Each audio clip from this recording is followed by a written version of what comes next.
Conan the Defender. Sunlight streaming through marble-arched windows illumined the tapestry-hung room. The servants, tongueless so that they could not speak of whom they saw in their master's house, had withdrawn, leaving 5 people to sip their wine in silence. Kentaro Albanus, the host, studied his guests, toying idly with the heavy gold chain that hung across his scarlet tunic. The lone woman pretended to study the intricate weaving of the tapestries. The men concentrated on their wine cups.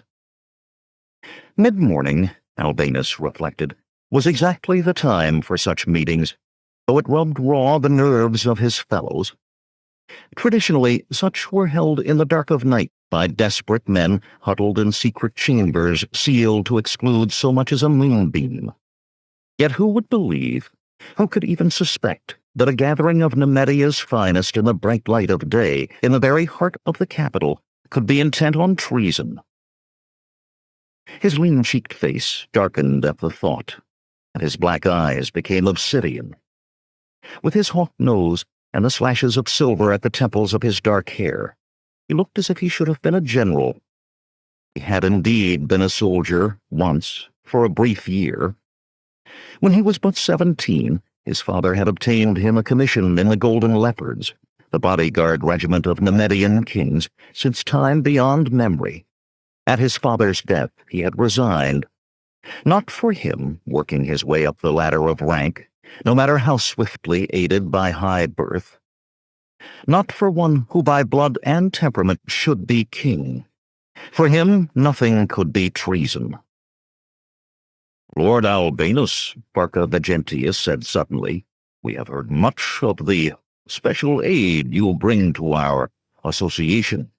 We have heard much, but thus far we have seen nothing." Large and square of face and body, the current commander of the Golden Leopards pronounced his words carefully. He thought to hide his origins by hiding the accents of the slums of Belverus, and was unaware that everyone knew his deception. "Such careful words to express your doubts, Vegentius," Demetrio Amoranus said. The slender youth touched a perfumed pomander to his nose, but it could not hide the sneer that twisted his almost womanly mouth. "But then you always use careful words, don't you? We all know you are here only to—" "Enough!" Albanus snapped. Both Demetrio and Vegentius, whose face had been growing more purple by the second, subsided like well-trained animals at the crack of the trainer's whip. These squabbles were constant, and he tolerated them no more than he was forced to.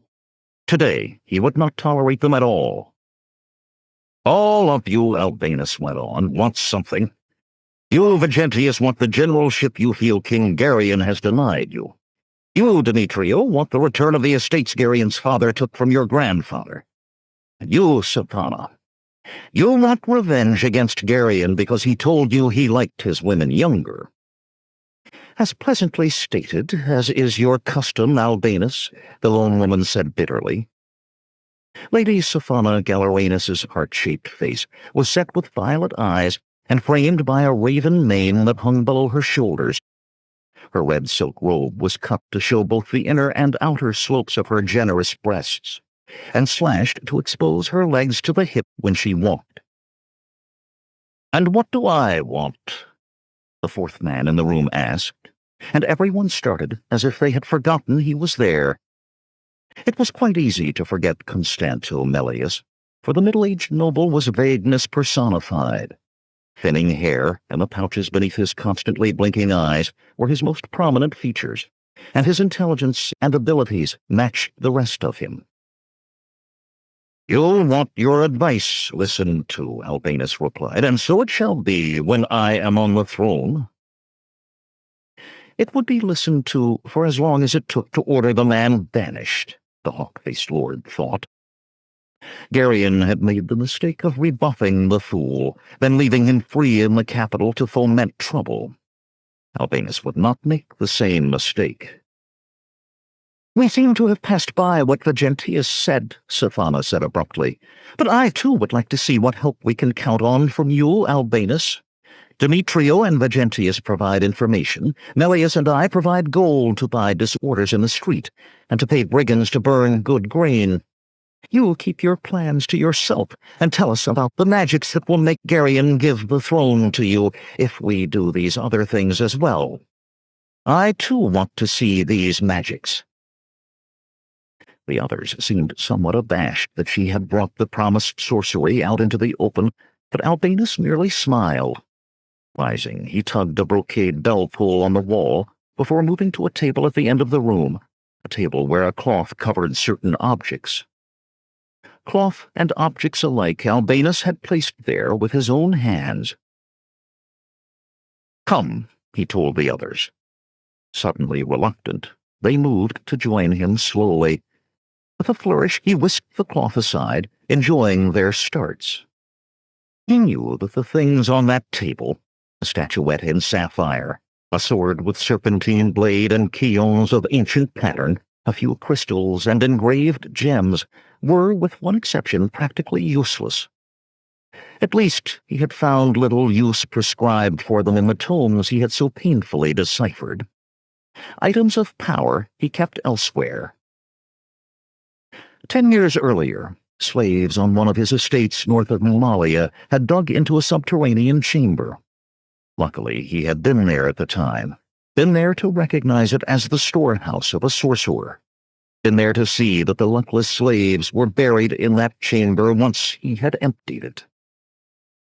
A year it had taken him just to discover how ancient that cache was, dating back to Acheron, that dark empire ruled by the vilest thaumaturgies, and now 3 millennia and more gone in the dust.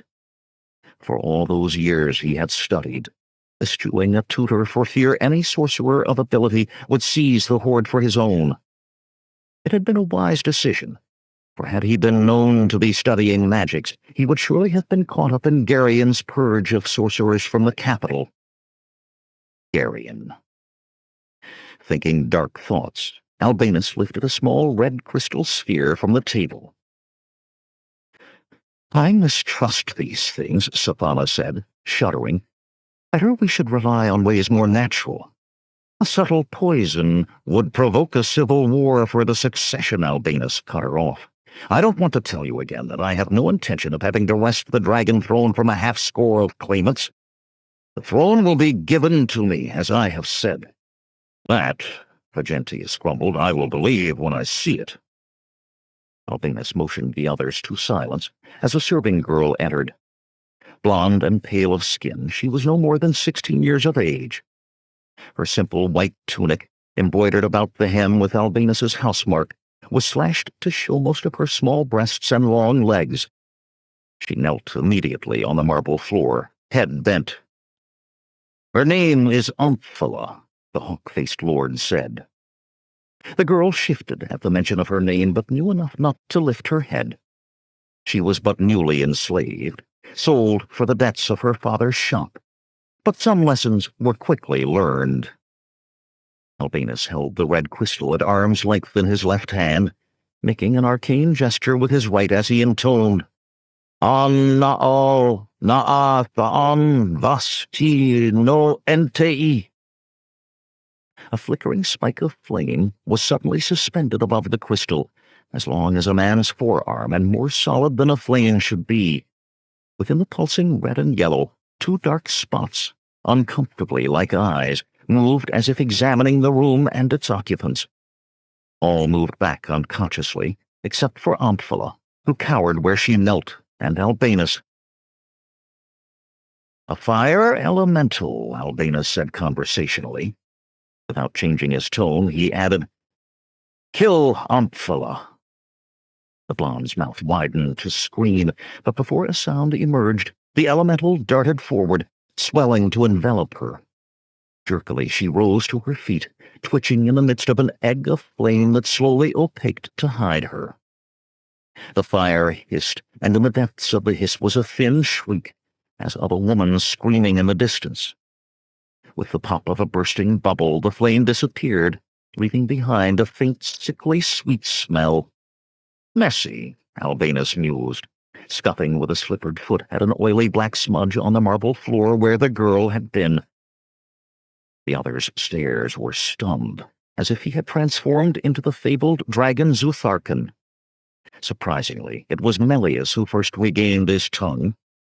"These devices, Albinus, should we not have some of them as well as you?" His pouchy eyes blinked uncomfortably at the other's failure to speak. "As a token that we are all equals," he finished weakly. Albinus smiled. Soon enough he would be able to show them how equal they were. "Of course," he said smoothly. "I thought of that myself." He gestured to the table. "Choose, and I will tell you what powers your choice possesses." He slipped the red crystal into a pouch at his belt as he spoke. Melius hesitated, reached out, and stopped with his hand just touching the sword. What powers does this have?" "It turns whoever wields it into a master swordsman."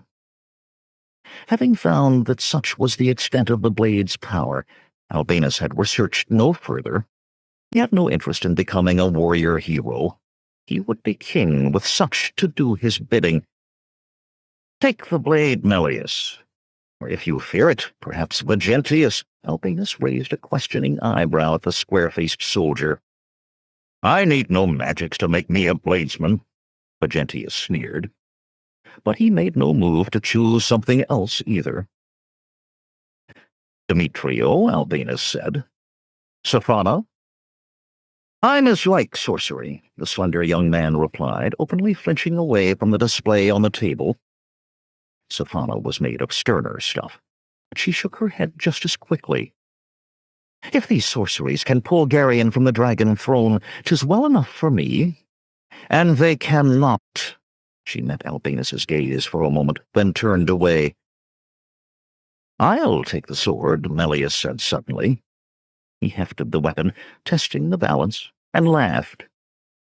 "I have no such scruples as Vegentius about how I become a swordsman." Albinus smiled blandly, but slowly his face hardened. "Now hear me," he intoned, fixing each of them in turn with an obsidian eye. "I have shown but a small sampling of the powers that will gain me the throne of Numedia, and grant your own desires. Know that I will brook no deviation, no meddling that might interfere with my designs. Nothing will stand between me and the dragon crown, nothing. Now go." They backed from his presence as if he already sat on the dragon throne. 1. The tall, muscular youth strode the streets of Belvorus, monument-filled and marble-columned capital of Numedia, with a wary eye and a hand close to the well-worn leather-wrapped hilt of his broadsword. His deep blue eyes and fur-trimmed cloak spoke of the North Country. Belvorus had seen many northern barbarians in better times, dazzled by the great city and easily separated from their silver or their pittance of gold, though often, not understanding the ways of civilization, they had to be hauled away by the black-cloaked city guard, complaining that they had been duped. This man, however, though only 22, walked with the confidence of one who had trod the paving stones of cities as great or greater, of Orengian and Shadazar, called the Wicked, of Sultanapur and Agrapur, even the fabled cities of far-off Kitai.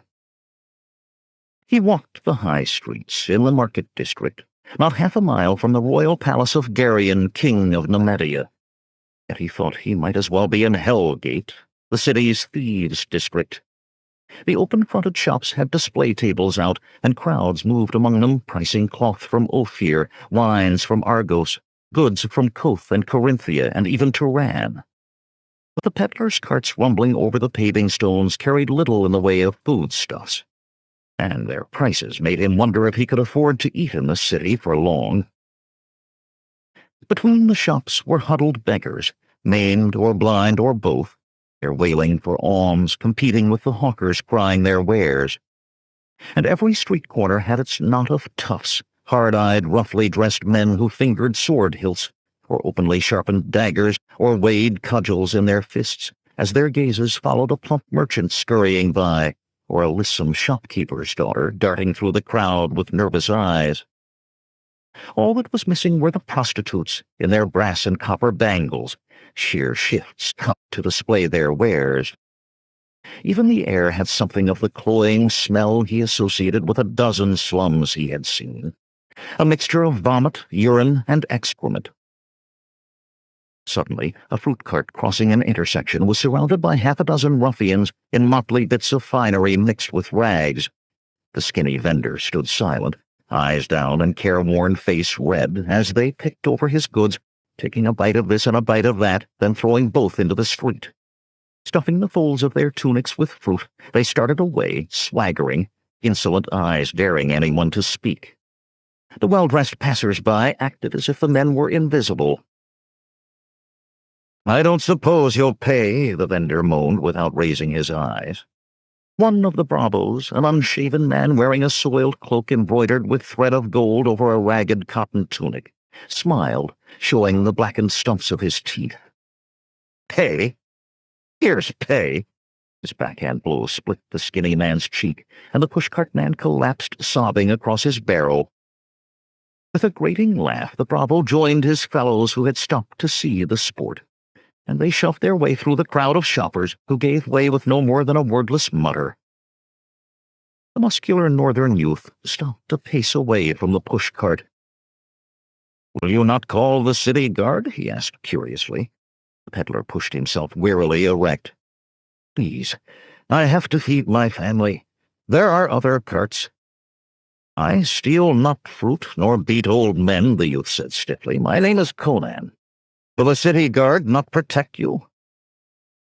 "The city guard," the old man laughed bitterly. "They stay in their barracks and protect themselves.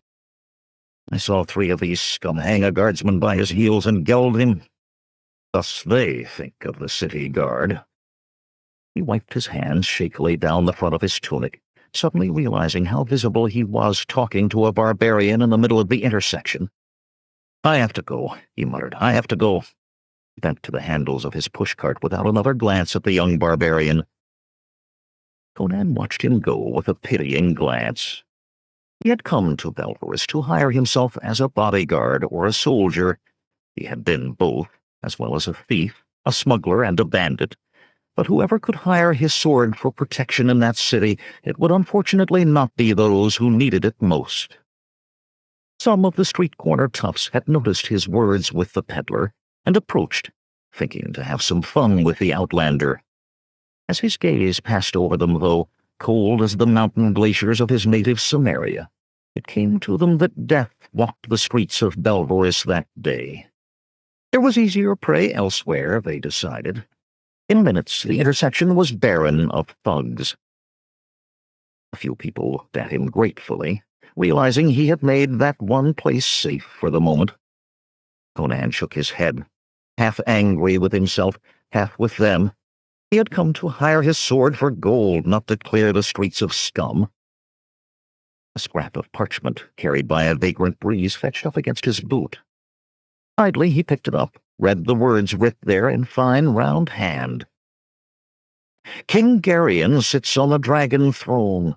King Geryon sits to his feast alone.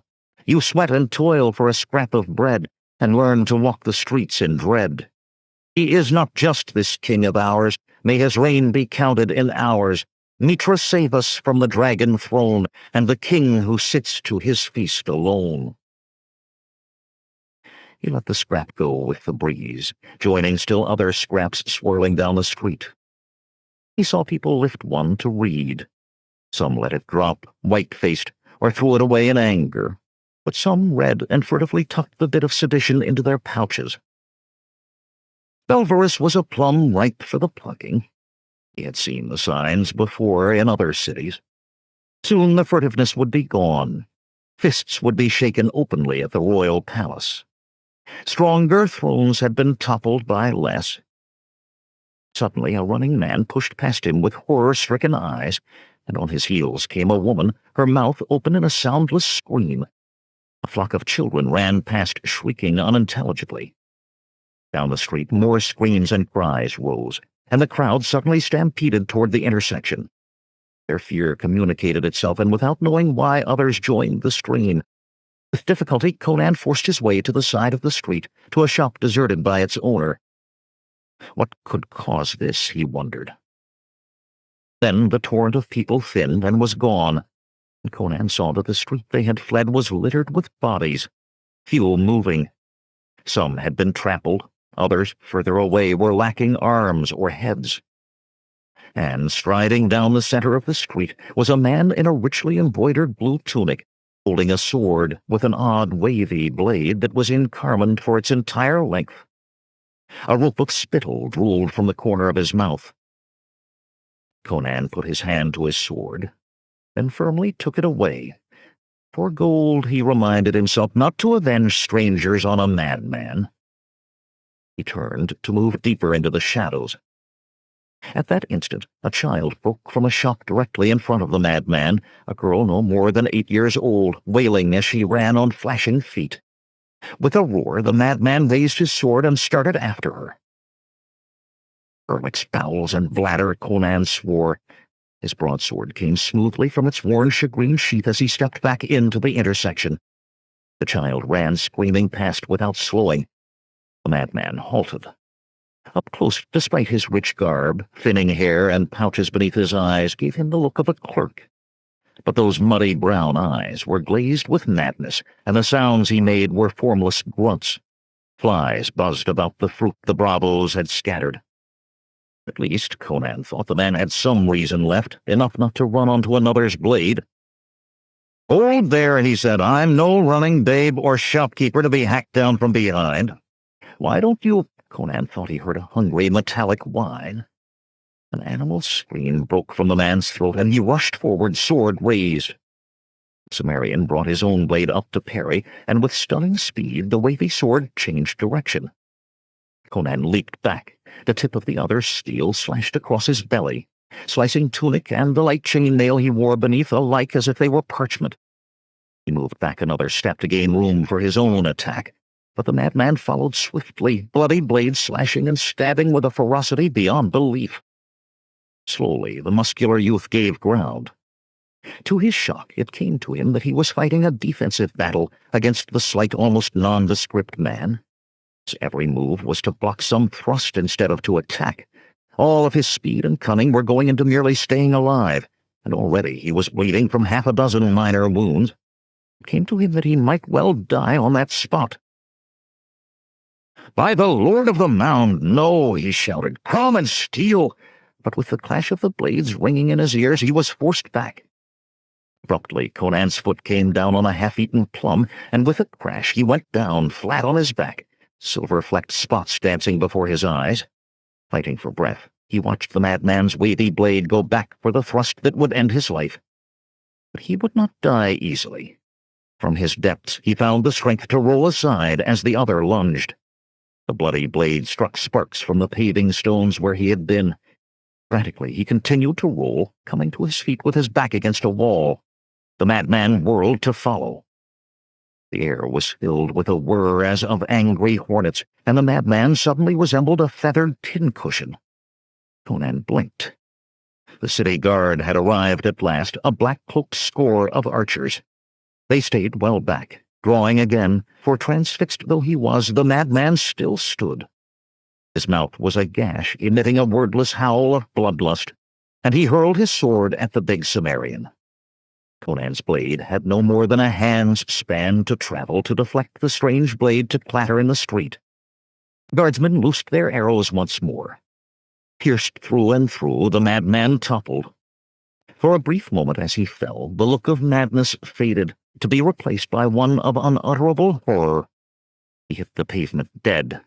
Slowly, weapons at the ready, the soldiers closed in on the corpse. The big Cimmerian slammed his blade home in its sheath with a disgusted grunt. It was unnecessary even to wipe a speck of blood from it. The only blood shed had been his, and every one of those cuts, insignificant as each was, ached with the shame of it. The one attack he had managed to meet cleanly, the thrown sword, could have been met by a 10-year girl. A guardsman grabbed the dead man's shoulder and heaved him over onto his back, splintering 6 arrows on the stones of the street. "Easy, Tullio," another growled. "Like as not, our pay will be docked for those shafts. Why, Black Hurlick's throne, Tullio gasped. It's Lord Melius. A knot of mailed men stepped back, leaving Tullio standing alone over the corpse. It was not well to be too near a dead noble, most especially if you had had a hand in killing him, and no matter what he had done, the king's justice could take strange twists where nobles were concerned. A livid scar across his broad nose, visible beneath the nasal of his helmet, the guardsman's grizzled sergeant spat near the corpse. There's naught to be done for it now. Tullio! That guardsman suddenly realized he was alone by the body and jumped, his eyes darting frantically.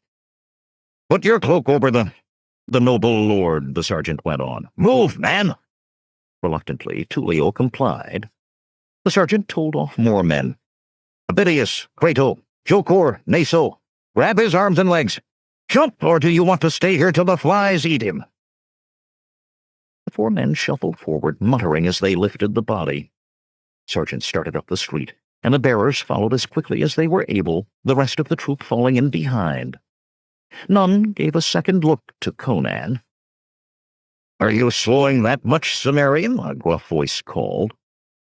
Conan spun, his angry retort dying on his lips as he saw the bearded man leaning against a shop front. I'm still faster than you, Ordo, you old robber of dogs. Nearly as tall as Conan and broader, the bearded man straightened. A rough leather patch covered his left eye, and a scar running from beneath the leather down his cheek pulled that side of his mouth into a permanent sneer, though now the rest of it was bent to a grin. A heavy gold hoop swung from each ear, but if they tempted thieves, the well-worn broadsword and dagger at his belt dissuaded them. Mayhap you are, Conan, he said.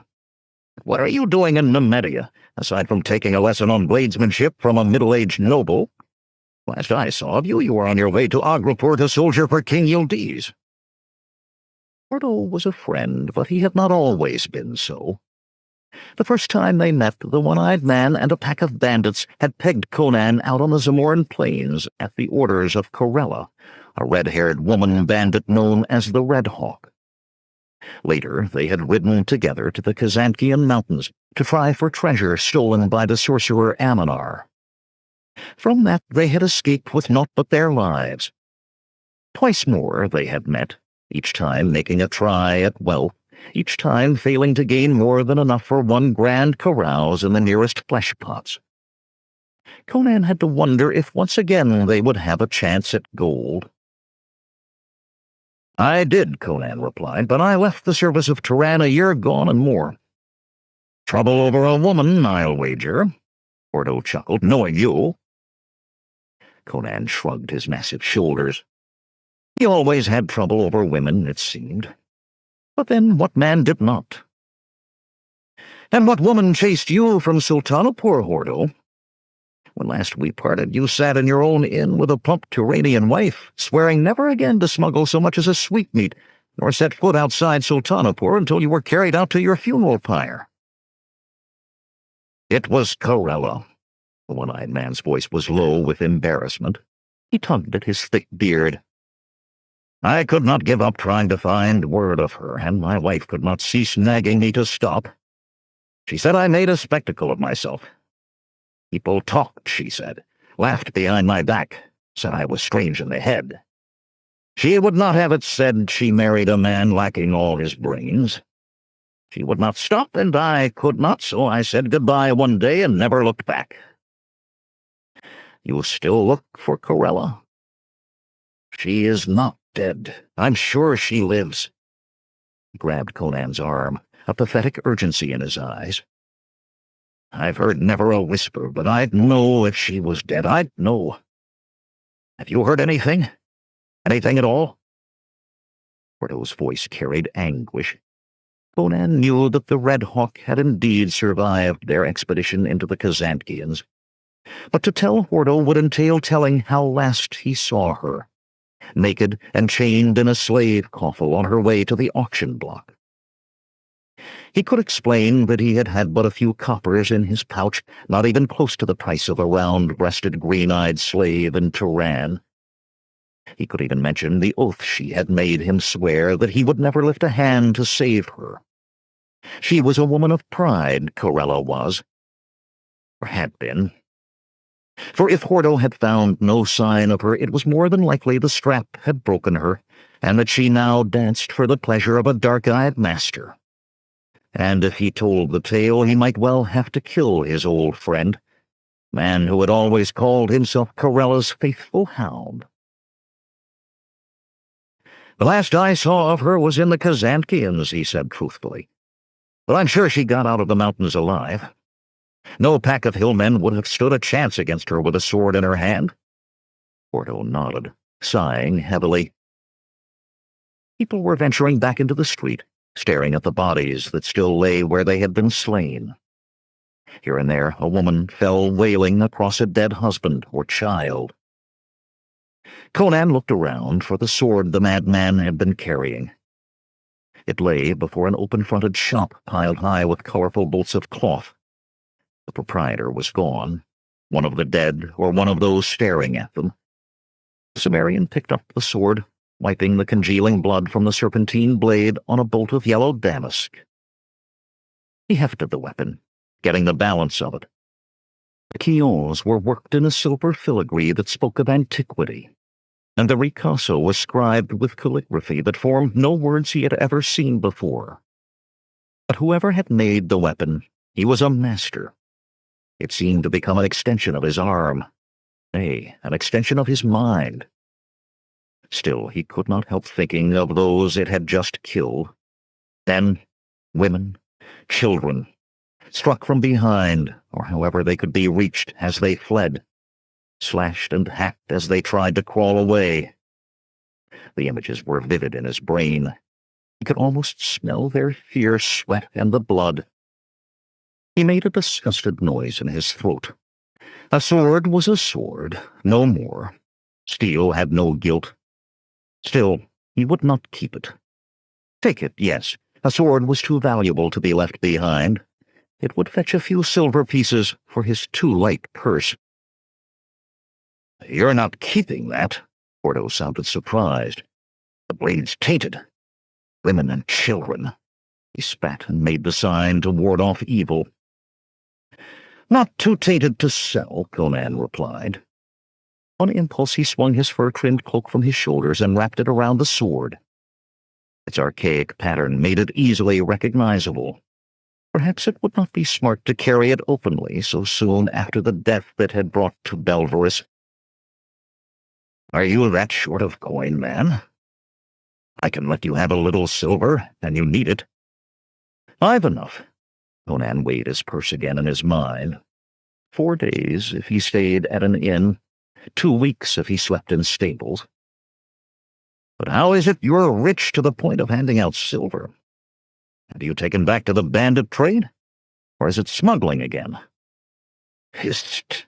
Hordo stepped closer, casting his lone eye about to see if any had heard. "Speak softly of smuggling," he said in a voice meant for the big Sumerian's ears alone.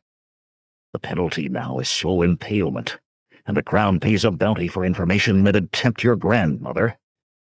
Then why are you mixed in it?" "I didn't say." The one-eyed man threw up his gnarled hands. "Hanuman stones. Yes, I'm in it. Have you no ear or eye that you don't know the prices in this city? The tariffs are more than the cost of the goods. A smuggler can make a fortune, if he lives."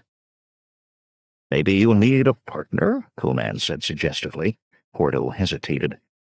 "'Tis not as it was in Sultanapur. Every cask of wine or length of silk that misses the king's customs is brought in by one ring." "For the whole of Nemedia?" Conan said incredulously. "Aye.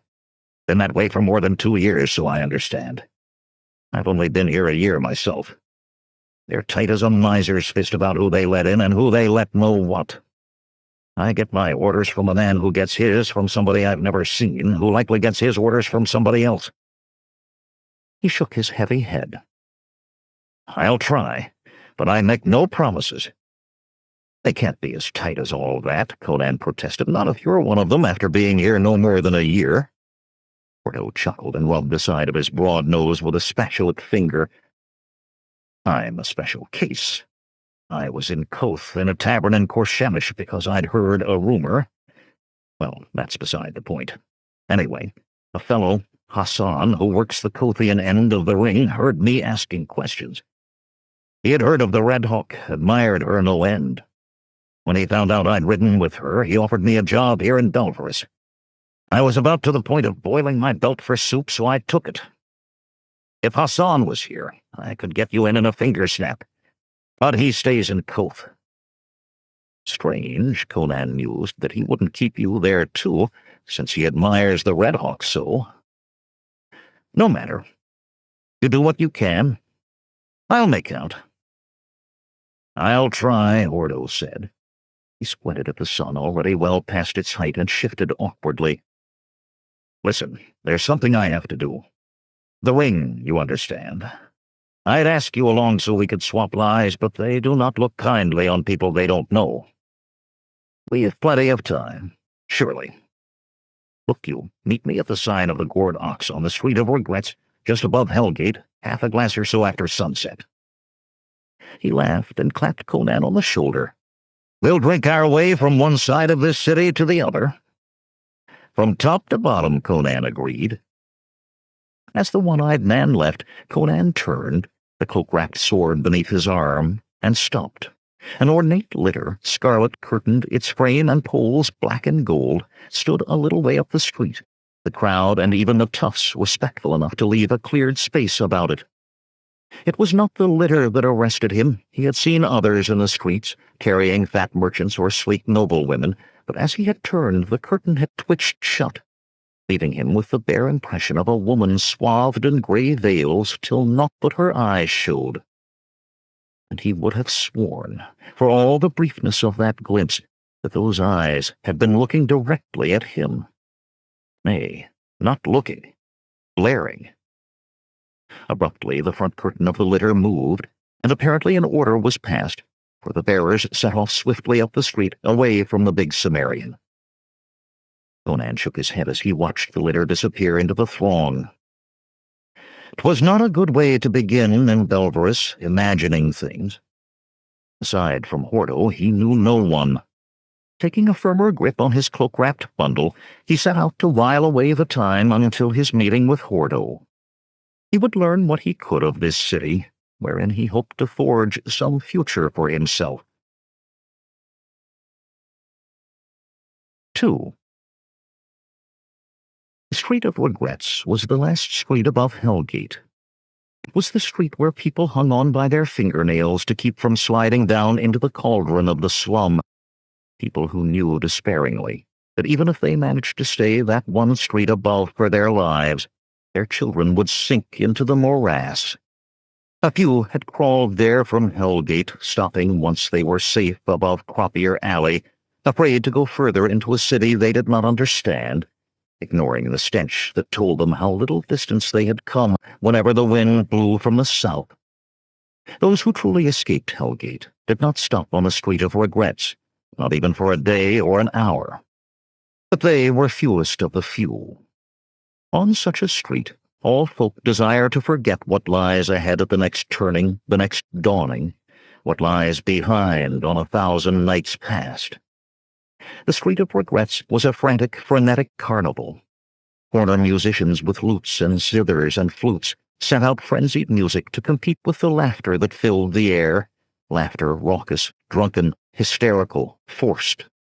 Jugglers with balls and rings, clubs and flashing knives, worked their art for the strumpets that strolled the street, half-naked in brief silks, burnished brass bangles and stilted sandals, flaunting their wares for whoever had a coin.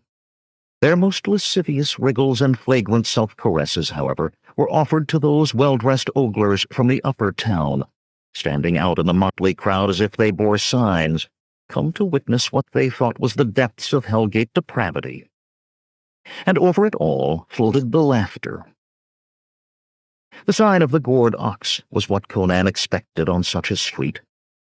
At one end of a common room that reeked of stale wine was a small platform where 3 plumply rounded women in sheer yellow silk gyrated their hips and breasts to the sybaritic flutes. They were largely ignored by the men at the crowded tables, intent on drink or cards or dice.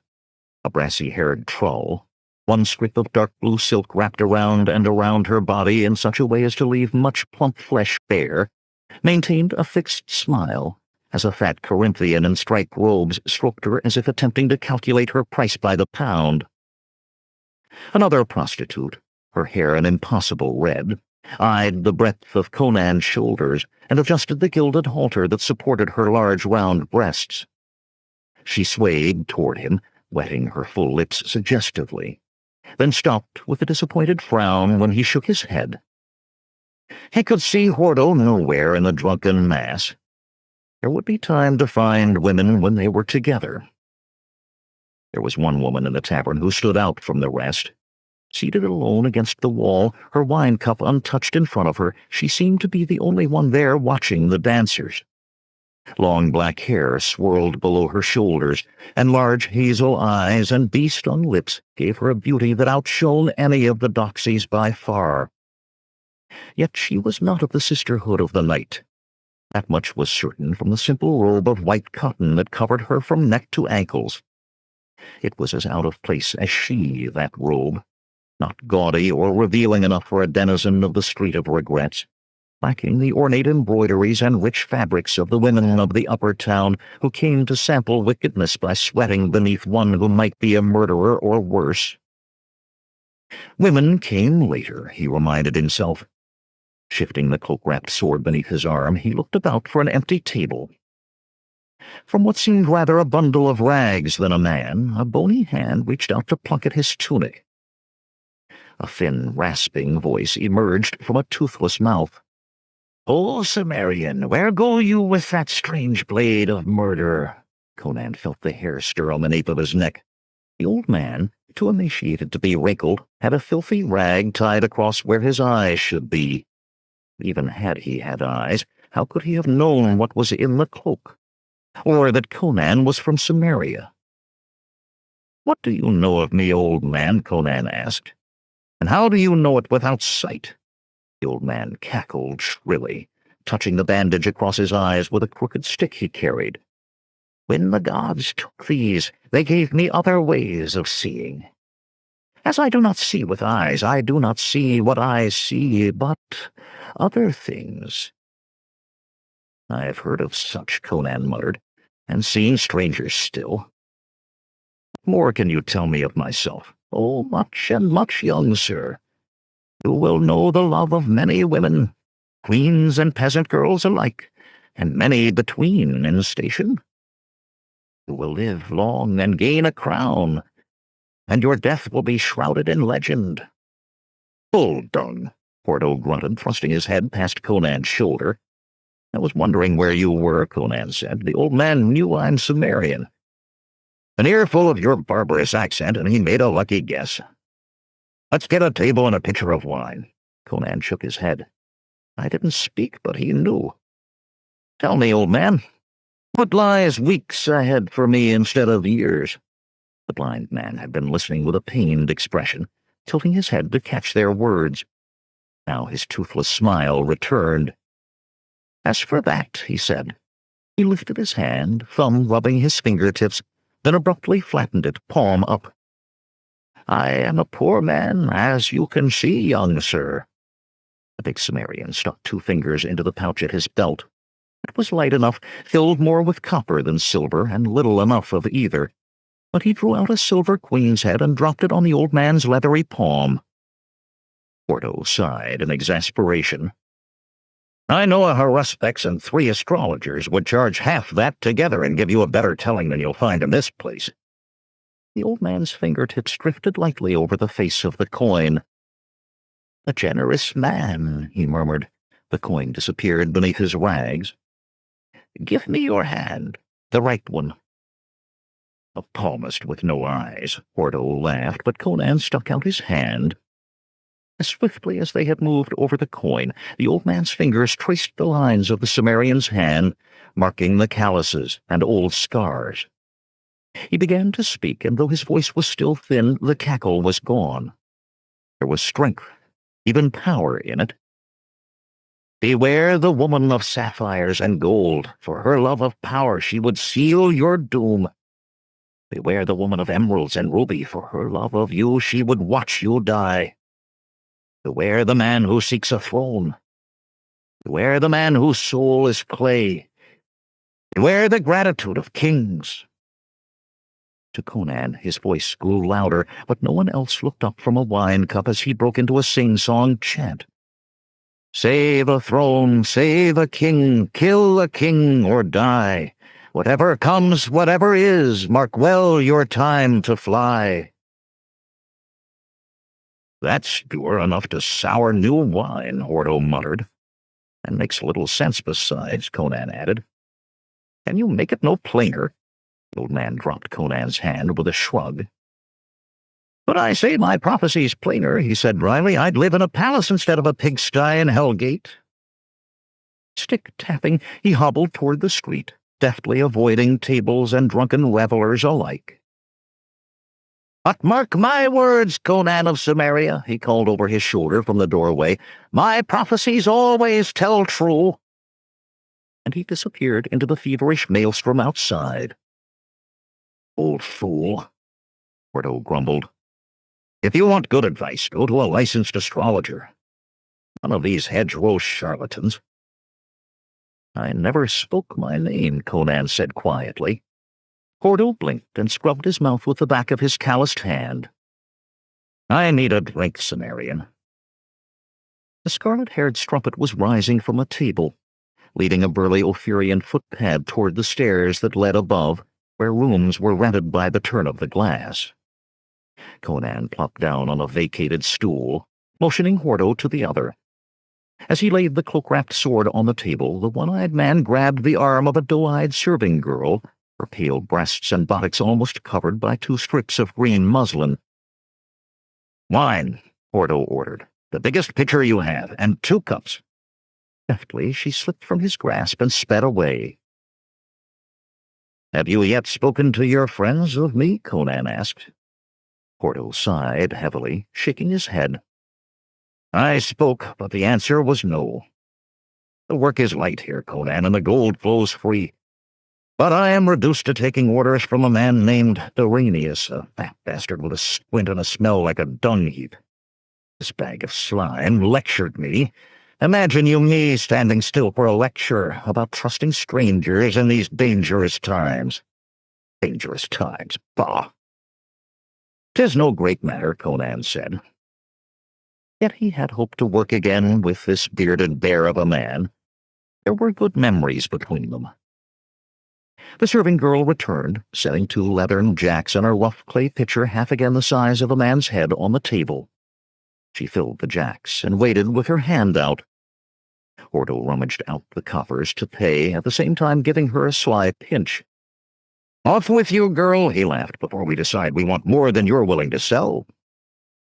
Rubbing her plump buttocks, she left, but with a steamy-eyed look at Conan that said she might not be averse to selling more were he buying.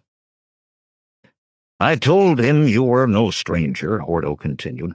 Told him much of you, of our smuggling in Sultanapur. He'd not even listen. Told me you sounded a dangerous sort. Told me to stay away from you. Can you imagine him thinking I'd take an order like that? I cannot, Conan agreed. Suddenly the Cimmerian felt the ghost of a touch near his pouch. His big hand darted back, captured a slender wrist, and hauled its owner before him. Golden curls surrounded a face of childlike innocence set with guileless blue eyes, but the lush breasts straining a narrow strip of red silk named her profession, as did the girdle of copper coins low on her hips, from which hung panels of transparent red that barely covered the inner curves of her thighs before and the inner slopes of her rounded buttocks behind. Her fist above his entrapping hand was clenched tightly. There's a woman of sapphires and gold, Hordo laughed. What's your price, girl? Next time, Conan said to the girl, don't try a man sober enough to notice how clumsy your touch is. The girl put on a seductive smile like a mask. You mistake me. I wanted to touch you. I'd not be expensive for one as handsome as you. And the herbalist says I'm completely cured. Herbalist? Porto spluttered in his wine. "Get your hand off her, Conan.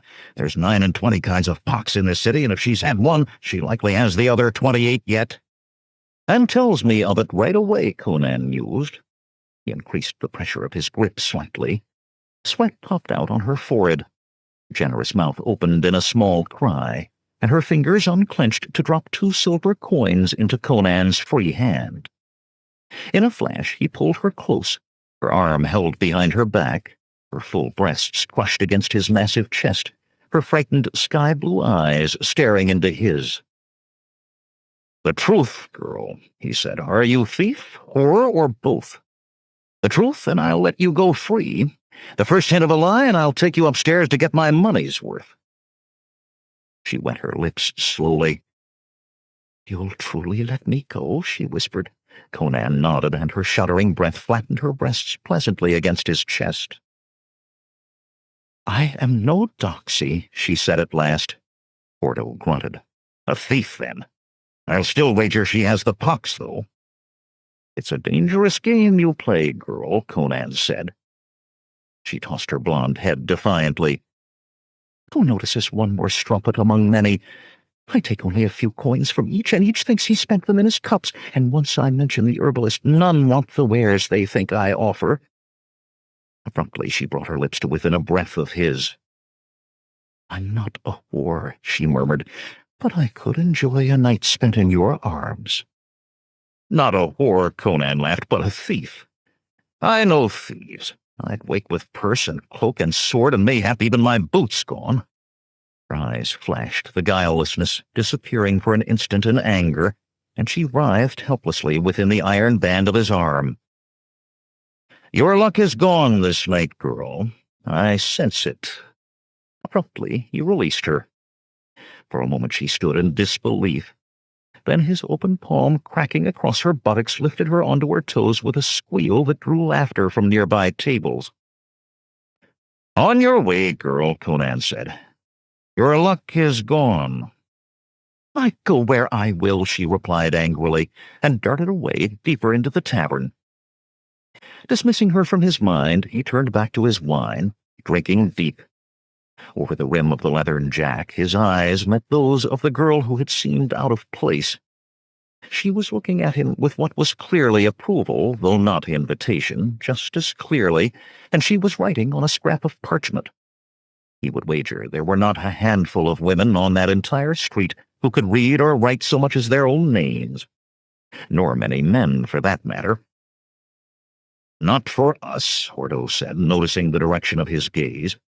"Whatever she is, she's no daughter of the streets dressed like that." "I care not what she is," Conan said, not entirely truthfully.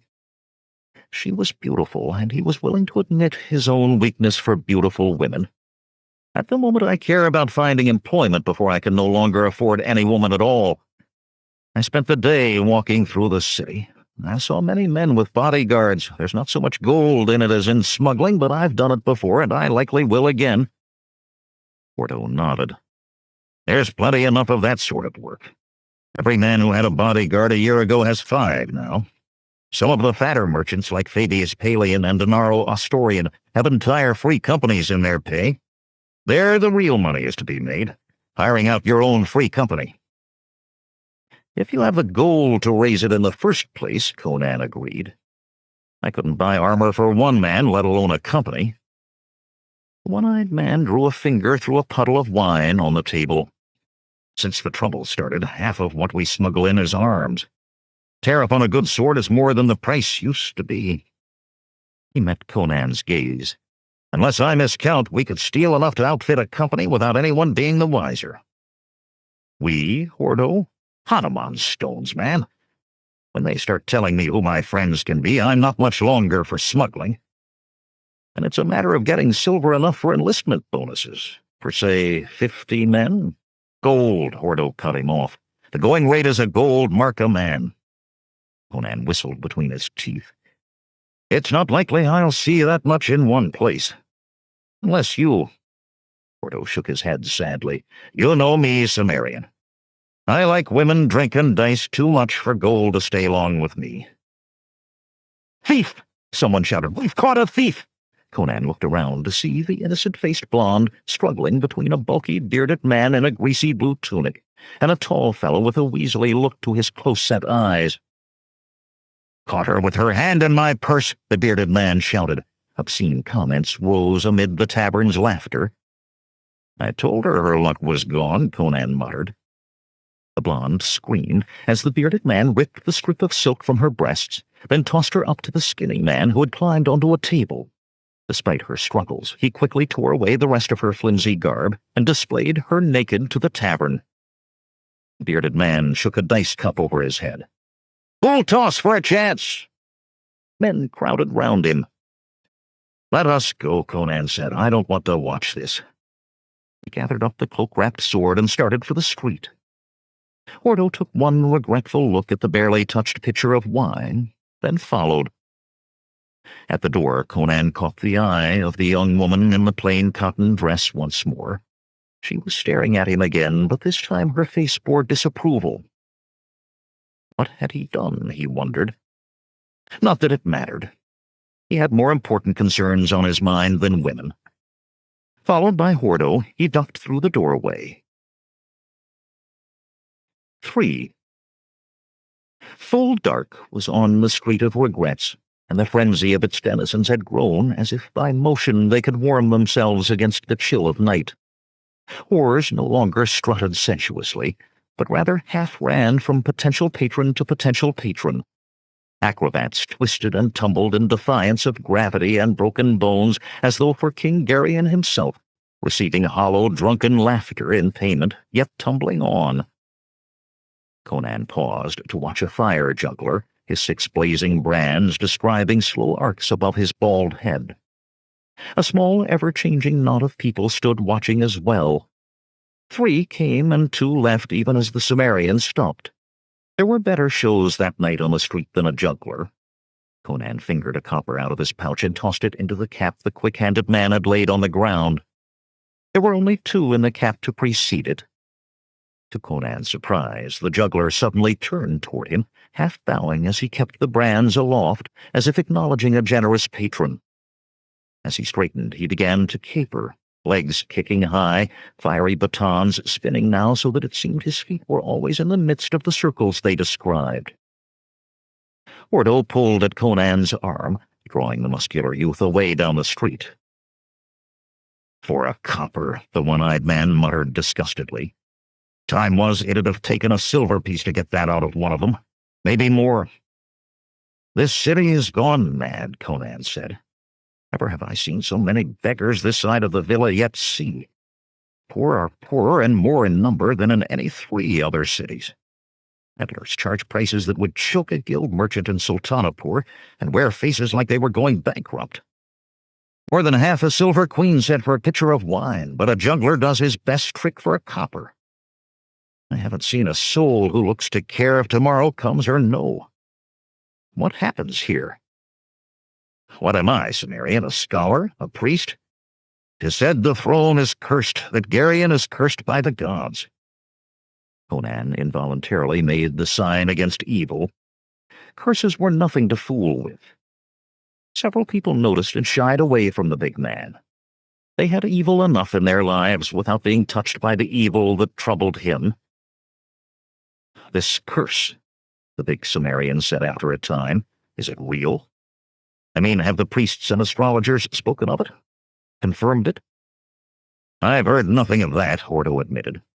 "But it's spoken on every street corner. Everyone knows it." "Hanuman's stones," Conan snorted. "You know as well as I do that anything everyone knows is usually a lie. Is there any proof at all of a curse?" "That there is, Sumerian," Hordo said, poking a blunt finger at Conan for emphasis. "On the very day Geryon ascended the dragon throne, the very day, mind you, a monster ran loose in the streets of Belvoris, killed better than a score of people. Looked like a man if you made a man out of clay, then half melted him. Thing is, a lot of people who saw it said it looked something like Geryon, too." "A man made out of clay," Conan said softly, thinking of the blind man's prophecy. "Pay no attention to that blind old fool," Hordo counseled. "Besides, the monster's dead." Wasn't those stay-in-the-barrack city guards who did it, though. An old woman, frightened half out of her wits, threw an oil lamp at it, covered it with burning oil, left nothing but a pile of ash. The city guard was going to take the old woman in for questioning, they said, till her neighbors chased them off, pelted them with chamber pots. "Come," Conan said, turning down a narrow street. Hordo hesitated. "You realize we're going into Hellgate?" "We're being followed." "Ever since the gored ox," Conan said. "I want to find out who. This way." The street narrowed and twisted, and the laughter and the light of the street of regrets were quickly lost. The stench of offal and urine thickened. There was no paving here. The grate of their boots on gravel and the sounds of their own breathing were the loudest things to be heard. They moved through darkness, broken only occasionally by a pool of light from a window high enough for its owner to feel some safety. "Talk," Conan said. "Anything. What kind of king is Garion?" "Talk, he says," Hordo muttered. "Hell save us from you." He sighed heavily. "He's a king. What more is there? I hold no brief for any king. No more did you last I saw you. Nor do I now.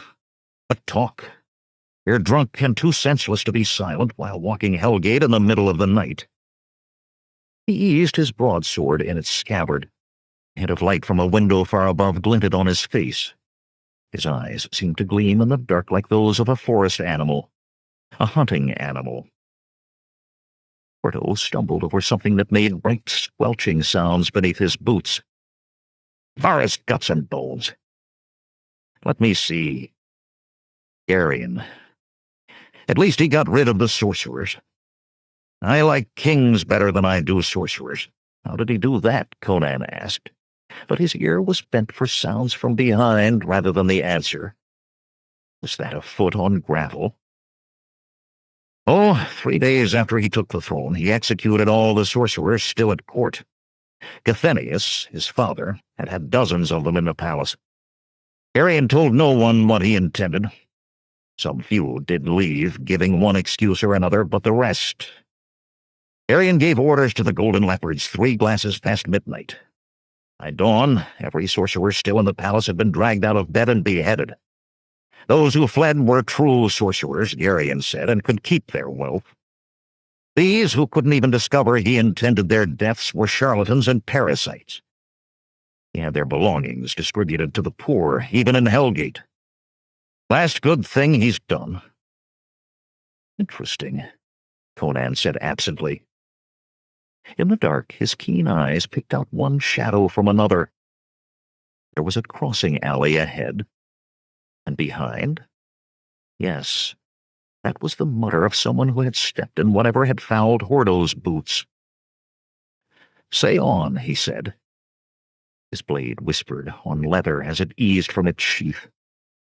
The one-eyed man lifted his eyebrow at what Conan had done, then he too drew his sword.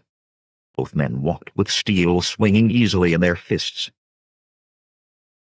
"That curse," Hordo continued conversationally. "Gethenius took ill a fortnight after the planting, and as soon as he took to his bed, the rain stopped. It rained in Ophir, it rained in Aquilonia, but not in Numidia. The sicker Gethenius got, and the closer Garion came to the throne, the worse the drought grew. The day he took the throne, the fields were dry as powdered bone. And they gave about as much harvest. Tell me that's not proof of a curse." They reached the alley. Conan sidestepped into its shadows, motioning Hordo to go on. The burly one-eyed man shambled on into the dark ahead, his words fading slowly. "With the crops gone, Garion brought grain in Aquilonia and raised tariffs to pay for it. Fool brigands on the border started burning the grain wagons, so he raises tariffs again to hire more guards for the wagons, and to buy more grain, which the fools on the border still burn. High tariffs make for good smuggling, but I'd just as soon he—" Conan waited, listening. Briefly, he considered unwrapping the madman's blade, but he could still feel the taint to it, even through the cloak. He propped it behind him against the wall. The following footsteps came closer, hurrying yet hesitant. But one set, he was sure now. A slight cloak-shrouded shape moved into the alley crossing, pausing in the dark, all its attention on Hordo's faintly receding footsteps. Conan took a quick step forward, left hand coming down on the figure's shoulder. Spinning the shape, he slammed it against the wall. Breath whooshed out of his opponent. Blade across the figure's throat, he dragged it down to the alley to a pool of light. His mouth fell open as he saw the other's face. It was the girl who had seemed so out of place at the gored ox. There was fear in her large hazel eyes, but when she spoke, her voice was under control. "Do you intend killing me? I don't suppose killing a woman would be beyond you, since you abandon them with such ease." "What are you talking about?" he rasped. "Are you working with footpads, girl?" He found it hard to believe she could be, but he had seen stranger things. "Of course not," she replied. "I'm a poet. My name is Ariane. If you don't intend to cut my throat, could you take that sword away? Do you know what they were doing when I left? Do you have any idea?" "Crom," he muttered in confusion at her sudden torrent. Still he lowered his blade. She swallowed ostentatiously and fixed him with a level gaze. They were casting dice for who would have the first turn with her. Every man there intended to take one, and in the meanwhile they were passing her about, beating her buttocks till they looked like ripe plums. "Blonde thief," he exclaimed. "You're talking about the blonde thief. You mean to say you followed me into Hellgate just to tell me that?" "I didn't know you were coming into Hellgate," she said angrily. "I do things on impulse. But what business is it of yours where I go? I'm not a slave, certainly not yours." "That poor girl. After you let her go, I thought you had some sympathy for her, thought you might be different from the rest despite your rather violent appearance, but—" "You knew she was a thief," he broke in. The face turned defensive. "She has to live too. I don't suppose you know about the things that drive people to become thieves, about being poor and hungry. Not you with your great sword and your muscles and—" "Shut up," he shouted, and immediately dropped his voice, taking a quick look up and down the alley. It was well not to attract attention in a place like Hellgate. When he looked back at her, she was staring at him, open-mouthed. "I know about being poor," he said quietly, "about being hungry, and about being a thief. I was all of them before I was old enough to shave my face." "I'm sorry," she said slowly, and he had the irritating feeling that it was as much for his youthful hunger as for what she had said. "As for the girl, she threw away the chance I gave her. I told her luck was gone, and it was, if I caught her and you saw her." "Maybe I should have spoken to her when I saw her," Ariane sighed. Conan shook his head. "What kind of woman are you? A poet, you say? You sit in a tavern on the Street of Regrets worrying about thieves. You dress like a shopkeeper's virgin daughter and speak with the accents of a noblewoman. You chase me into Hellgate to upbraid me." He laughed, deep in his chest. "When Hordo returns, we'll escort you back to the Street of Regrets, and may Mitra save the doxies and cut purses from you." Dangerous light kindled in her eyes. "I am a poet, and a good one. And what's wrong with the way I dress? I suppose you'd rather I wore a few skimpy strips of silk and wriggled like—" He clapped a hand over her mouth, not breathing while he listened. Her eyes were large and liquid on his face. It came again, that sound that had pricked his ear, the rasp of steel sliding from a sheath. Shoving the girl further up the narrow confines of the dark alley, Conan spun just as the first man rushed him. The Cimmerian's blade slashed out his throat even while his sword was going up. The first of the three following on his heels stumbled against the collapsing body, then shrieked as Conan's steel sought the juncture of shoulder and neck. From behind the men came a scream that ended in a gurgle, and a cry of the Red Hawk told the Cimmerian youth that Hordo had joined the fray. The man facing Conan dropped into a guard position, nervously trying to see the combat behind him without taking his eyes from the massive youth. Suddenly, Conan shouted, shifting his shoulders as if he intended an overhand blow. His opponent's sword flashed up to block. Conan's lunge brought them face to face, the Cimmerian's blade projecting a foot through the other's back. He stared into the dying man's eyes, even in the darkness able to see the despair that came with the realization of death. Then only death was there, He tugged his blade free and wiped it on the dead man's cloak. "Are you hurt, Conan?" Ordo called, stumbling past the bodies in the narrow alley. "Just wiping my—" A foul odor filled Conan's nostrils. "Crom! What is that?" "I slipped in something," Ordo replied sourly. "That's why I was so long getting back. Who's the wench?" "I'm not a wench," Ariane said.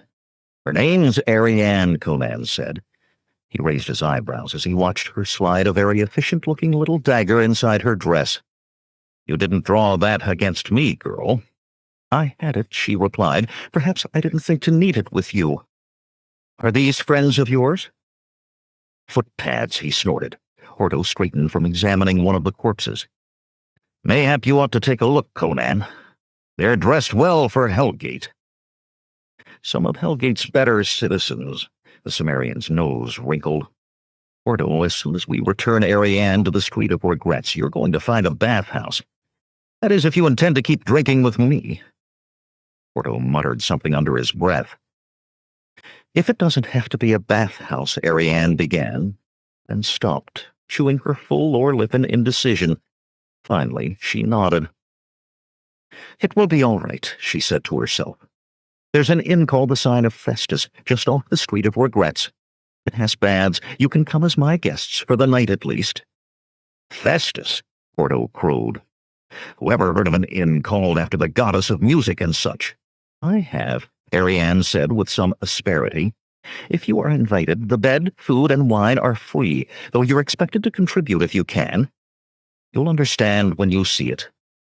Well, do you come, or do you stink until you can pay 2 silver pieces to a bathhouse?" "Why?" Conan asked. "You sounded not so friendly a minute or two gone." "You interest me," Ariane said simply. Ordo snickered, and Conan suddenly wished the one-eyed man smelled just a little better so he could get close enough to thump him. Hastily, the Cimmerian gathered up the ancient sword in the cloak. "Let's get out of here," he said, "before we attract more vermin." Hurriedly, they picked their way back out of Hellgate. 4. Albinus angrily jerked the cord of his gold-embroidered dressing robe tight about his waist as he stalked into the carpeted antechamber of his sleeping apartments. Golden lamps cast a soft light on the walls, where bas-relief depicted scenes from the life of Bragoras, the ancient half-legendary king of Nemedia, from whom Albinus claimed pure and unsullied descent through both his father and mother.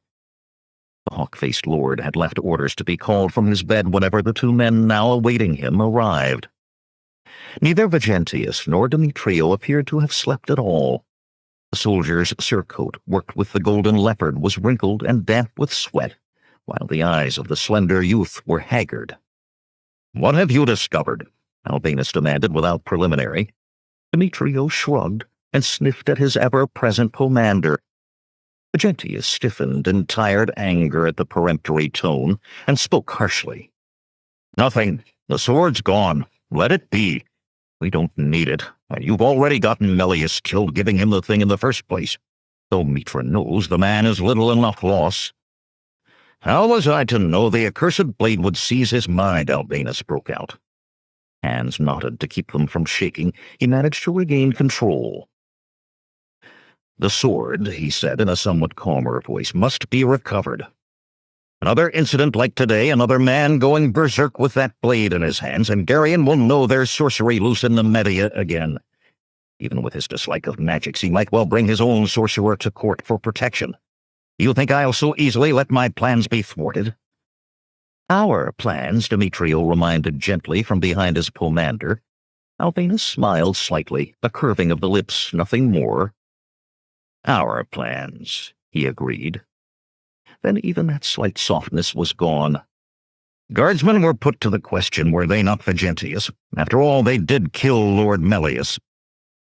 Vigentius gave a short nod. "All except their sergeant, who disappeared from the barracks when my golden leopards came to make the arrests. 'Twas guilt sent him running, mark my words. He knows something." "Most likely," Demetrio murmured, "he knew what methods of questioning would be used." "Unless he took the sword," Albinus said. What do they say of that under the question? Little enough, Vigentius sighed. For the most part they begged for mercy. All they knew was that they were ordered to stop a madman who was slaughtering people in the market district. They found him fighting a northern barbarian and killed him. When they discovered they'd slain a lord, they were so terrified they had no thought for the sword. They didn't even bring in the barbarian. He was still alive, Albinus said, surprised. He must be a master swordsman. Vigentius laughed disparagingly. Elias barely knew one end of a blade from the other. The skill is in the blade, Albinus said. 6 masters of the sword were slain in the making of it, their blood used for quenching, their bones burned to heat it, the essence of their art infused into its metal. Slash and hack, that's all Vigentius knows, Demetrio's voice dripped mockery. But the art of steel, his blade whipped from its sheath. Knees bent, he danced across the colorfully woven carpet, his sword working intricate figures in the air. That fancy work may be good enough for first-blood duels among the gently born, Vigentius sneered, but 'tis a different matter in battle when your life hangs on your blade. Enough, Albinus snapped. Both of you enough. He drew a ragged breath. One day he would let them fight for his entertainment, then have the winner impaled, but now was not the time. 30 years he had worked for this. Too much time, too much effort, too much humiliating terror to allow it all to be ruined now. That barbarian may have taken the sword. Find him. Find that blade. I've already started, the square-faced soldier said smugly. I sent word to Taurus. He'll have had his alley rats hunting all night. Good. Albinus rubbed his hands together, making a sound like dry parchment rustling. And you, Demetrio, what have you been doing to find the blade? Asking 10,000 questions, the slender noble replied wearily. From the Street of Regrets to the House of 1,000 Orchids, I heard nothing. If Vigentius had thought to let me know of this barbarian, it would have made my searching easier. Vigentius examined his nails with a complacent smile. Who'd have thought to look for you in the House of 1,000 Orchids? They provide only women to their customers. Demetrio slammed his sword back into its sheath, as if he were driving it into the soldier's heart. Before he could open his mouth, though, Albinus spoke. There's no time for this petty bickering. Find that sword. Steal it, buy it, I care not, but get it. And without attracting attention. And if its possessor has discovered its properties, Demetrio asked, then kill him. Albinus said smoothly. Or her. He turned to go. One more thing, Vigentius said abruptly. Taurus wants to meet with you. Albinus turned back to face them, his eyes black flints. That scum dares. He should be licking the paving stones in gratitude for the gold he's given. He's afraid, Vigentius said, him and some of the others who know a little of what they really do. I can cow them, but even gold won't put their guts back unless they see you face to face and hear you tell them that all will happen as they've been told. Mitra blast them. Albinus's eyes went to the bas-relief on the walls. Had Bragoras had to deal with such? Very well. Arrange you a meeting in some out-of-the-way place. It will be done, the soldier replied. Albinus smiled suddenly, the first genuine smile the others had ever seen on his face. When I am on the throne, this Taurus and his dagger men will be flayed alive in the Plaza of Kings. A good king should be seen to protect his people against such as they. He barked a laugh. Now get you gone. When next I see you, bear a report of success. He left with as little ceremony as he had come, for already he began to feel beyond the courtesies ordinary men offered one another. They were fools in any case, unable to realize that he saw them no differently than he saw Taurus, or that he would deal with them as harshly in the end, and if they would betray one king, they would betray another. Inside his dimly lit bedchamber, he strode impatiently to a large square sheet of transparent crystal hung on the wall. The thin crystal was undecorated save for odd markings around its outer edge, markings that lay entirely within the crystal. In the light from a single small gold tripod lamp, the markings were almost invisible, but from long practice, Albinus's fingers touched the proper ones in the proper sequence, intoning words in a language 3 millennia dead. As his finger lifted from the last, the crystal darkened to a deep silvery blue. Slowly, pictures formed within it. In the crystal, men moved and gestured, talking though no sound could be heard. Albinus gazed on Geryon, who thought himself safe in the royal palace, conferring with long-bearded Sulpicius and bald Maleric, his two most trusted counselors. The king was a tall man, heavily muscled still from a boyhood spent with the army, but now beginning to show a smooth layer of fat from half a year of inactivity on the throne. His square-jawed face with its deep-set dark eyes had lost some of the openness it had once had. Sitting on the throne was responsible for that change as well. Albinus's hands moved around the rim of the crystal again, and Geryon's face swelled until it filled the entire square. "Why do you do that so often?" The blonde who spoke watched him with sapphire cat eyes from the satin cushions of his bed. She stretched languorously, her skin gleaming like honeyed ivory in the dimness, her dancer's legs seeming even longer as she pointed her toes. Her large pear-shaped breasts lifted as she arched her slender back. Albinus felt his throat thicken. "Why do you not speak?" she asked, her voice all pure innocence. "Bitch," he thought. It's as if he were here, Solaria, watching his mistress writhe and moan beneath me. "Is that all I am to you?" Her tone was sultry now, caressing like warm oil. "A means of striking at Geryon?" "Yes," he said cruelly. "And he had a wife or a daughter, they would take their turns with you in my bed." Her eyes drifted to the face in the crystal. "He has no time for a mistress, much less a wife. Of course, you are responsible for the many troubles that take his time. What would your fellows think, and they knew you took the risk of seducing the king's mistress to your bed?" "Was it a risk?" His face hardened dangerously. "Are you a risk?" She shifted in the cushions so that her head was toward him, her hips twisted to emphasize their curve against the smallness of her waist. "I am no risk," she said softly. "I wish only to serve you." "Why?" he persisted.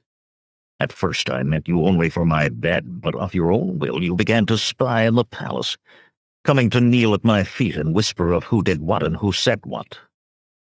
Why?"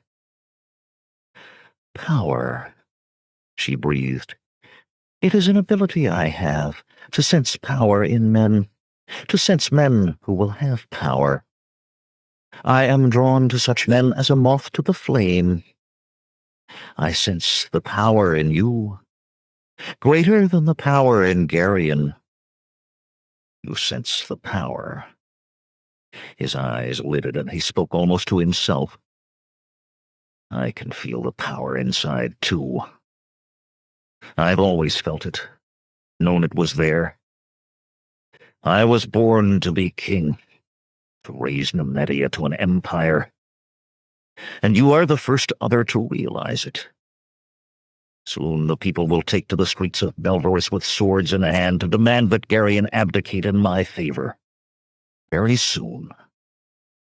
And on that day, I will raise you to the nobility, Solaria. Lady Solaria. I thank my king." Suddenly he unbelted his dressing robe and threw it off, turning so that the man in the crystal, if he were actually able to see from it, would have a clear view of the bed. "Come and worship your king," he commanded. Mouth curving in a wet-lipped smile, she crawled to him. 5. As Conan made his way down to the common room at the sign of Festus the next morning, he wondered again if he had fallen into a nest of lunatics. 2 lyres, 4 zithers, 3 flutes, and 6 harps of assorted sizes were being played, but by musicians scattered about the room, and no 2 playing the same tune. One man stood declaiming verse to a wall with full gesticulations, as if performing for a wealthy patron. A dozen young men and women at a large table covered with bits of sculpture shouted over the music, telling one another in detail what was wrong with everyone else's work. 3 men at the foot of the stairs also shouted at one another, all 3 simultaneously, about when morally reprehensible action was morally required. At least that was what he thought they were shouting about. All the men and women in the room, none past their mid-20s, were shouting about one thing or another. He and Horto had been made welcome the night before, after a fashion. There had been but a score of people in the inn then, if it was an inn. That was another thing the Cimmerian doubted. A lot of them had stared as if Ariane had brought back 2 Brythunian bears. And among that lot, with no more weapons than a few belt knives for cutting meat, perhaps they had seemed so. While Horto had gone out back to the baths, wooden tubs sitting on the dirt in a narrow court, not the marble palaces to cleanliness and indolence found elsewhere in the city, the odd youths had crowded around Conan, refilling his cup with cheap wine whenever it was in danger of becoming empty, and prodding him to tell stories. And when Horto returned, they pressed him, too, for tales. Long into the night and the small hours of the morning, Conan and the one-eyed man had vied to top the other's last tale. Those strange young men and women, artists some said they were, others musicians, and still others philosophers, listened as if hearing of another world. Ofttimes those who called themselves philosophers made comments more than passing strange, not a one of which Conan had understood. It had taken him a while to realize that none of the others understood them either. Always there was a tick of silence, punctuating each comment, while the rest watched him who made it to see if they were supposed to nod solemnly at the pontification or laugh at the witticism. A time or two Conan had thought one of them was making fun of him, but he had done nothing. It would not have been proper to kill a man when he was not sure. At the foot of the stairs he pushed past the philosophers. None of the 3 even noticed his passing, and stopped in astonishment. Ariane stood on a table in the corner of the room, naked. She was slim, but her breasts were pleasantly full, her waist tiny above sweetly rounded hips. He swung his cloak from his shoulders, the wavy-bladed sword was safely hidden in the tiny room he had been given for the night, and stalked across the room to thrust the garment up to her. "Here, girl, you're not the sort for this kind of entertainment. If you need money, I have enough to feed both of us for a long time." For a moment she looked down at him, hands on hips and eyes unreadable, and astounded him by throwing back her head and laughing. His face reddened. He little enjoyed being laughed at. Instantly she dropped to her knees on the table, her face a picture of contrition. The way her breasts bounced within a handspan of his nose made his forehead suddenly grow beads of sweat. "I'm sorry, Conan," she said softly, or what passed for softly in the din. "That may have been the nicest thing anyone has ever said to me. I shouldn't have laughed." "If you want to exhibit yourself naked," he replied gruffly, "why not go to a tavern where there's a bit of money in it?" "You see those people?" She pointed out 3 men and 2 women seated near the table, each with a piece of parchment fastened to a board and a bit of charcoal in hand, and each glaring impatiently at the girl and him. "I pose for them. They don't have the money to hire someone, so I do them a favor." "Out in front of everybody?" he said incredulously. "There isn't much room, Conan," she said, amusement plain in her voice. "Besides, everyone here is an artist of one sort or another. They do not even notice." Eyeing her curves, he was willing to wager differently, but all he said was, "I suppose you can do what you want." "You suppose right." She waved to the people sketching and hopped down from the table, producing any number of interesting jiggles and bounces. He wished she would stop leaping about like that while she had her clothes off. It was all he could do not to throw her over his shoulder and take her back up to his room. Then he noticed a twinkle in her eye and a slight flush on her cheek. She knew the effect she had on him. Deftly, she took the cloak out of his hands and wrapped it chastely around her. "At the moment, I would like to have some wine with you." He looked at the cloak, raising an eyebrow questioningly, and she giggled. It's different up there. There I'm posing. Down here I'm just naked. Come, there's a table emptying. She darted away, and he followed, wondering what difference the distance from the table to the floor made, wondering if he would ever understand women. As he slid onto a stool, across a small, rough-topped table from her, someone thrust a clay jug of wine and two battered metal cups in front of them, disappearing while Conan was still reaching for his pouch. He shook his head. It's the first tavern I've ever seen where payment was not demanded before a cup was filled. Did not anyone explain last night? She laughed. Perhaps they did, but there was more than a little wine being passed around. Did you really do all you talked about last night?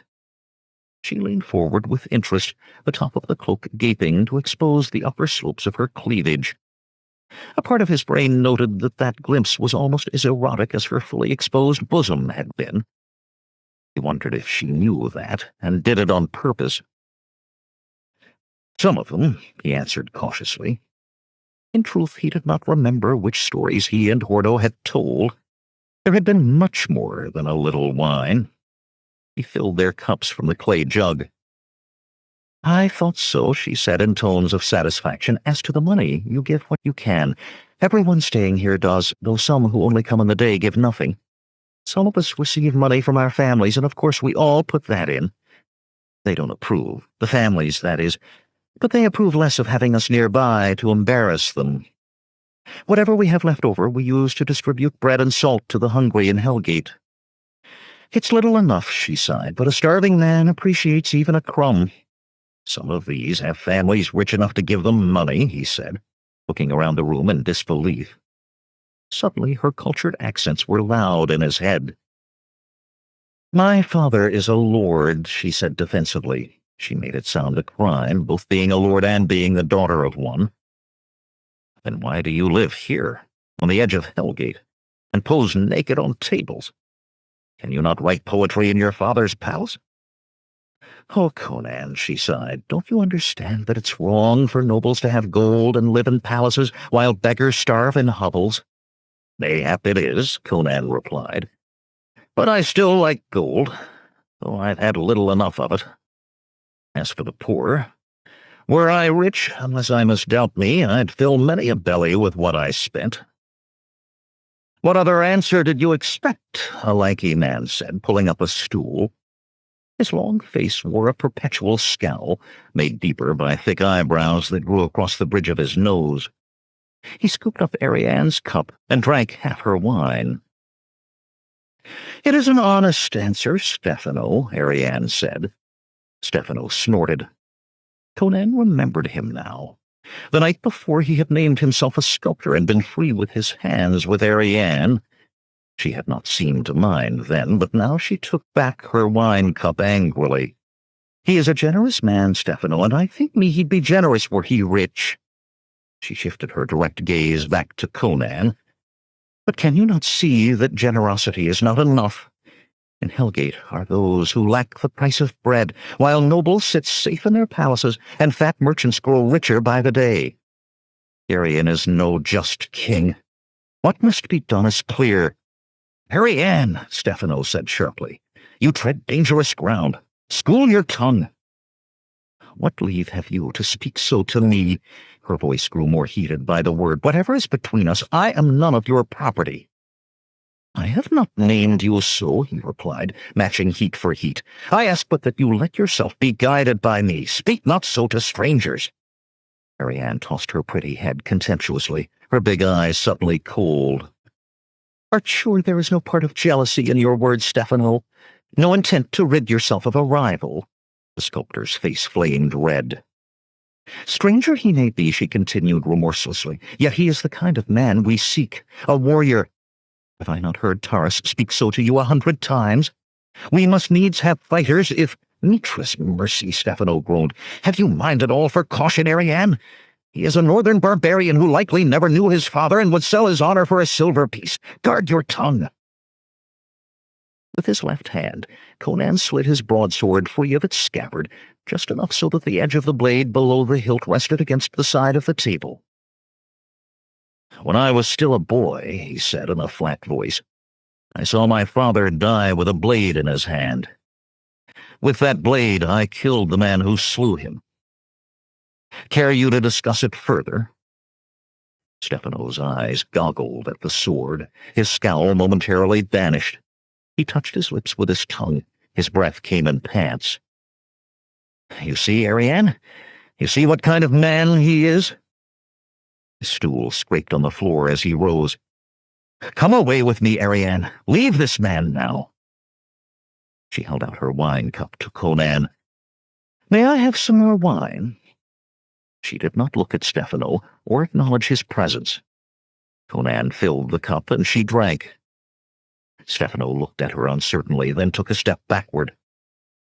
"Guard your tongue," he hissed, and darted away, almost crashing into another table in his haste. "Will you guard your tongue?" Conan asked quietly. She peered into her wine a time before answering. "From the stories you told, your sword goes where the gold is. Do you choose only by who can pay the most gold?" "No," he told her. "I've ridden away from gold rather than follow unjust orders." Sighing, he added truthfully, "But I do like gold." Clutching his cloak about her, she rose. Mayhap we'll speak of it later. They wait for me to finish posing." "Ariane," he began, but she cut him off. "Stefano thinks he has a claim on me," she said quickly. "He has not." And she left almost as quickly as Stefano had. Conan emptied his cup with a muttered curse, then turned to watch her drop his cloak and climb back to her pose on the table. After a moment her eyes shifted to him, then away, quickly. Again she met his gaze, and tore hers away. Her rounded breasts rose and fell as her breathing became agitated. Spots of red appeared on her cheeks, growing, her face flushing hotter and hotter. Abruptly she uttered a small cry and leaped down, snatching up the cloak from the floor without looking again at Conan. She pulled the fur-trimmed garment about her as she ran, darting between the tables, feet flashing up the stairs. The Cimmerian smiled complacently as he poured more wine from the clay jug. Perhaps things were not as bad as they seemed. Hordo dropped onto the stool across the table, a frown creasing his eye. "Have you listened to what's said in this place?" he asked quietly. "Was there a guardsman about? There'd be heads on pikes for sedition before many more dawns." Conan looked casually to see if anyone was listening. "Or for a rebellion? This lot?" The one-eyed man snorted derisively. "They might as well march to the block and ask to have their heads chopped. Not that the city's not ripe for it, mind, but these have as much chance as a babe sucking a sugar tit. But what if they have money? Gold to hire fighting men?" Hordo raised his cup as Conan spoke. Now he choked on the wine. "Where would this lot get gold?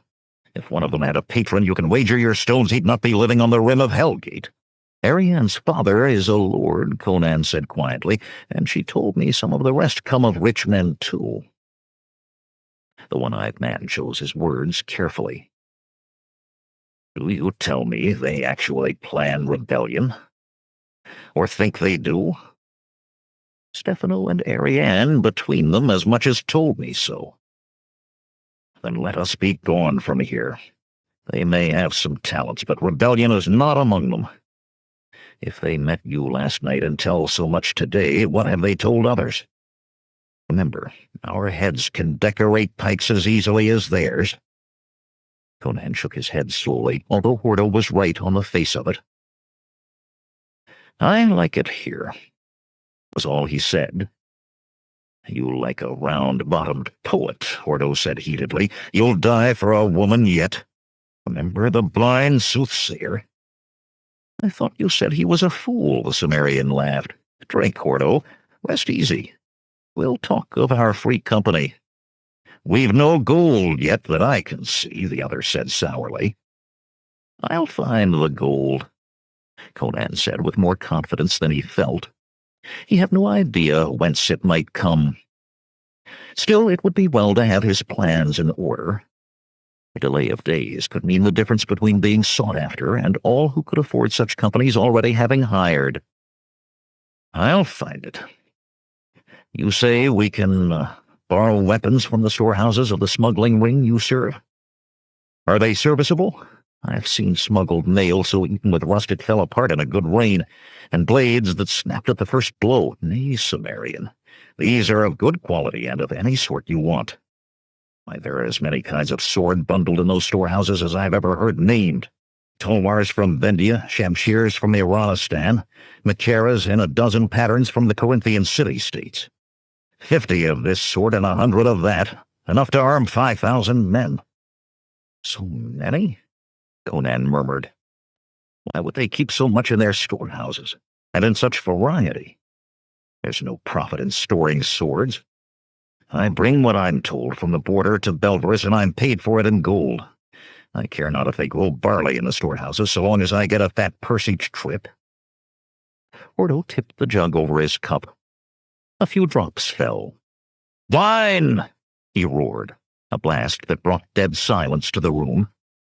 Everyone turned to stare in amazement at the two burly men. A slender girl in the same sort of plain neck-to-ankles cotton robe that Ariane wore approached hesitantly and placed another clay jug on the table. Ordo fumbled in the purse at his belt and tossed her a silver piece. The rest is for you, little one, Ordo said. The girl stared at the coin, then laughed delightedly and dropped a mockingly deep curtsy before leaving. Conversation slowly resumed among those at the tables. Musicians struck up their various tunes, and the poet orated to the wall. Pretty serving girls, Ordo muttered as he refilled his battered metal cup, but they dress like temple virgins. Conan hid a smile. The one-eyed man had drunk deeply the night before. Well, he would discover soon enough that he did not have to pay for his wine. In the meantime, let him contribute for the both of them. Consider, Ordo. Such a motley collection of weapons is just the sort of thing these artists would put together. That again, the other man grumbled. In the first place, whoever runs the ring, I can't see him wanting Darien overthrown. Those fool tariffs might be starving the poor, but they make good profits for smuggling. In the second place... His face darkened, the scar below his patch standing out whitely. In the second place, I've been through one rebellion with you, or have you forgotten riding for the Vendian border half a step in front of the headsman's sword? I remember, Conan said. I've said naught of joining their rebellion. Said naught, but thought much, Ordo growled. You're a romantic fool, Sumerian. Always were, likely always will be. Ottoman stones, man, you'll not mix me in another uprising. Keep your mind fixed on the gold for a free company. I always keep my mind on gold, Conan replied. Mayhap I think on it too much. Ordo groaned, but Conan was saved having to say more by the appearance of the slender girl who had brought the wine jug. Tilting her head to one side, she favored the big Sumerian with a look, half shyness, half invitation, that made the room suddenly too warm. What's your name, girl? Ordo asked. You're a pretty little bit. Get rid of that cotton shift. Deck yourself with a little silk, and you could work in any tavern in Belverus. She tossed her head, laughing gaily, silken brown hair rippling about her shoulders. Thank you, kind sir, and for your generous contribution. Ordo frowned in uncomprehension. My name is Karen, she went on, her soft brown eyes shifting to Conan like a light-fingered caress. And by those shoulders you must be the Conan Ariane spoke of. I work in clay, though I hope to have my sculpture cast in bronze some day. Would you pose for me? I can't pay you, but perhaps...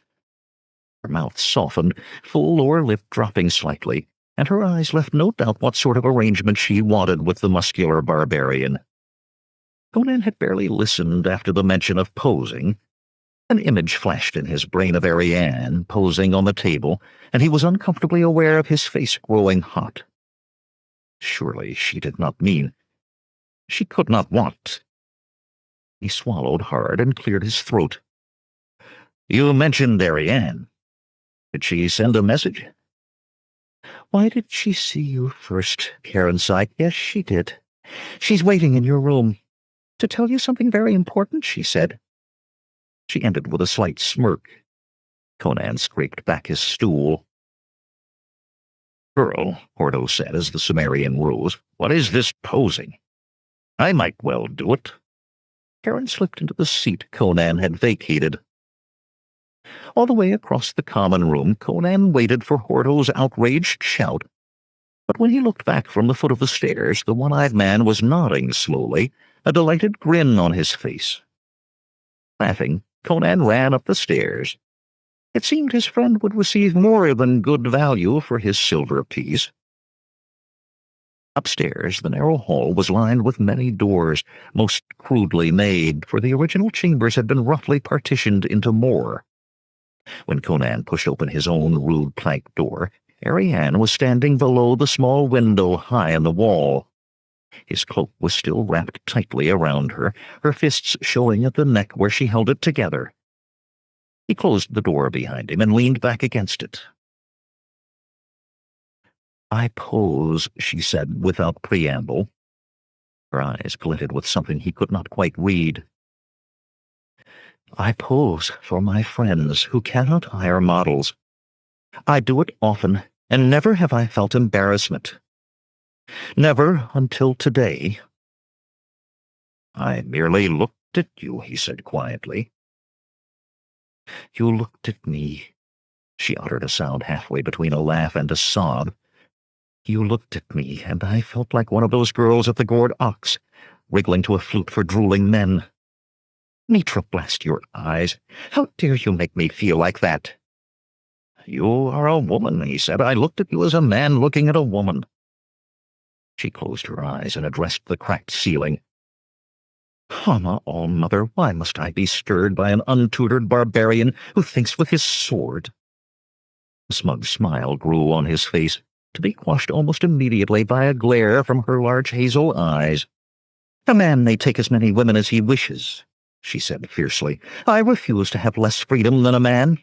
If I choose to have but one man at a time to my mat, and have no other till he leaves or I do, that is my affair. Can you accept me as I am?"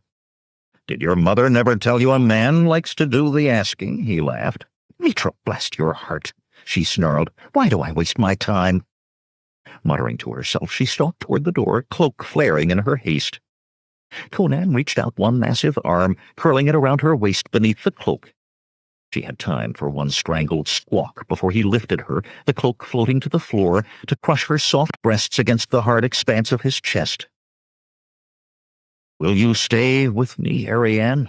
he asked, looking into her startled eyes. Before she could speak, he tangled his free hand in her hair and brought her lips to his.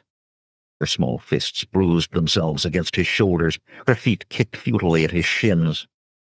Slowly her struggles subsided, and when a satisfied murmur sounded in her throat, he released her hair. Panting, she let her head drop onto his broad chest. "Why did you change your mind?" she managed after a time. "I didn't change it," he replied. She looked up, startled, and he smiled. "Before you asked, this time I did the asking." Laughing throatily, she let her head fall back. "Hama All-Mother," she cried, "will I never understand these strange creatures called men?" He laid her gently on his sleeping mat, and for a long time thereafter only sounds passion-wrought passed her lips. 6. The Street of Regrets in the morning hours fit well Conan's mood. The paving stones were littered with the tawdry refuse of the previous night's revelry. Those few people to be seen were stumbling home bleary-eyed and hollow-faced. Conan kicked rubbish from his path as he strode along, and gave growl for growl to the stray dogs that scavenged among the leavings. The 10 nights past had been an idyll at the sign of the Festus, wrapped in Ariane's arms, her passions and appetites feeding his own even as they sated them. Stefano brooded much in jealousy and wine, yet the memory of the Cimmerian's anger kept his tongue between his teeth. Hordo, drawn by the attractions of the slender Karen, had moved his few belongings from an inn 3 streets away, and of an evening they drank and told each other lies till the charms of Ariane and Karen parted them. Those were the nights. Days were another matter. Conan paused at the sound of running boots behind him, then continued on as Hordo joined him. "Ill luck this morrow, too?" the one-eyed man asked, eyeing the Cimmerian's face. Conan nodded shortly. "When I had defeated all 3 bodyguards now in his service, Lord Heranius offered 3 gold marks for me to take service as their chief, with 2 more every 10 day. "Ill luck," Hordo explained. "Mitra. That's twice the usual rate for bodyguards. I'm tempted to give up smuggling. At least there'd be no danger of the headsman's block. And I must swear bond oath before the city magistrates not to quit his service without leave for 2 years. Oh." Conan's right fist cracked into the other palm with a sound like a club striking leather. A drunk, stumbling his way home, jumped a foot in the air and fell in a puddle of vomit. Conan did not notice. "Everywhere it is the same," he grated. "Free companies are single-blade fee alike. All demand the bond oath, and some require 3 years if they do not require 5. Before the bond oaths," Hordo mused, "some men changed masters every day, getting a silver piece more each time. Look you, why not take service with whoever offers the most gold? This Lord Heranius, by the sound of it. When you're ready to go, if he won't release you, just go. An oath that makes a man a slave is no oath at all. And when I do, I must leave Belvaris, perhaps all of Nemedia." He was silent for a time, his boots kicking broken clay wine jars and soiled bits of abandoned clothing from his path. At last he said, "At first it was but talk, Hordo, this free company that I would lead. Now it's more. I'll take no service until I ride at the head of my own company." "It means so much to you?" Hordo said incredulously. He dodged a jar of slops thrown from a second-story window, hurling a curse at the thrower, already gone. "It does," Conan said, ignoring the other's mutters about what had splashed on his boots. "In the final sum of it all, perhaps a man has no more than himself, naught but a strong right hand and a steel in it. And still, to rise, to make some mark in the world, a man must lead others. I was a thief, yet did I rise to command in the army of Turan, and did well at it. I know not how far I may rise, nor how far the path I follow may take me. Yet do I intend to rise as high and go as far as my wits and a good sword will take me. I will have that free company." "When you do," the one-eyed man said dryly, "are you certain they swear the bond oath?"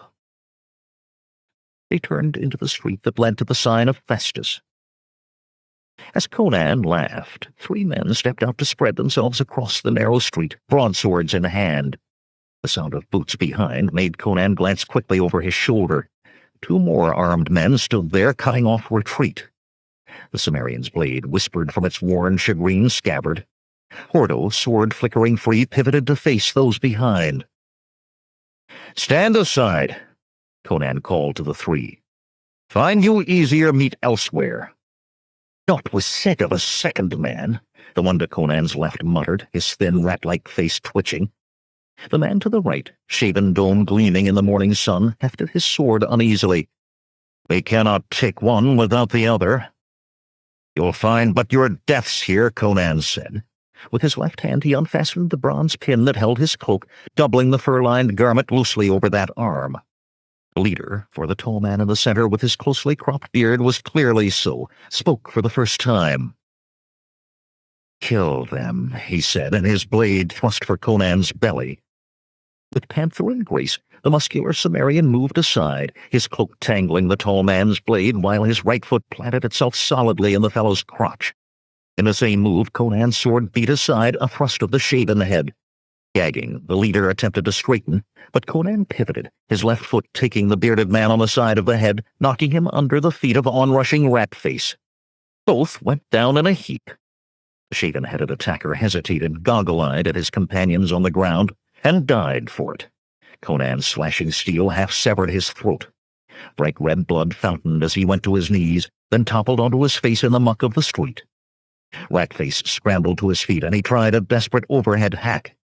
Conan's blade rang against the other, bringing it into a sweeping downward circle, sliding his blade along his opponent's, thrusting it into the villain's chest. A quick kick next to his blade freed the body to collapse alongside the other, and Conan spun to find the leader on his feet, his narrow bearded face suffused with rage. He swung while the big Cimmerian was yet turning, staring with surprise as Conan dropped to a squat, buttocks on his heels. Conan's steel sliced a bloody line across his abdomen. The tall man screamed like a woman, dropping his sword as his frantic hands tried vainly to hold his intestines in. His eyes were glazed with death before he struck the filthy paving stones. Conan looked for Hordo, in time to see the one-eyed man's blade decapitate his second attacker. With the head still rolling across the pavement, Hordo turned to glare at Conan, blood oozing from a gash on his sword arm and another, smaller, on his forehead. "I'm too old for this, Cimmerian." "You always say that." As he spoke, Conan bent to check the pouches of the men he had killed. "It's true, I tell you," Hordo insisted. "If these hadn't been such fools as to talk and dither while we sat ourselves, they might have chopped us to dog meat.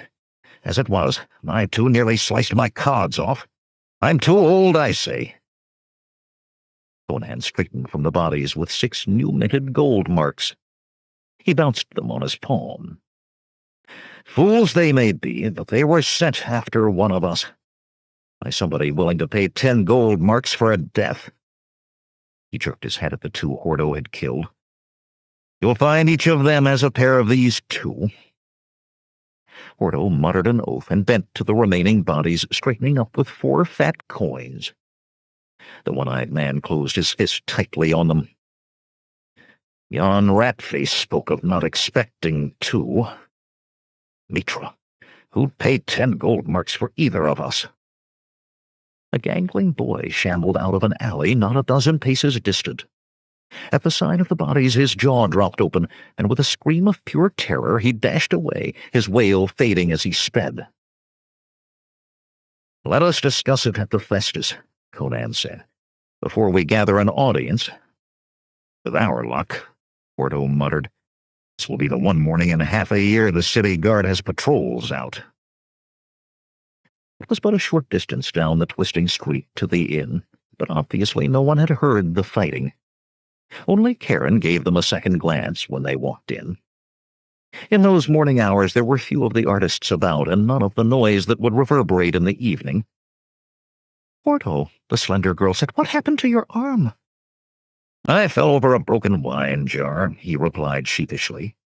She gave him a sharp look and left, returning in a moment with a pile of clean rags and a jug of wine. Uncorking the wine, she began to pour it over the gash on Hordo's arm. "No!" he shouted, snatching it from her hand. An amused smile quirked her mouth. "It hurts not that much, Hordo." "It hurts not at all," he growled, "but this is the proper way to use wine." And he tipped the clay jug up to his mouth, with his free hand fending off her attempts to take it back. When finally he stopped for breath, she jerked it away, pouring the little wine that remained over a cloth and dabbing at his forehead. "Hold still, Hordo," she told him. "I will fetch you more wine later." Across the common room, Conan noticed a face strange to the inn.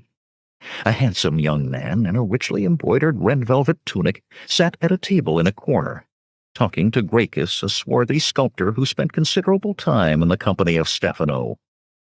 After discovering that someone might want him dead, Conan was feeling suspicious of strangers. He touched Karen's arm. "That man," he said, "the one talking to Gracchus. Who is he? He seems well dressed for an artist." "Demetrio, an artist," she snorted. "A catamite and a wastrel. They say he's a great wit, but I've never found him so. Betimes he likes to dazzle those among us who can be dazzled by his sort, when he's not rolling in the flesh pots." "Think you it's him?" Hordo asked. Conan shrugged.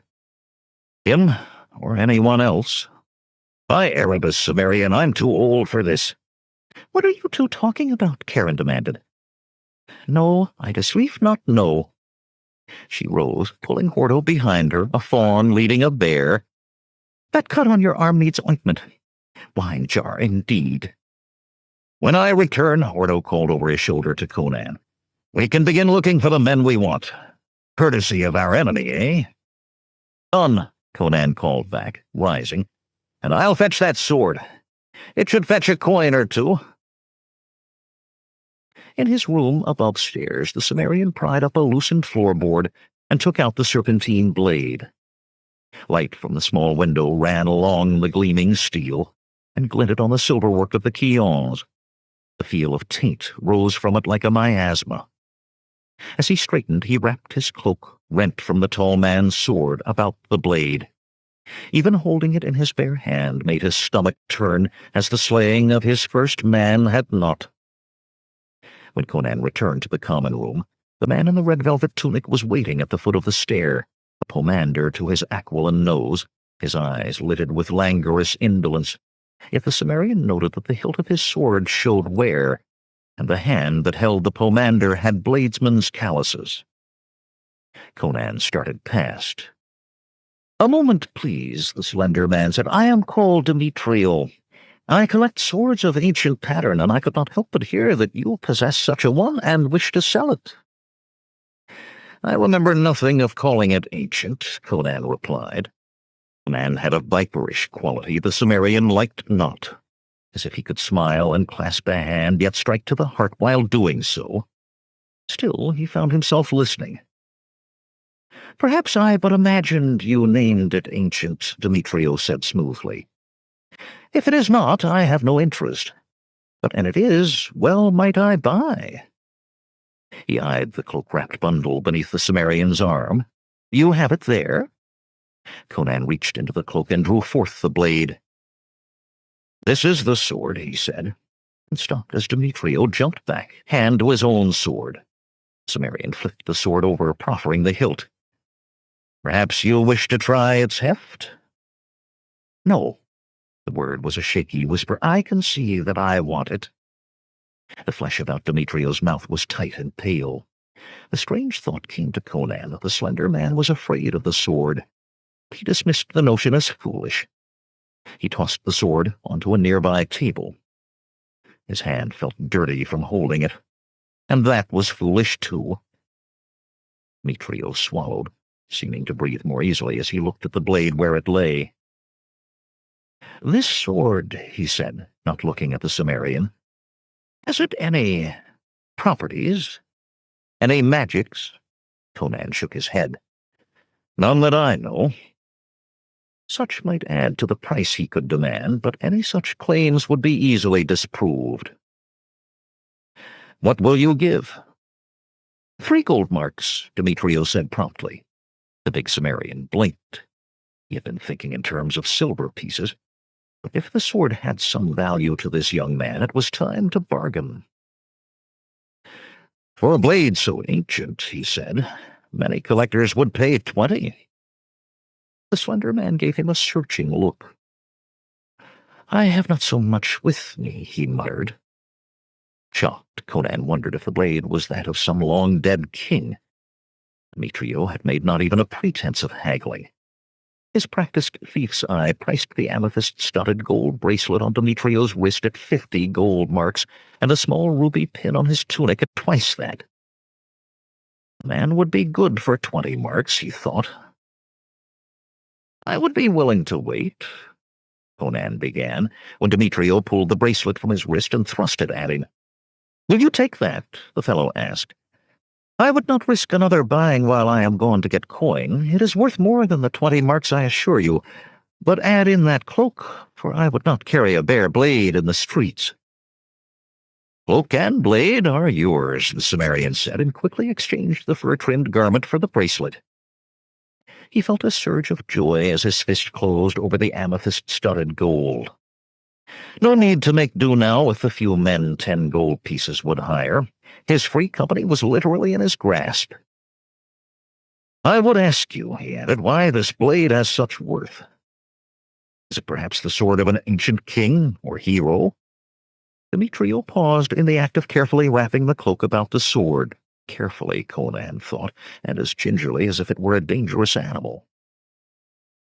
"How are you called?" the slender man asked.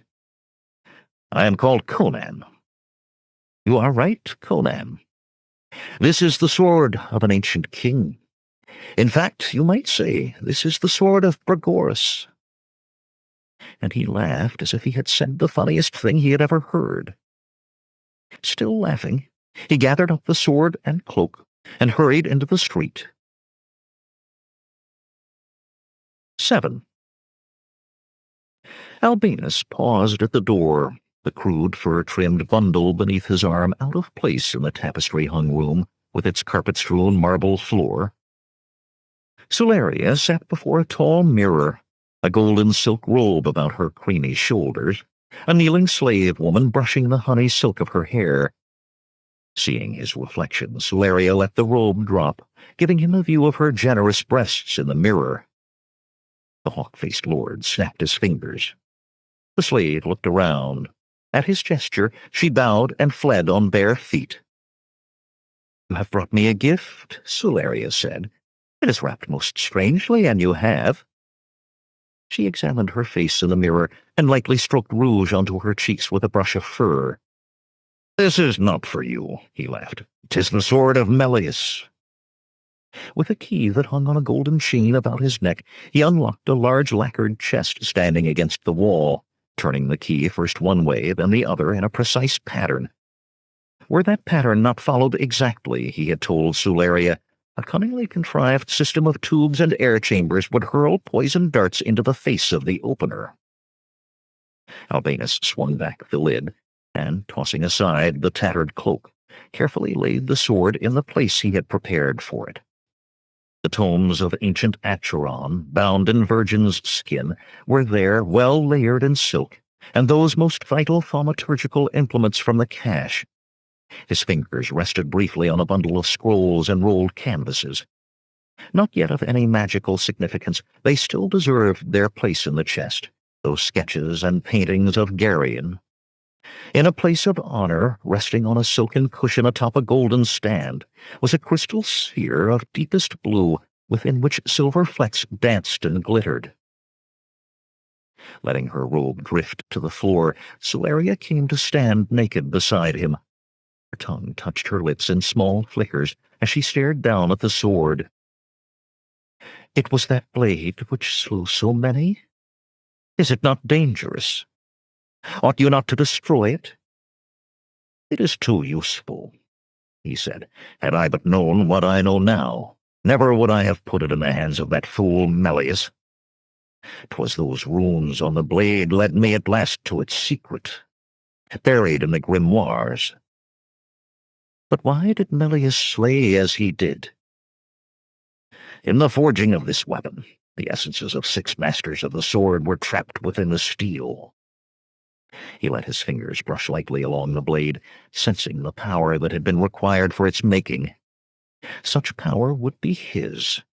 Power beyond the ken of mortal minds. Power far beyond that of earthly kings. And in that entrapment did madness come. He reached down as if to lift the sword, but stopped with his hand clawed above the hilt. Let the same hand grasp this hilt but 3 times to use this blade, and the mind that controls that hand will be ripped away, merging with the madness of those ancient masters of the sword. Escape. Slay and escape. Slay. Slay. Ending on a shout, he looked at Solaria.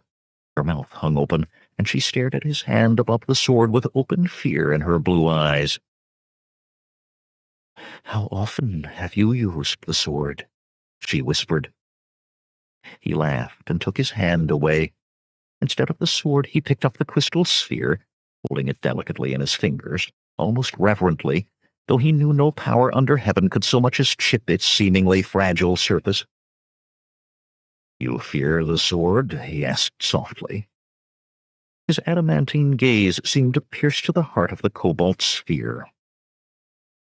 "Fear is that which is to be feared," For by this is summoned and controlled a being. Demon? A god? I know not, yet a being of such power that even the tomes of Acheron speak of it in whispers full of awe. And he would be its master.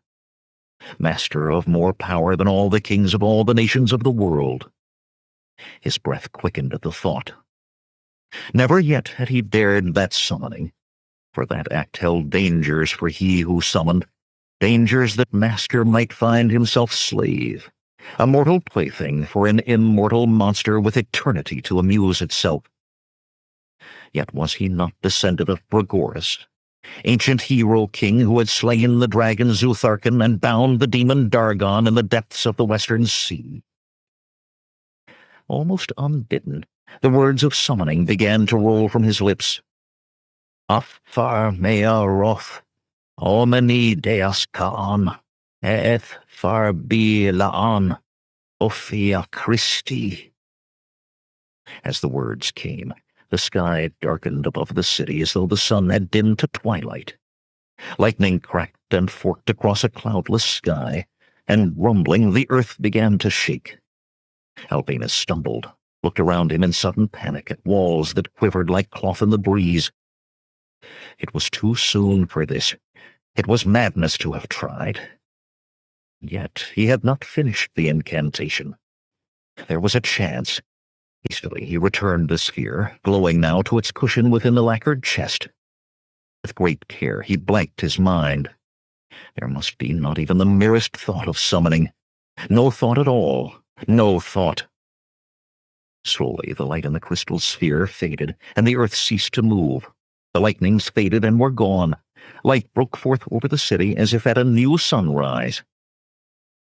For a long time Albinus did not look at Sularia. Did she say one word, he thought grimly, but one word of the spectacle of fool he had made himself, he would gut her and strangle her with her own entrails. But one word. He turned to face her with a face dark as that beneath an executioner's hood. Sularia stared at him with eyes filled with pure lust. "Such power," she whispered. "You are a man of such power, almost I fear me it might blind me to look on you." Her breath came in pants. "Is it thus you will destroy Geryon?" His spirit soared, and his pride. "Geryon is not worthy of such," he sneered. "I will create a man, give him life with my 2 hands. So will I bring the usurper to his doom." "You are so powerful as that," she gasped. He waved it away. "A mere trifle. Already have I done so, and this time the errors of the last will not be repeated." Abruptly he tangled his hand in her hair, forced her to the floor, forced her though she would have gone willingly and more than willingly. "Nothing stands in my way," he said as he lowered himself atop her. She cried out, and he heard in it the cries of the people acclaiming their king, their god. Sophana raised herself from the cushions of her bed, her lushly rounded body sweat-oiled from love-making. Her full breasts swayed with the motion. The man in her bed, a lean young captain of the Golden Leopards, lifted himself unsteadily on one elbow. His dark eyes were worshipful as he gazed at her. "Are you a witch, Sophana? Each time I think that I will die from the pleasure. Each time I think that I've had all the ecstasy there is in the world. And each time you give me more than I could dream of." Sophana smiled contentedly. "And yet, Beatus, I think you tire of me." "Never," he said fervently. "You must believe me. You are Derketo come to earth." "But you refuse me such a small favor." "Sophana," he moaned, "you know not what you ask."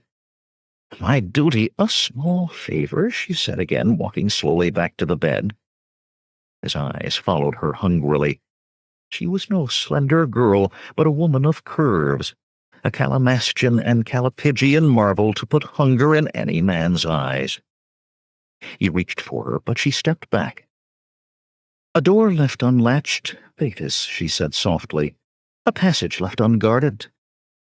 Would you deny your king a surprise? The same delights you now enjoy?" The young captain breathed heavily, and his eyes closed. "I, at least, must be there," he said at last. "Of course," she said swiftly, and moved to kneel astride him. "Of course, Thetis, my love." Her smile was Vulcan, the light in her violet eyes feral. Let Albinus make his long, drawn-out plans. She would strike while he still planned. It was a pity that Thetis had to die along with Geryon. But that was in the future. Sighing contentedly, she gave herself over to pleasure. 8. The straw butts were each the size of a man's torso. Conan set the last of them in place, and swung into the saddle to gallop the 150 paces back to the men he and Hordo had gathered in the 5 days past. He wished the one-eyed man were with him, but Hordo was yet keeping his contacts with the smugglers, and he was seeing to the shifting of goods from a storehouse before the king's customs made a supposed surprise inspection. They could never tell, Hordo maintained, when those contacts might prove useful. The Cimmerian reined in his big Aquilonian black before the 200 mounted men, holding up a short, heavy bow before the men. "This is a horse bow." The bows had been a lucky find, for mounted archery was an art unknown in the West, and Conan counted on this skill to add to his free company's appeal to patrons. The bows had been lying unstrung in the smuggler's storehouse, thought too short and of too heavy a draw to be wanted. Each of the 40 now wore other acquisitions from the storehouse: metal jazzerate hauberks over padded tunics and spiked helms. A round shield hung at each saddle, and a good Turanian scimitar bearing the proof mark of the royal foundry at Agropur swung at each hip. Conan hoped their armor was unfamiliar enough to Numedia to give them a foreign flavor. Men usually believed that foreigners knew strange tricks of fighting. With the horse bows they might believe correctly. As he and Hordo had chosen only men already possessing a horse, they had gold enough only for signing bonuses, not for buying horses, so had they chosen men who knew something of archery. But none knew mounted archery. That was why Conan had brought them to this clearing outside of Belverus. "You're all accustomed to using a bow ring on your thumb," he went on, "but when you fight mounted, you must be able to shift from bow to sword to lance and back quickly. A bow ring encumbers the grip." "How do you draw the thing at all?" asked a grizzled man with a livid scar across his broad nose. He held the short bow out at arm's length and attempted to draw it. The cord moved no more than a handspan, producing laughter from some of the others. The grizzled man's name was Machaon. Though he did not recognize Conan, the Cimmerian knew him for the sergeant who had commanded the city guards in killing Lord Melius. "Use a 3-fingered grip on the cord," Conan said, once the laughter had died, "and draw thusly." The muscular Cimmerian notched an arrow, and placing the bowstring to his cheek, pushed the short, powerful bow out to draw it. As he did so, he pressed with his knees, bringing the war-trained black around. The straw butts seemed to swing before his eyes. He loosed. With a solid thud, the shaft struck square in the center of the middle butt. A surprised murmur went up from the men. "Thus is it done," Conan said. "'Tis more than passing strange," a tall, hollow-cheeked man muttered, "this archery from horseback." His black eyes were sunken, and he looked as though he had been ravaged by disease, though those among the company who knew him said he had no sickness but a doleful spirit. "If it is a thing of use, why do we not see it among the armies of Numedia or Aquilonia or any other civilized land?" Conan was saved, answering by Machaon. "Open your mind, Naris," the grizzled man said, "and for once let not your mournful mood color what you see. Think you, we can appear, strike, and be gone while foot archers rush to plant their sharpened stakes against the charge they expect, while pikemen and ordinary infantry yet prepare to close ranks against the mounted attacks they know? Enemy cavalry will be but lowering their lances to countercharge when our arrows strike to their hearts. Put off your dolorous countenance, Narus, and smile at the surprise we will give our enemies. Narus deliberately showed his teeth in a grin that made him look more the plague victim than ever.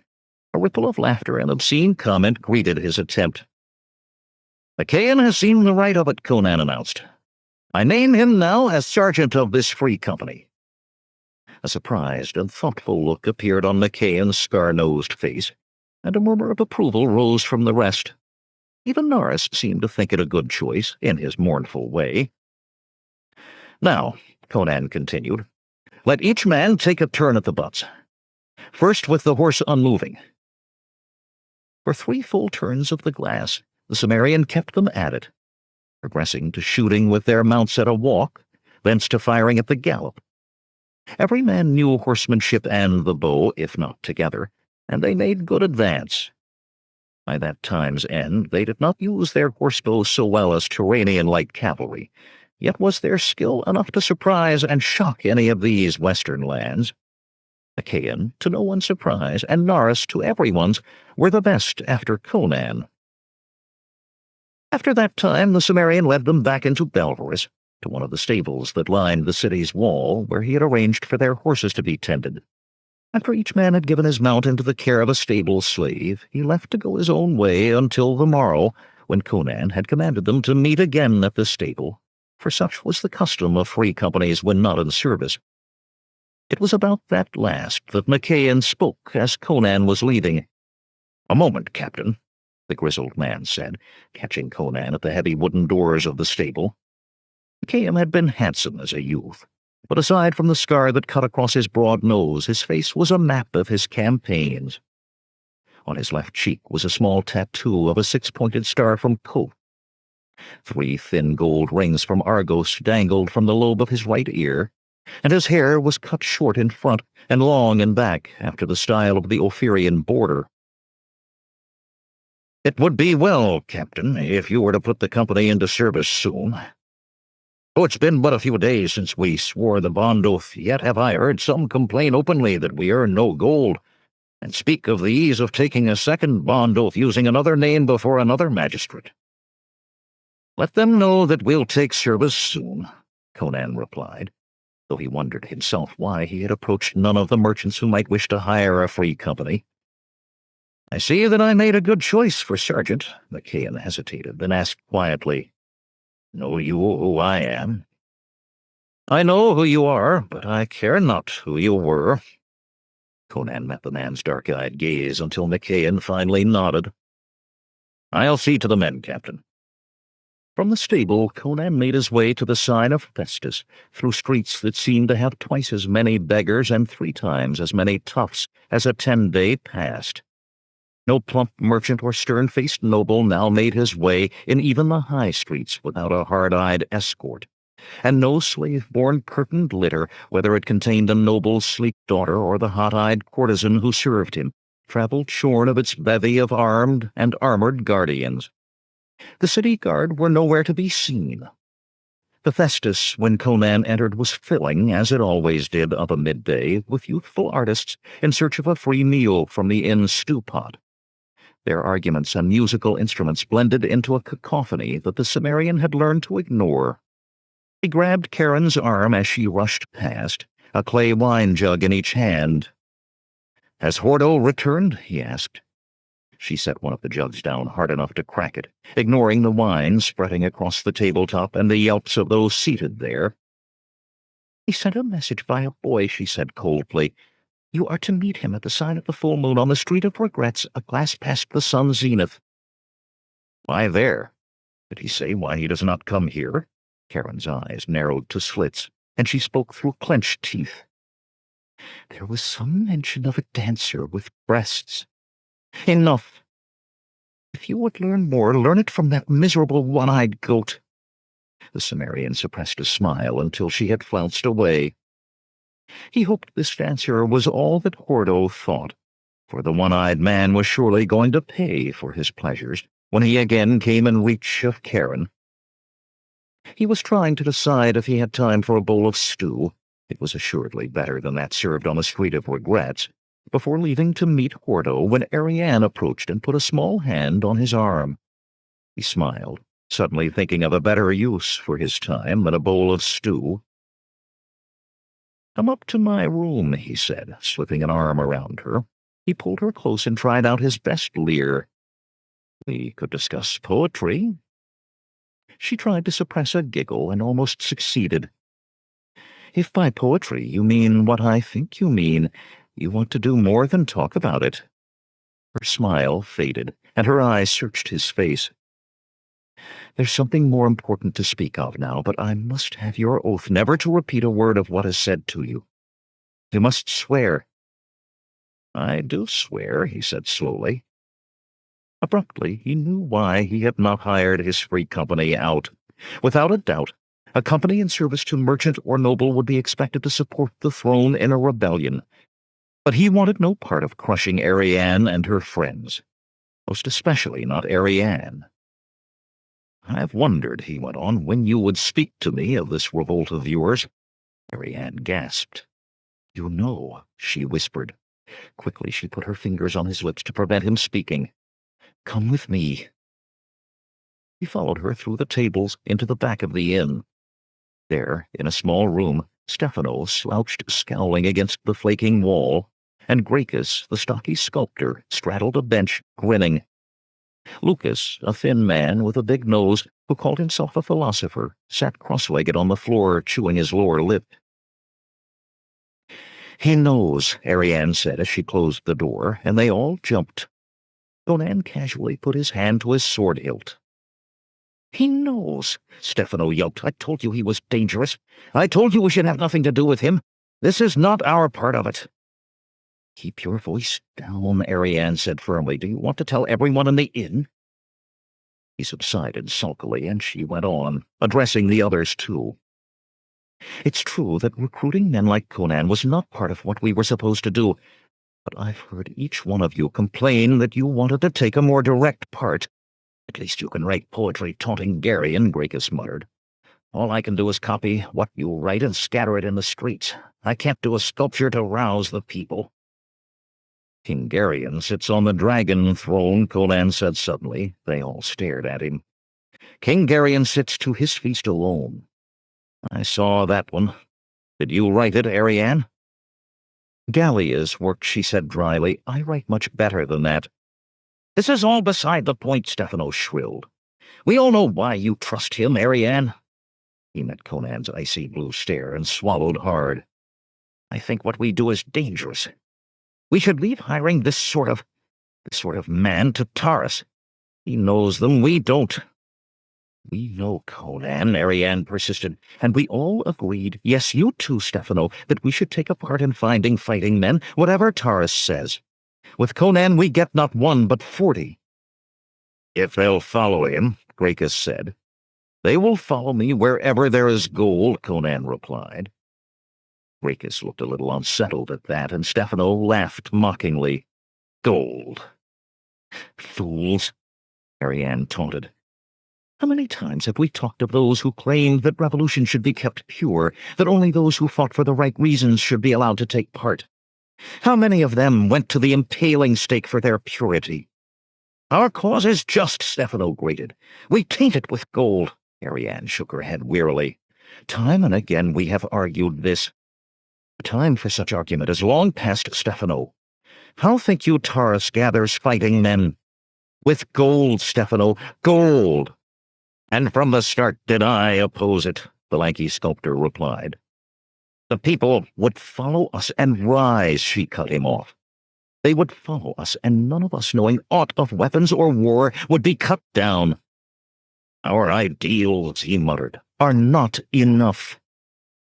She glared at each of her fellow conspirators in turn, and they shifted uneasily beneath her gaze. Of them all, Conan realized the strongest will was housed within her sweet curves. "What I want," Gracchus announced, "is a chance to hold a sword in my hand. Conan, can I ride with you on the day?" "I have not said I would join you," Conan replied slowly. Ariane gasped, clutching her hands beneath her rounded breasts, her face a picture of dismay. Gracchus sat open-mouthed. "I told you he was not to be trusted," Stefano muttered. My men will follow me, the Cimmerian went on, but not if I lead them only to the headsman's block or the impaling stake. I cannot join you without some idea of your chances of success. And to know that, I must know your plans. He could betray us, Stefano said quickly. Be quiet, Stefano, Ariane said, but she studied the Cimmerian's face without speaking further. I am not civilized enough, Conan told her softly, to betray my friends. She nodded shakily. Stefano tried to cut her off, but she ignored him. Taurus hires warriors. He says that we need at least 1,000, but he will soon have that many. Our strength, though, is the people. Their anger is so great now, and their hunger, that they would pull Geryon down with their bare hands, could they? Some know they will receive weapons, others will follow. We have weapons for 10,000, weapons smuggled across the border. Some, no doubt, by your friend Hordo. 10,000, Conan said, remembering Hordo's estimate of 5. 10, Baker said. I've seen them. Taurus showed me a storehouse full. Let him count them, too, Conan thought dryly. It takes a great deal of gold to arm 10,000, even poorly, and more to hire 1,000 already armed. You provided this gold? Some part of it, yes, Ariane said defensively. But as you know, we earn no great amounts, and most of what we have from our other sources goes to this inn. There are some, Stefano said loftily, who despite their wealth believe that we are right, and Geryon will destroy Nemedia. They furnish Taurus with what is needed to acquire arms and men. Who are they? Conan asked. Will they support you openly, put their names behind you once you take to the streets? Of course, Stefano said, but almost immediately his loftiness fell into uncertainty. That is, I suppose they will. You see, they prefer to remain anonymous. He laughed shakily. Why, not even any of us here has ever seen them. Their money goes directly to Taurus. What Stefano means, Ariane said, as the sculptor sank into silence, is that they're affrighted we will fail, and fear to find themselves upon the headsman's block. 'Tis likely they think to manipulate us, and the revolution, to increase their own wealth and position. But if they do, they forget that we command the people, and 1,000 armed men. 1,000 armed men who had taken gold from these mysterious benefactors, Conan thought wearily. But what is your plan? Not just to rush into the streets, handing swords out to the people? Rakus smiled broadly. We are not such fools as you might think us, Conan. Those of us who distribute the bread in Hellgate have found men who can be trusted, marked out those who will follow when the word is given. These will receive the weapons. We will lead them to surround the royal palace, while Taurus takes the 1,000 to seize the city gates and lay siege to the city guard in their barracks. What of the free companies and the bodyguards? Conan asked. There must be 3,000 such in the city, and those who have paid them will most certainly support the king. Yes, Ariane said, but each will also keep his bodyguard close about him till he sees what happens. We can ignore them. If necessary, they can be rooted out later, one by one. A free company of 100 may be overrun by 1,000 from the gutter to whom death is no more than an escape from hunger. She looked ready to lead such an assault herself, small head erect, shoulders back outthrusting her breasts to strain the fabric of her shift, eyes alight with hazel fire. Conan knew her words were true. Men who welcomed death were fearsome opponents in the assault, though more easily dealt with in the long campaign.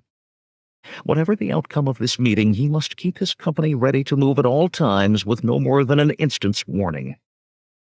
What he said, though, was, "What of the army?" It was Grakus again who answered. The closest troops are 1,000 at Heranium and 2 at Geraculum. They would take 5 days to reach Belverus once they have been commanded to march, but will be too few to do anything to effect while we hold the city gates. As to the forces on the Aquilonian border, they will still have to decide to abandon the border, worrying all the while of what Aquilonia will do. 10 days' march from the border for a sizable force, Conan said thoughtfully. 2 days hard riding for a message to get there. So you can count on 12 days before you must face siege machinery and soldiers in numbers to assault the city walls. Perhaps it will be longer, but 'tis best to count on no more. You have an eye for such things, Gracchus said approvingly. We plan based on 12 days. And we will have no need for them, Stefano pronounced with a dismissive wave of his hand. Long before then, the downtrodden of the city will have risen to join us. 100,000 men will line the walls of the city, shoulder to shoulder. We will have called on Geryon to abdicate. Abdicate, Conan shouted. The others started, staring at the walls as if they could see them listening. He went on in a lower tone. You raise a rebellion, then call on Geryon to abdicate? 'Tis madness. The Golden Leopards could hold the royal palace for half a year of siege, perhaps more. You have 12 days. 'Tis none of my idea, Ariane said disgustedly. From the first have I said we must sweep over the palace in the first hour. And slaughter everyone there, Stefano said. Then we are no better than Geryon, our beliefs and ideals so much rhetoric. I do not remember, Gracchus said slowly, who it was first suggested we demand that Geryon abdicate. On first thought, perhaps it seems best to do as Ariane wishes, attack the palace while the Golden Leopards yet believe it is no more than another disturbance in the streets. But we cannot totally abandon the very ideals for which we fight.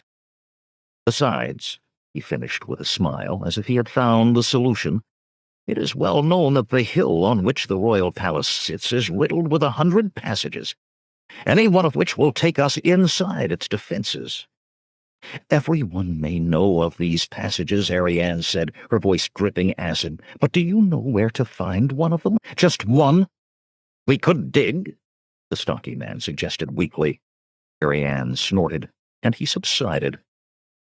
Conan shook his head. Geryon will not abdicate. No king would. You will but waste time you do not have to waste. If he will not abdicate, Stefano said, then the people will storm the royal palace and tear him to pieces with their bare hands for his crimes against them. The people, Conan said, staring at the dark-browed man as if he had never seen his like before. You talk of preventing a slaughter that will tarnish your ideals. What of the thousands who will die taking the palace? If they can. We compromised our ideals by hiring swordsmen for gold, Stefano maintained stubbornly. We cannot compromise them further. All who die will be martyrs to a just and glorious cause. When is this glorious day? Conan asked sarcastically. As soon as Taurus has gathered his 1,000 men, Gracchus replied. In effect, then this Taurus gives the word for your uprising. Gracchus nodded slowly, a suddenly doubtful look on his face, and Conan went on. Then I must speak to Taurus before I decide whether to join you. Ariane's eyes grew wide. You mean that you still may turn aside from us, after we have opened ourselves to you? We have told him all, Stefano cried, his voice growing more shrill by the word. He can betray everything. We have given ourselves to this barbarian. His face suddenly hard. Conan gripped his sword with both hands, pulling it up so that the hilt was before his face. Stefano stumbled back with a shriek like a woman, and Gracchus scrambled his feet. Ariane's face was pale, but she did not move. By this steel, Conan said, and by Crom, Lord of the Mound, I swear that I will never betray you. His icy blue eyes found Ariane's and held them. I will die first. Ariane stepped forward, her face full of wonder, and placed a hesitant hand on the Cimmerian's cheek. You are like no other man I have ever known, she whispered. Her voice firmed. I believe him. We will arrange a meeting for him with Taurus. Agreed, Stefano? Gracchus? The two sculptors nodded jerkily. Lucas? Lucas! What? The skinny philosopher started as if he had been asleep. Whatever you say, Ariane. I agree with you wholeheartedly. His eye lit on Conan's bared blade, and his head jerked back to thump against the wall. He remained like that, staring at the steel with horrified eyes. Philosophers, Ariane murmured laughingly. "I must go," Conan said, returning his sword to its scabbard. "I must meet Hordo." "I will see you tonight, then," Ariane said. Stefano suddenly looked as if his stomach pained him. "And, Conan," she added as he turned for the door, "I trust you with my life." With her life, the Cimmerian thought as he left the inn. Yet was she involved to the heart in the conspiracy and uprising? It could succeed. If Taurus had in fact the 1,000 trained and armed men he claimed, if the people rose and followed, and did not flee when faced with the interlocked shields and steady tread of infantry, the armored charge of heavy cavalry, and the roof-rending crash of monstrous siege engines, if the rebels, in their pride, could be convinced to let their ideals wait on victory and seize the palace while the golden leopards yet stood unaware. Too many ifs. Her life was bound with a doomed cause. Yet in the pride of his youth Conan swore another oath, this to himself.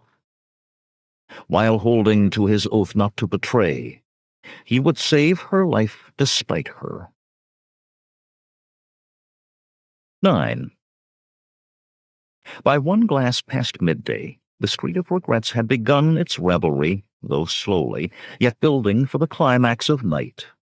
100 jugglers tossed balls, batons, rings, knives, and flaming wands where 1,000 soon would.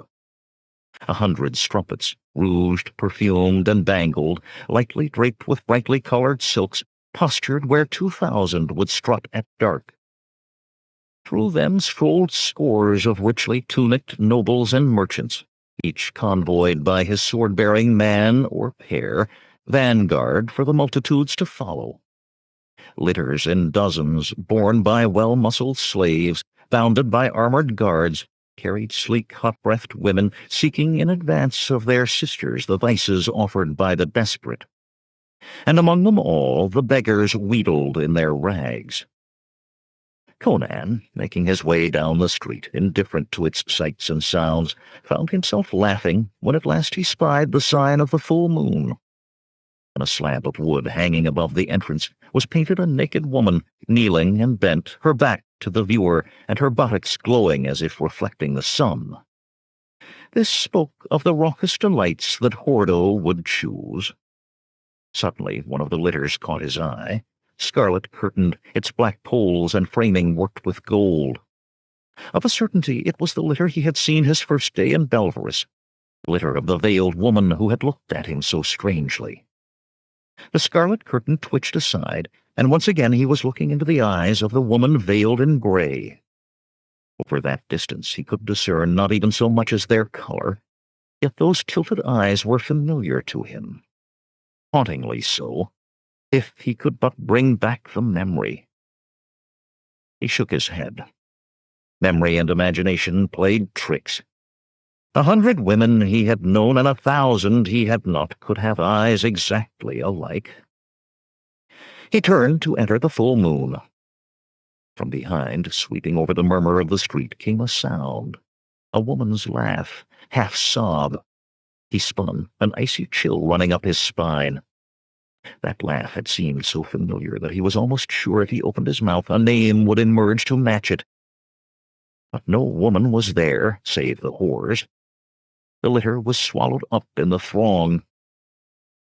The Cimmerian eased sword and belt dagger in their sheaths, as if that easing would ease his mind. He was too much on edge for worry of Ariane, he told himself. It would do good to lose himself for a time with Hordo in drink and ogling of this fabulous dancer. He plunged into the full moon. The common room of the full moon smelled of sour wine and stale perfume. The rough wooden tables were not more than a third filled at this hour, with men who hunched over their drinks, nursing their wine and their own dark fears together. 7 women danced to 2 shrill flutes and a zither, each carrying a strip of transparent red silk used now to cover the face, now to conceal bare breasts. From thin gilded girdles worn low on rounded hips depended curved brass plates that covered the juncture of their thighs, each plate marked with the price for which she who wore it could be enjoyed in the rooms above. Though all the dancers were nicely curved, Conan saw none he believed would have excited Hordo's imagination the way the message indicated. Perhaps they had other dancers, he thought, who would appear later. As he took a table close to the narrow platform where the dancers writhed, a plump serving wench appeared at his elbow, a single twist of muslin about her hips. "Wine," he said, and she darted away. As he settled to enjoying the women on the stage, he became aware of someone staring at him. Hesitantly, the thin philosopher Lucas approached his table. "May I talk with you, Conan?" The thin man looked about him nervously as he spoke, as though afraid of being overheard. The only other men not concentrating on their wine were three dark-skinned Kothians, their hair braided into metal rings and Carpaci daggers strapped to their forearms. They appeared to be arguing as to whether the dancers were worth the prices they bore. Still, Lucas half fell onto the stool across from Conan, leaning across the table and pitching his voice in an urgent whisper, as if he expected someone to stop him violently at any second. "I had to talk to you, Conan.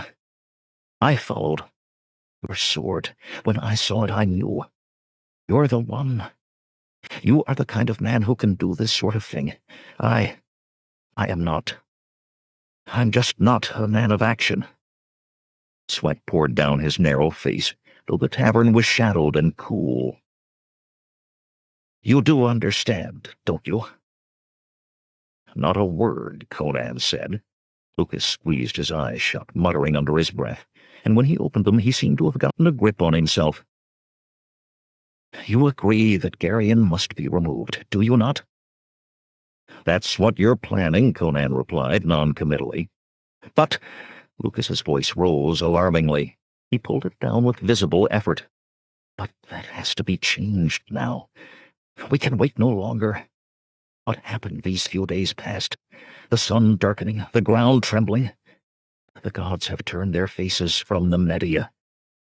That was a sign, a warning that we must remove Geryon before they remove him, and with him all of Belverus. Conan's own god, Crom, Dark Lord of the Mound, gave a man life and will and nothing more. Conan had seen little evidence that other gods did any more. As for the darkened sky and the trembling ground, it was his opinion that someone in Belverus worked at sorcery, despite Geryon's prohibitions. He had no love of such, but for once he was not involved, and he intended to remain that way. All he said was, "You think your plans should be advanced, then? But why speak to me of it?" "Oh, you don't understand. Not those plans. Something different, more immediate." The thin man's face had a sheen now from the sweat that covered it, and his voice shook, though he kept it low. "We are to be introduced into the palace, you see, with knives.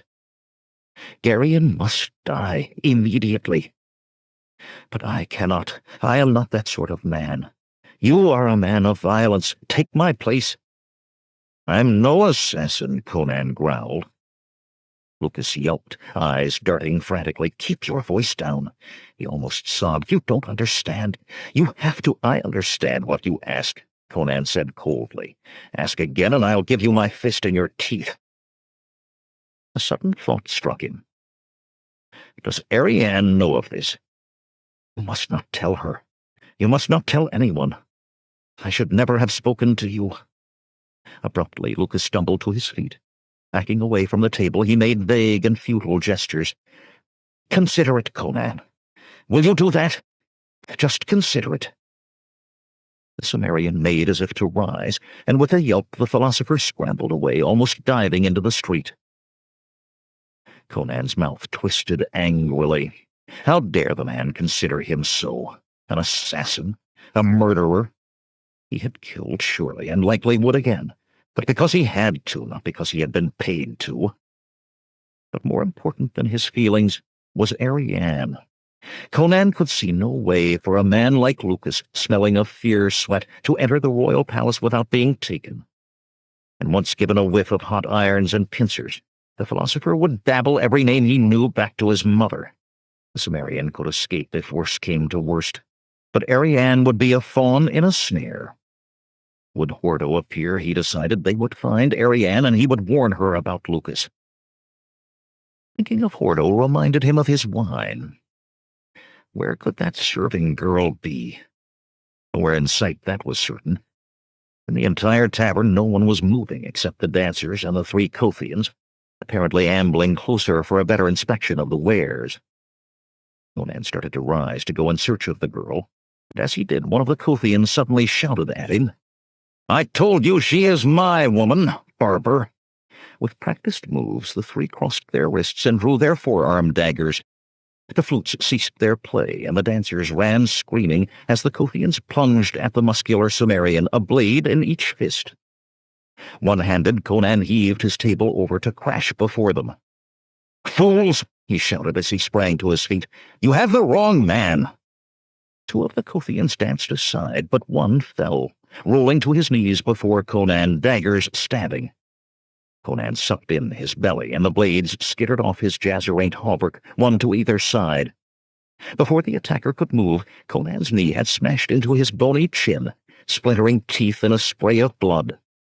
Even as the man's blades fell from nerveless hands, and he followed them unconscious to the filthy floor, Conan's own steel was in his grasp, broadsword and belt dagger held low at the ready.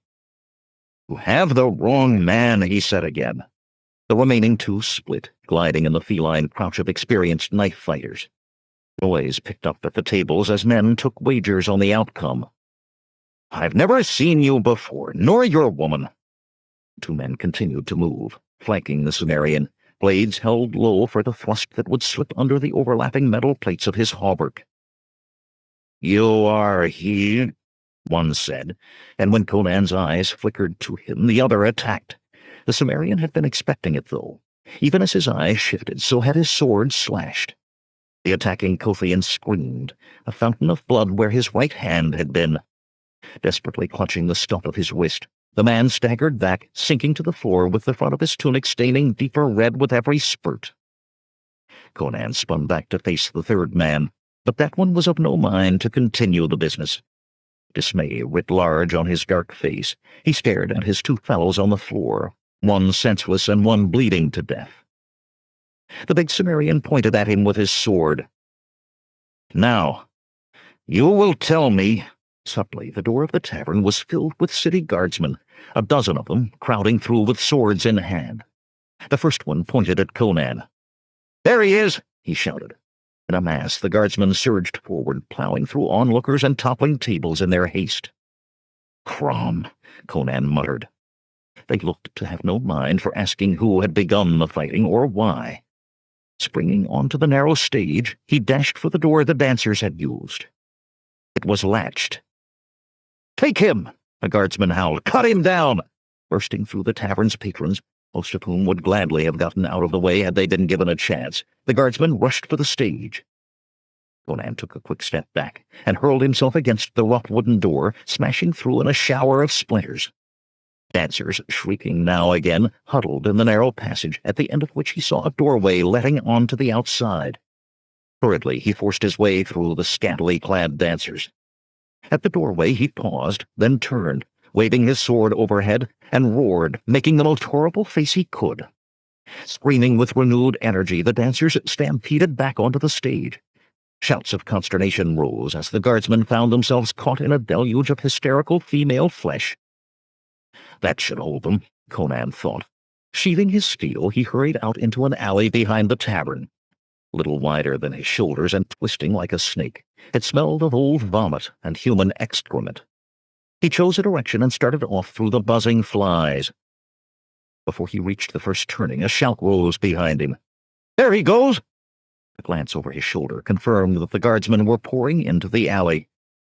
The gods must have tainted his luck, he thought, to send him the only guardsman in Belverus with a mind for duty. Perhaps they did not like women.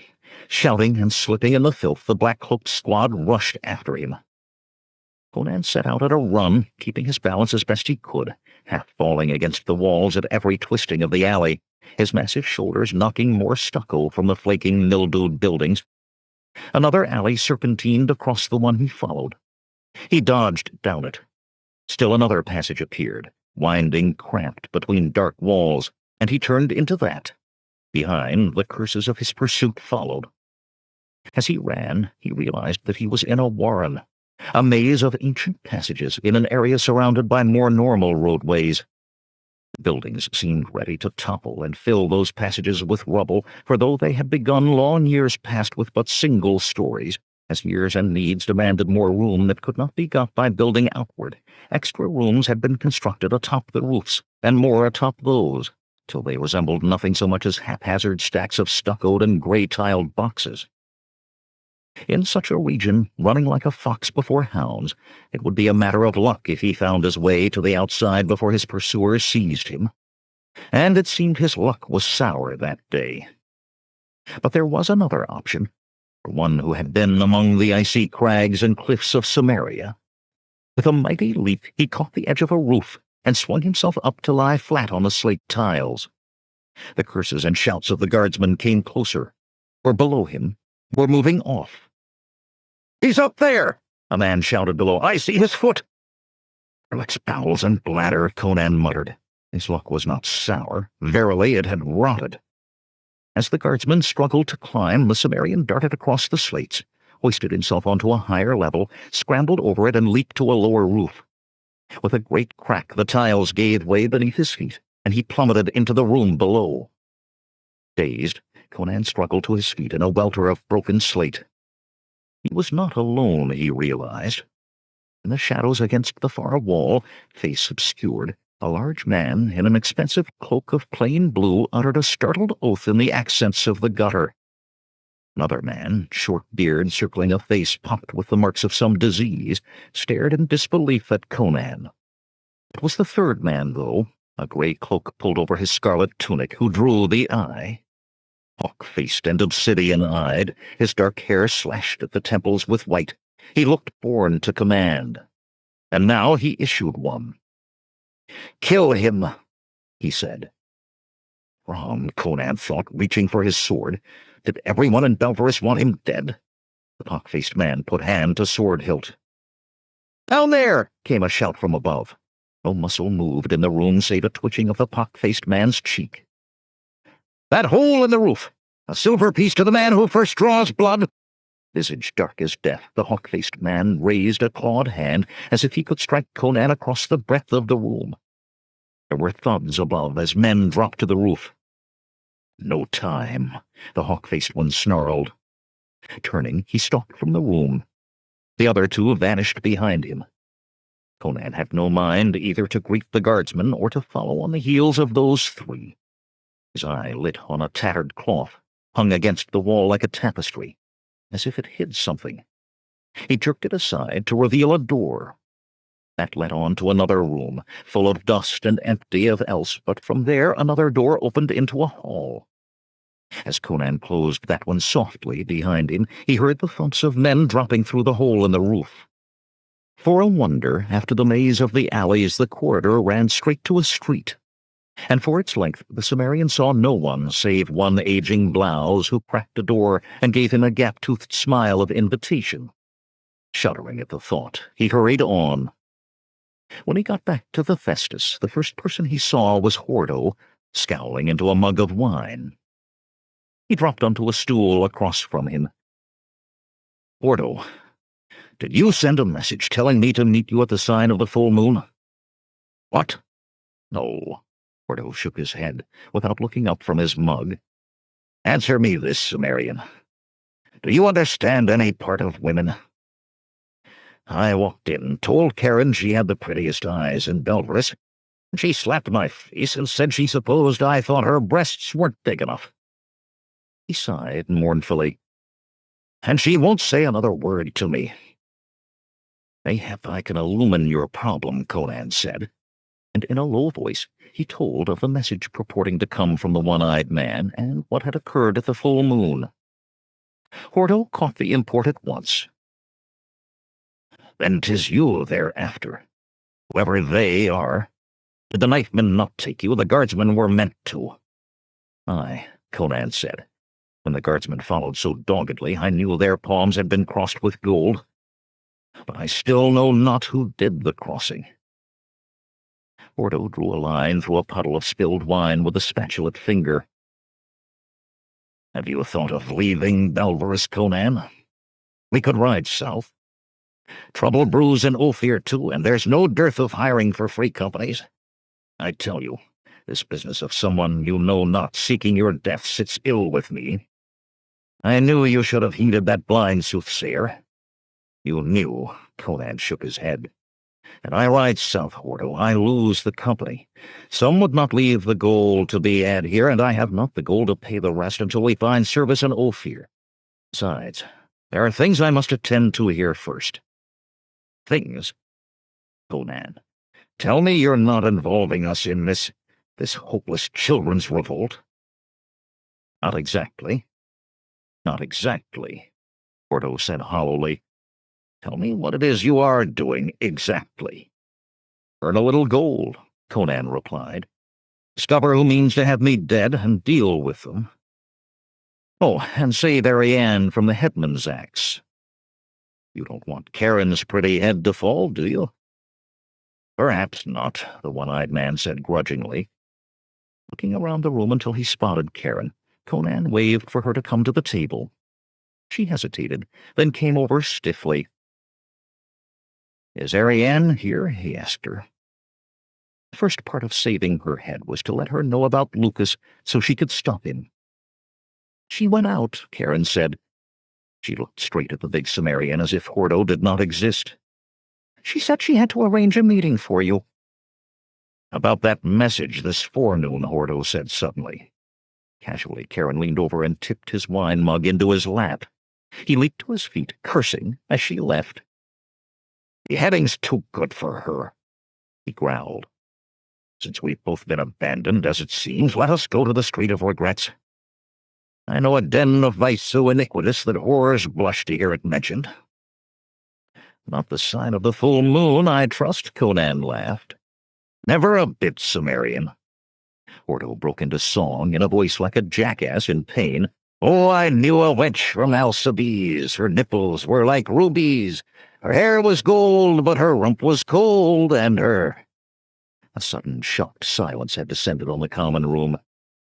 "You're not singing, Conan!" Laughing, Conan got to his feet, and roaring the truly obscene second verse, they marched out to horrified gasps. 10. "Are you certain?" Albinus demanded. Golden lamps suspended on chains from the arched ceiling of the marble-columned hall cast shadows on the planes of his face, making him look the wolf he was fiercer cousin to. Demetrio bristled sulkily, half at the doubting tone and half for having been made to wait on Albinus in the entry hall. "You wanted Sophana watched," he muttered. "I had her watched, and I'm certain. Would I have come in the night were I not?" "Follow me," Albinus commanded, speaking as to a servant. And he no more noticed the young catamite's pale lips and clenched fists than he would have those of a servant. Demetrio followed as commanded. That was all that was important. Albinus had slipped already into his persona of king. After all, it was now but a matter of days. His last essential acquisition had been made that very day. The dark-eyed lord went directly to the chamber where he so often sported himself with Sularia, but the woman was not there now. He tugged the brocaded bell-pull on the wall in a particular fashion, then went straight to his writing desk. "When?" he demanded, uncapping the silver ink-pot. Taking quill and parchment before him, he scribbled furiously. "How long have I before she acts?"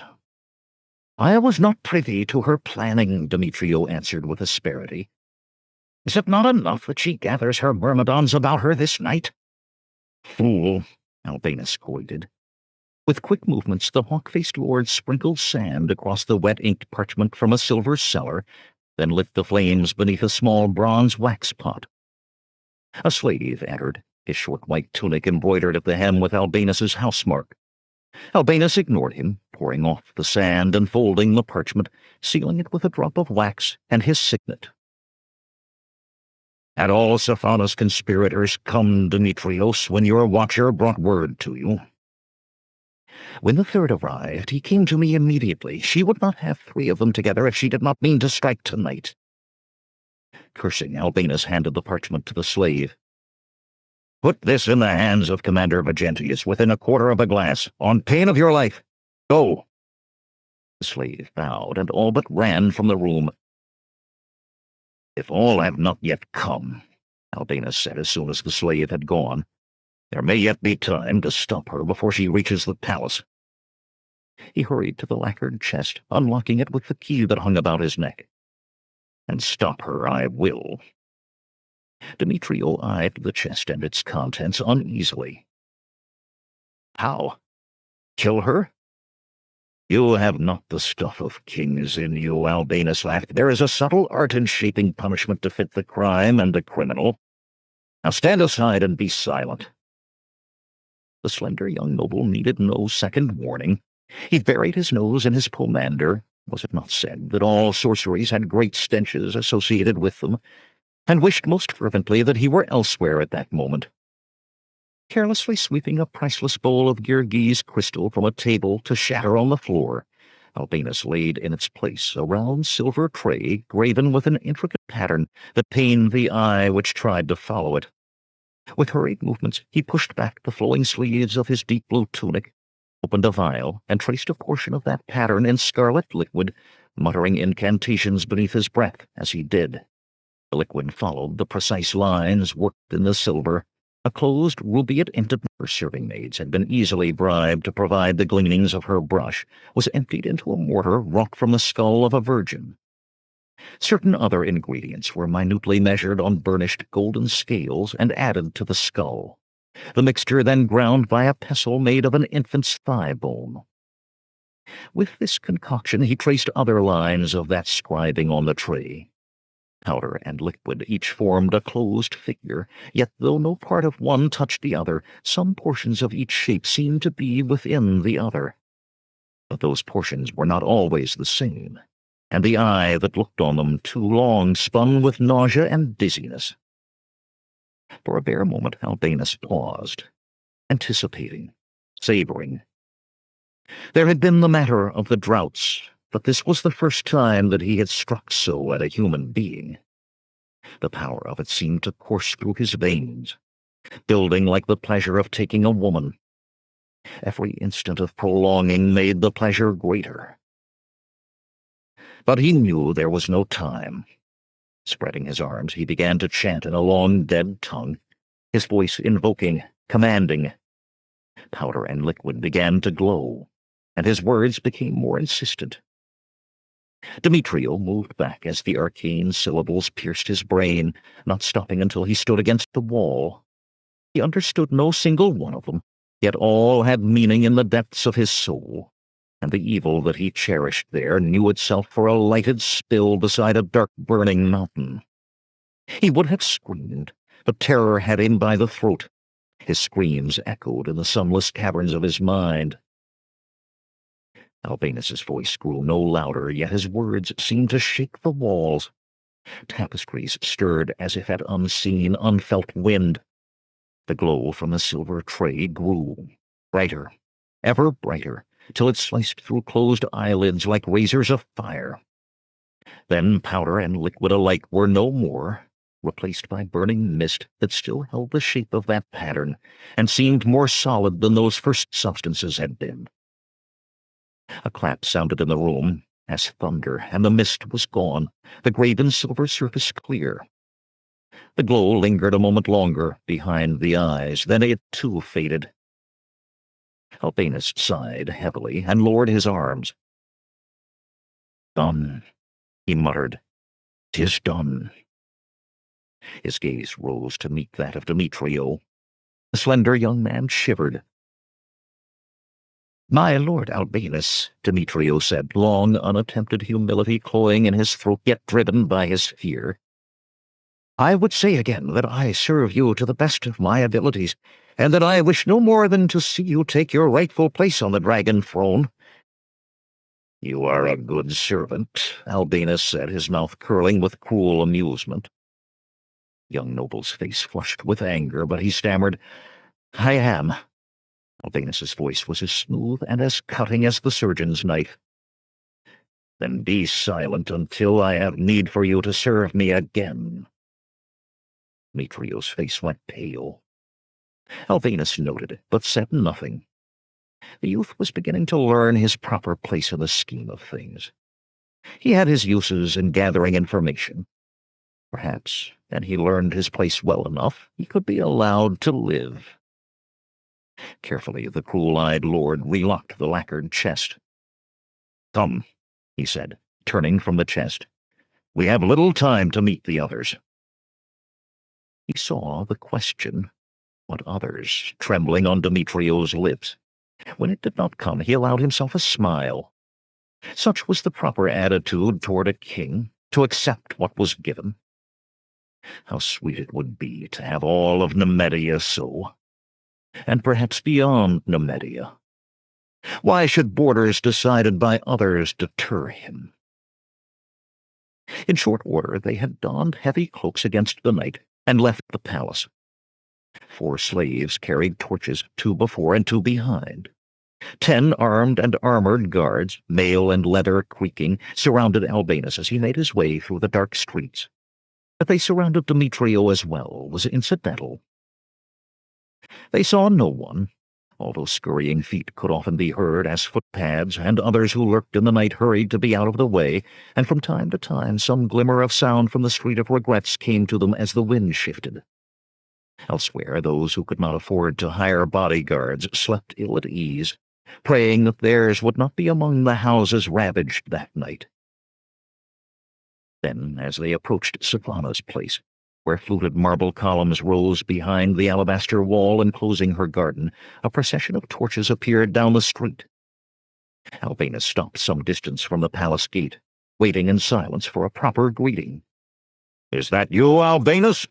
came Vegentius's growl. "A foul night, and a foul thing to have to slit the throat of one of my own captains." Albanus's mouth twisted. This one would not live, not if he were 100 times as useful.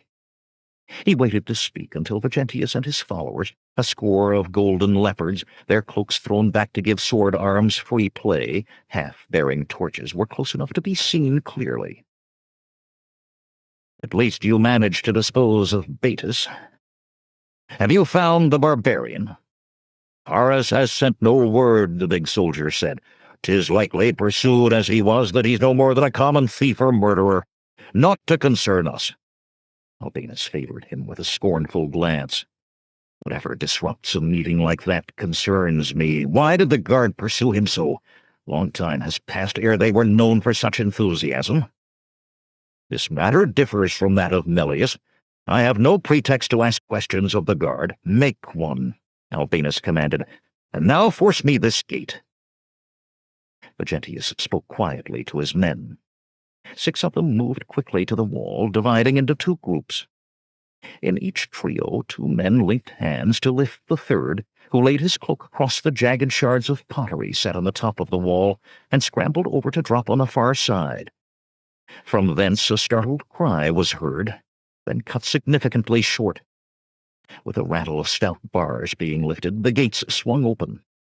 Albanus marched in, sparing not a glance for the guard who lay in the light spilling from the small gatehouse, surrounded by a spreading pool of blood. Vegentius told off 2 more men to remain at the gate. The rest followed the hawk-faced lord through the landscape gardens to the palace itself, with its pale columns and intricately worked cornices, and up broad marble stairs to a spacious portico. Some ran to throw back the tall bronze-hung doors with a crash. In the columned entry hall, 6 men started and stared as soldiers rushed in to surround them with bared blades. "Dispose of them," Albanus ordered without slowing. He went straight to the alabaster stairs, Demetrio trailing after. Behind him, men began shouting for mercy as they were herded away. "No!" a skinny, big-nosed man screamed. "I would not have done it. Vegentius's boot propelled him beyond hearing. Albanus made his way to Savannah's bedchamber, along halls he once had traversed for more carnal purposes. But not, he thought as he opened the door, for more pleasurable ones. Demetrio followed him diffidently into the room, peering fearfully for the destruction the magic had wrought. There seemed to be none. Safana lay on her bed, though to be sure she did not move or acknowledge their presence. She was naked, a robe of blue silk clutched in her hand, as if she had been on the point of donning it when she decided instead to lie down. Albinus chuckled, a dry sound like the rattle of a poisonous serpent. The slender youth crept forward. Her eyes were open. They seemed to have life, to see. He touched her arm and gasped. It was as hard as stone. "She still lives," Albinus said suddenly, "a living statue. She will not have to worry about losing her beauty with age now." Demetrio shivered. Would it not have been simpler to kill her? The hawk-faced lord gave him a glance that was all the more frightening for its seeming benevolence. "The king must think of object lessons. Who thinks of betraying me will think next on Safana's fate and wonder at his own. Death is much more easily faced. Would you betray me now, Demetrio?" Mouth suddenly too dry for words, the perfumed youth shook his head. Magentius entered the room, laughing. "You should have heard their crying and begging, as if tears and pleas would stay our steel." "They are disposed of, then," Albinus said. "All who were under this roof, servants and slaves as well." The big square-faced man drew a broad finger across his throat with a crude laugh. "In the cesspool. There was one, Lucas, he said his name was, as if it mattered, who wept like a woman and said it was not he, but one named Conan who was to do the deed. Anything to— What ails you, Albinus?" The hawk-faced lord had gone pale. His eyes locked with those of Demetrio. "Conan. 'Twas the name of he from whom you bought the sword." Demetrio nodded, but Albinus, though looking at him, saw other things. He whispered, uttering his thoughts unaware. "Coincidence? Such is the work of the gods. And when they tangle the skeins of men's fates so, it is for cause. Such cause could be murderous of ambition.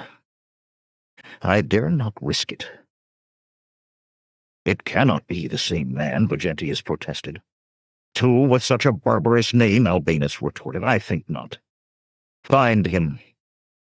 His obsidian glare drilled each man in turn, turning them to stone with its malignancy. "I want this Conan's head."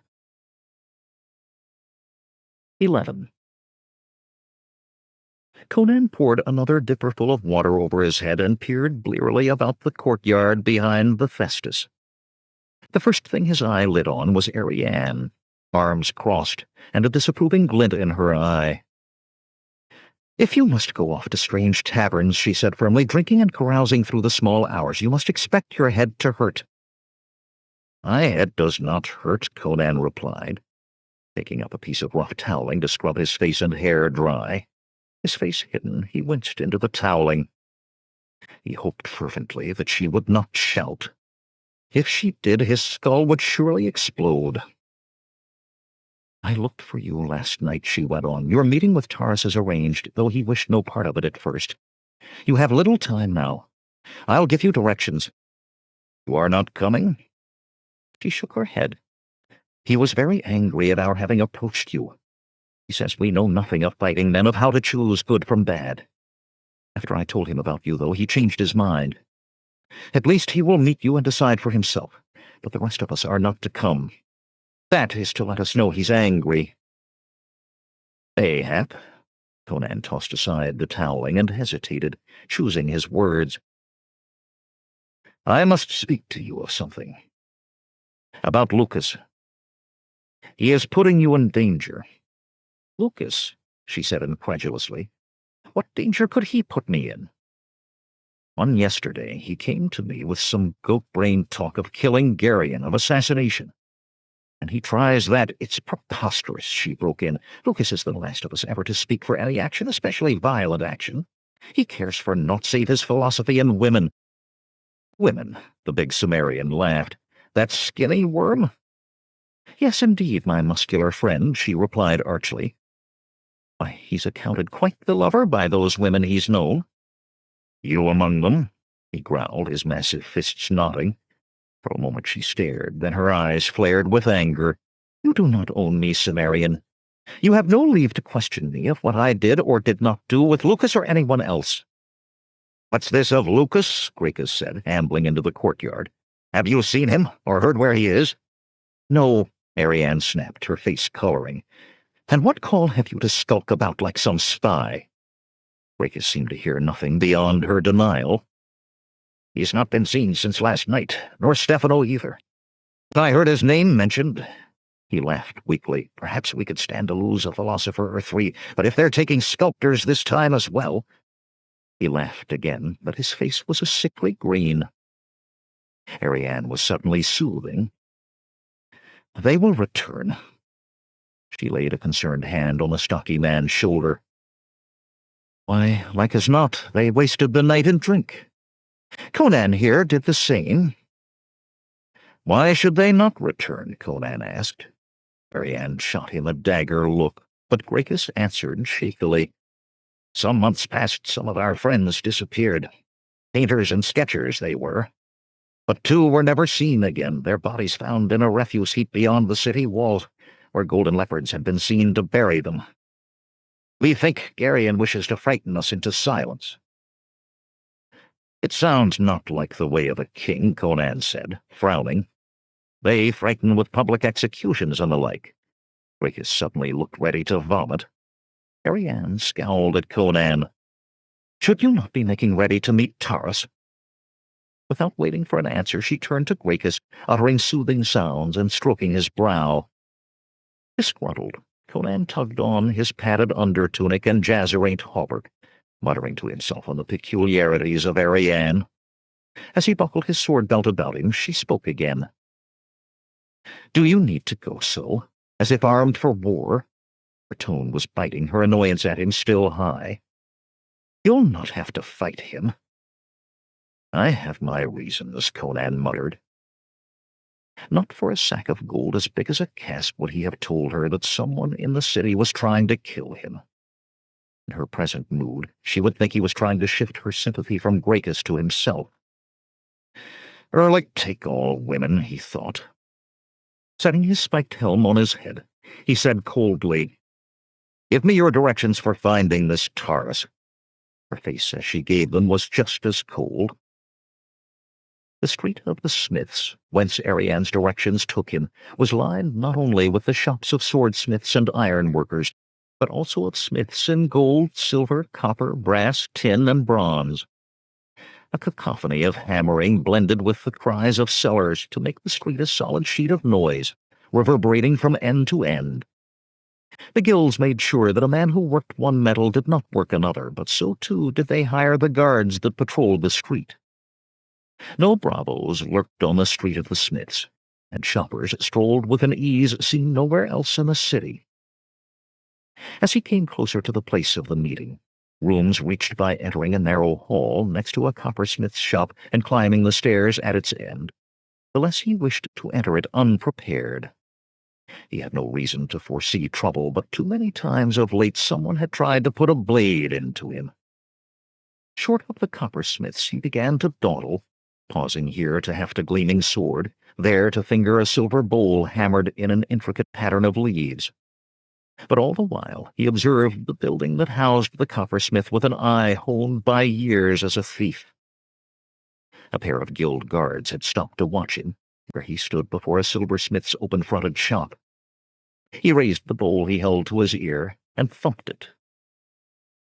Too much tin, he said, shaking his head and tossing the bowl back on the merchant's table. He strolled off, pursued by the silversmith's frenzied imprecations, but the guards paid him no more mind. Just beyond the coppersmith's was an alley, smelling as much of mold and old urine as any other in the city. Into this he slipped, hurrying down its narrow length. As he had hoped, damp air and mold had flaked away most of the mud plastered over the stones of the building. A quick glance showed that no one was looking down the alley from the street. His fingers sought cracks amid the poorly dressed and poorly mortared stone. Another might have found such a climb impossible, most especially in heavy hauberk and boots. But to one of the Cimmerian mountains, the wide chinks in the stone were as good as a highway.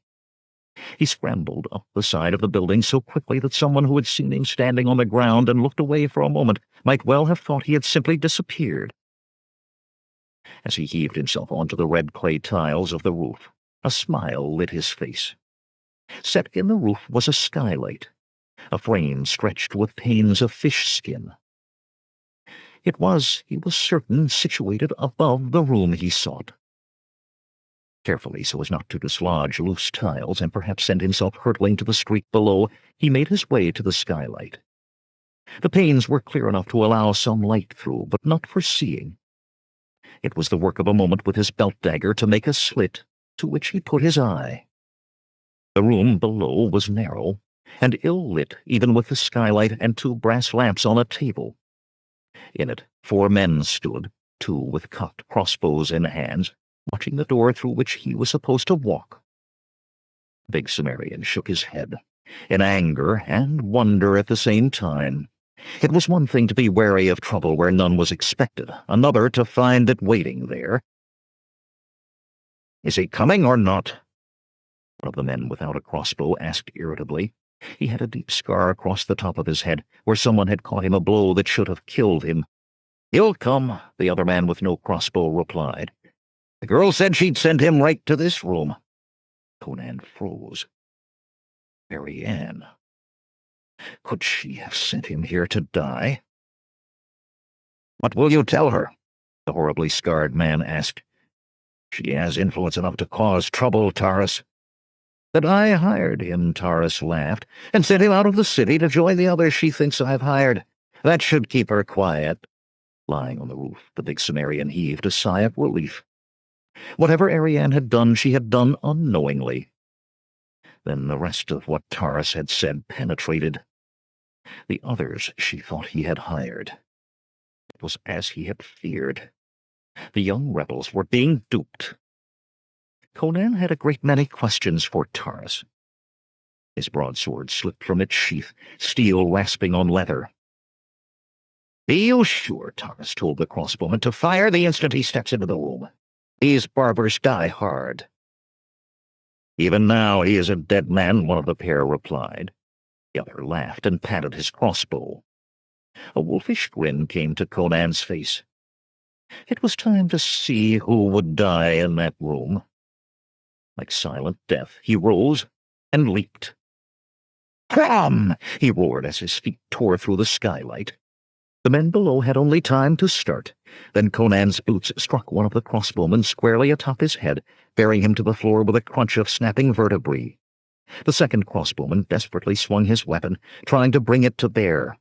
Conan kept his balance with cat-like skill and pivoted, dagger darting over the swinging crossbow to transfix the bowman's throat. With a gurgling scream, he who had named the Cimmerian a dead man himself died, squeezing the trigger lever as he did. Abruptly, the scar-topped man, sword half-drawn, coughed once and toppled, the crossbow quarrel projecting from his left eye. Using the dagger as a handle, Conan hurled the sagging body of the bowman at Taurus, and as he did, he recognized that pockmarked face. Taurus had been at that other meeting he had interrupted by coming through the roof. The pocked man staggered, clawing for his sword, as the corpse struck him. "You!" he gasped, getting his first clear look at the Cimmerian's face. Snarling, Conan struck, his blade clanging against the hilt of the other's partially drawn sword. Taurus shrieked, severed fingers dropping to the floor, and yet he was no man to go down easily. Even while blood flowed from his mutilated right hand, his left snatched his dagger from its sheath. With a cry of rage, he lunged. It would have been easy for Conan to kill the man then, but he wanted answers more than he wanted Taurus's death. Sidestepping Taurus's lunge, he clubbed his fisted hilt against the back of the pock-faced man's neck. The lunge became a stumble, and yelling, Taurus fell over the scarred man's body and crashed to the floor. He twitched once, emitting a long sigh, and did not rise. Cursing, Conan heaved the man onto his back, Taurus's limp fingers slid away from his dagger, now embedded in his own chest. His sightless eyes stared at the Cimmerian. "Surely take you," Conan muttered. "I wanted you alive." Wiping his blade on Taurus's tunic, he returned the sword to its scabbard, thinking furiously all the while. The man was condemned out of his own mouth of duping the young rebels. Yet he had had that meeting with two who, by their clothing and bearing, were men of wealth and position. He had to assume that that meeting had a related purpose, and that someone did indeed intend to move against Geryon, using Ariane and the rest as tools. And tools had a way of being broken and discarded once their use was done. As Conan tugged his dagger from the crossbowman's throat, the door suddenly swung open. He crouched, dagger at the ready, and found himself staring across the corpse at Ariane and Gracchus. The stocky sculptor seemed to turn to stone as his bulging eyes swept the carnage. Ariane met Conan's gaze with a look of infinite sadness. "I did not think Taurus had the right to exclude us from this meeting," she said slowly. "I thought we should be here, to speak up for you, to—" The words trailed off in a weary sigh. "They intended my death, Ariane," Conan said. She glanced from the shattered skylight frame on the floor to the opening in the roof. Which of them leapt from above Conan? It seems clear that one entered that way, to kill. I wondered so when you armored yourself and would not tell me why.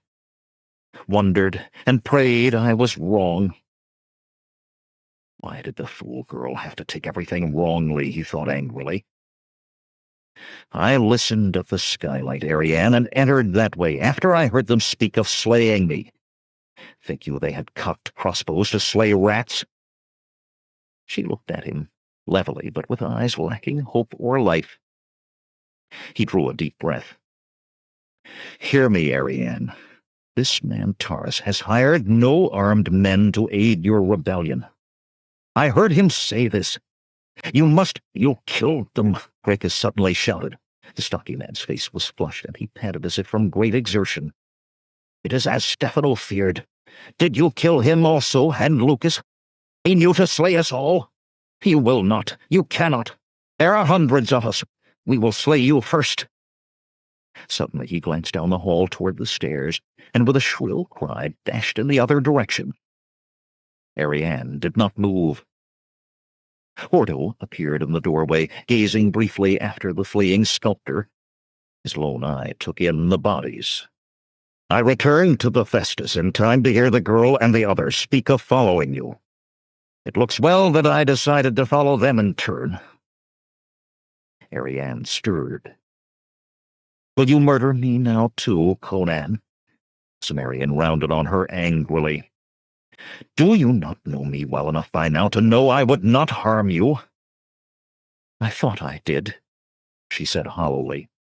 Her eyes traveled from one corpse to the next, and she laughed hysterically. I know nothing of you. Nothing. Conan reached for her, but she shied away from his big hand. I cannot fight you, she whispered, but an you touch me, my dagger can yet seek my own heart. He jerked back his hand as if it had been burnt. At last he said coldly, Do not remain here or long. Corpses attract scavengers, and those with 2 legs will see you as more booty. She did not look at him or make answer. Come, Hordo, he growled. The one-eyed man followed him from the room. In the street, those who saw Conan's dark face and the ice of his blue eyes stepped clear of his sweeping strides. Hordo hurried to keep up, asking, once they were clear of the clangor of the Street of the Smiths, What occurred in that room, Cimmerian, to turn the girl so against you? Conan's look at Hordo was deadly, but in swift, terse sentences he told of how he had gone there, of what he had heard and what deduced. I am too old for this, Hordo groaned. Not only must we watch for Gracchus and the others to put knives in our backs, but not knowing who among the nobles and merchants is embraced in this, with whom can we take service? Where do we go now, Cimmerian? To the only place left for us, Conan replied grimly. The King. 12. On the wide marble steps of the Temple of Mitra, a startled man dropped a cage of doves as the Free Company made its way down the narrow, winding street. So surprised was he to see mounted and armed men in the temple district that he watched them open-mouthed, not even noticing that his cage had broken and his intended sacrifices were beating aloft on white wings.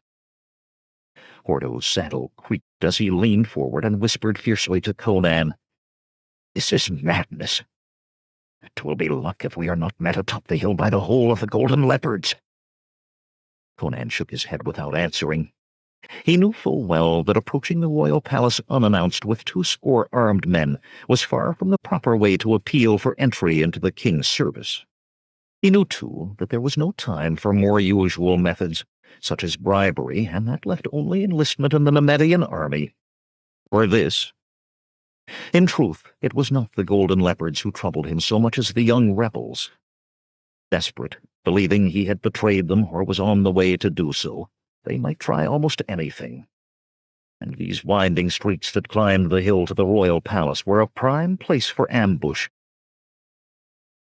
Those streets were a remnant of ancient times. For once, in the dim past, what would become the royal palace had been a hilltop fortress, about which a village had risen, a village which over the centuries had grown into Belverus. Long after the hilltop fortress had become the royal palace of Nemedia, long after the rude village huts had been replaced by columned temples of alabaster and marble and polished granite, the serpentine streets remained. The palace itself retained much of the fortress about it, although its battlements were now of lustrous white marble and towers of porphyry and greenstone rose within. The portcullises were of iron beneath their gilt, and drawbridges spanned a dry moat bottomed with spikes. Round about it all a sward of grass, close-cropped as if in a landscaped garden, yet holding not the smallest growth that might shelter a stealthy approach, separated the palace from the temple district that encircled the hill below. At the edge of the greensward, Conan halted the company. "Wait here," he commanded. "Gladly," Hordo muttered. Alone, Conan rode forward, his big black stallion prancing slightly. 2 pikemen in golden cloaks guarded the drawbridge, and a man in the crested helmet of an officer stepped out from the barbican as the big Cimmerian drew rein. "What seek you here?" the officer demanded. He eyed the rest of the Free Company thoughtfully, but they were distant and few in number. "I wish to enter my company in the service of King Geryon," Conan replied. "I have trained them in a method of fighting new to Nemedia and to the Western world." The officer smiled in mockery. "Never yet have I heard of a Free Company without some supposedly secret art of war. What is yours?" "I will demonstrate," Conan said. "It is better in the showing." Inwardly, he breathed a sigh of relief. His one real fear beyond reaching the palace had been that they would not so much as listen. "Very well," the officer said slowly, eyeing the rest of the company once more. "You alone may enter and demonstrate. But be you warned, and this secret is something every recruit in the Nemedian army is taught. As are most Free Company tricks, you will be stripped and flogged from the gates to the foot of the hill for the edification of your company." Conan touched boots to the big stallion's flanks. The horse pranced forward a step. The pikemen leveled their weapons, and the officer looked wary. The Cimmerian allowed a cold smile to touch his mouth, but not his eyes. "'Tis nothing known to any Nemedian, though it may be taught to recruits." The officer's mouth tightened at his tone. "I think others might like to see this, barber." He stuck his head back into the gatehouse and muttered an order. A golden-cloaked soldier emerged, gave Conan an appraising glance, and sped into the palace. As Conan rode through the gate following the officer, other soldiers appeared from the barbican, some following behind. The Cimmerian wondered if they came to watch or to guard that he did not take the palace single-handed. The outer court was paved in flagstone, 400 paces in each direction, and surrounded by arcaded walks to the height of 4 stories. Beyond those walks, directly opposite the gate, could be seen the towers that rose in the gardens of the inner court, and the palace proper wherein King Geryon and his court lived. The soldiers who had followed dropped back deferentially as a score of officers led by one as large as Conan himself appeared. The officer who had brought Conan in bowed as this big man came near. "All honor to you, Commander Vegentius," he said. "I hope this barber might provide some entertainment." "Yes, Tega," Vegentius said absently, his eye on Conan, and a strangely wary eye, the Cimmerian thought. Abruptly, the big officer said, "You, barber. Know I you, or you me?" His hand tightened on his sword as he spoke. Conan shook his head. "I know you not, Commander." Though, as he thought on it, this Vegentius did look familiar, but vaguely, as one seen but briefly. No matter, he thought. The memory would come, and it were important. Vegentius seemed to relax as the Cimmerian spoke. Smiling vigorously, he said, "Let us have this demonstration. Tega, get the barber what he needs for it." "I need a straw butt," Conan told the officer, "or some other mark." Laughter rose among the officers as Tega chose out 2 soldiers to fetch a butt. "Archery," one of them laughed loudly. "I saw that bow at his saddle, but thought it for a child." "Mayhap he shoots it with one hand," another replied. Conan kept his silence as the comments grew more ribald, though his jaw tightened. Removing the short weapon from its lacquered saddle case, he carefully checked the tension of the string. "A harp!" someone shouted. "He plays it like a harp." Conan fingered through the 40 arrows in the quiver strapped behind the cantle of his saddle, making sure once again that each fletching was sound. "He must miss often to carry so many shafts." "Nay, he uses the feathers to tickle women. Take her ankle, you see, and turn her—" The laughing comments droned on, some measure of silence falling only when the soldiers returned with a straw butt. "Set it there," Conan commanded, pointing to a spot some 50 paces away. The soldiers ran to comply, as eager as their superiors to see the barbarian's discomfiture. "Not a great distance, barber. But it's a child's bow." Breathing deeply to calm himself, Conan rode away from the bunched officers, stopping when he was a full 200 paces from the butt. Knocking a shaft, he paused.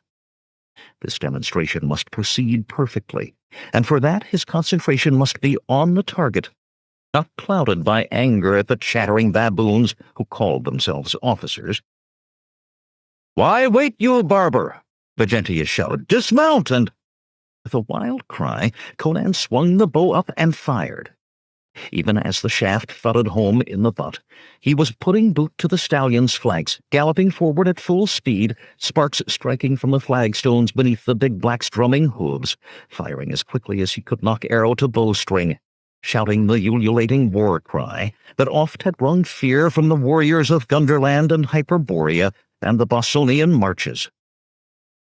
Arrow after arrow sped straight to the butt. At 100 paces distant he pressed with his knee, and the massive stallion broke faultlessly to the right. Conan fired again and again, mind and eye one with bow, with shaft, with target.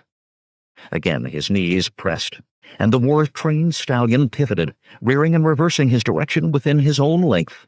Still Conan fired, thundering back the way he had come. When at last he put hand to rein, there were 4 arrows left in the quiver behind his saddle, and he knew, did anyone count the feathered shafts that peppered the butt, they would number 36. He cantered back to the now silent officers. "What sorcery is this?" Vegentius demanded. "Have your arrows been magicked? Did they strike home while you careen like a madman?" "No sorcery," Conan replied, laughing.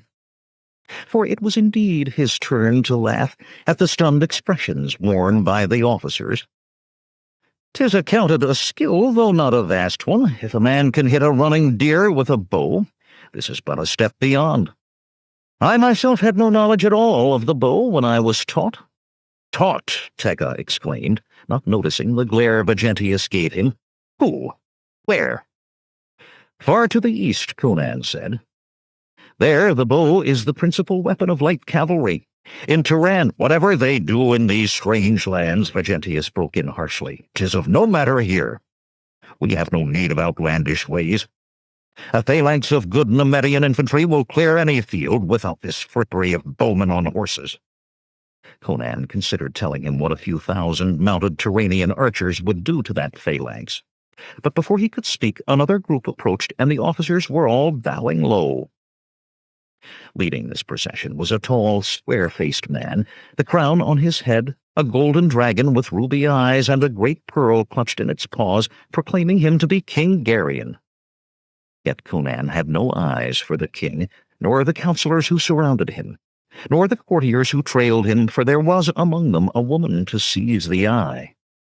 A long-legged, full-breasted blonde, she was no gently born lady, not wearing transparent red silk held by pearl clasps at her shoulders and snugged about her slender waist by entwined ropes of pearls set in gold. But an she were someone's leman, he paid her not the attention he ought, for she returned Conan's stare, if not so openly as he, yet with a smoky heat that quickened his blood. Conan saw that Geryon was approaching him, and doffed his helm, hoping the king had not seen the direction of his gaze. "I saw your exhibition from the gallery," Geryon said warmly, "and I have never seen the like." His brown eyes were friendly, which meant he had not noticed Conan's gaze, though not so open as the eyes of one who did not sit on a throne. "How are you called?" "I am Conan," Cimmerian replied, "Conan of Samaria." He did not see the blood drain from Vegentius's face. "Do you come merely to entertain, Conan?" "I come to enter your service," Conan said, "with my lieutenant and 20 men trained to use the bow as I do." "Most excellent," Geryon said, clapping a hand against the stallion's shoulder. "Always have I had an interest in innovations of warfare. Why, from my childhood I as much as lived in the army camps. Now," a trace of bitterness crept into his voice, "I have not even time to practice with my sword." "My king," Vegentius said deferentially, "this thing is no better than trickery, an entertainment, but of no use in war." As he spoke, his eyes drifted to Conan.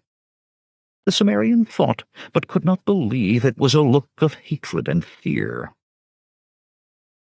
"No, good Vegentius," Geryon said, shaking his head. "Your advice is often sound on matters military, but this time you are wrong." Vegentius opened his mouth. Geryon ignored him. "Hear me now, Conan of Samaria. An you enter my service, I will give each man of yours 3 gold marks, and 3 more each 10-day. To yourself 10 gold marks, and another each day you serve me." "It is meet," Conan said levelly. "No merchant would have paid more than half so well." Geryon nodded. "It is done, then. But you must practice the sword with me for a full glass each day, for I see by the wear of your hilt that you have some knowledge of that weapon as well. Vegentius, see that Conan has quarters within the palace, and let them be spacious." In the way of kings, having issued his commands, Geryon strode away without further words, soldiers bowing as he left, courtiers and counselors trailing in his wake. The blonde went too, but as she went her eyes played on Conan's face with furnace heat. From the corner of his eye, Conan saw Vegentius moving away. "Commander Vegentius," he called, "did not the king say my company was to be quartered?" Vegentius almost snarled his reply. "The king said you were to receive quarters, barber.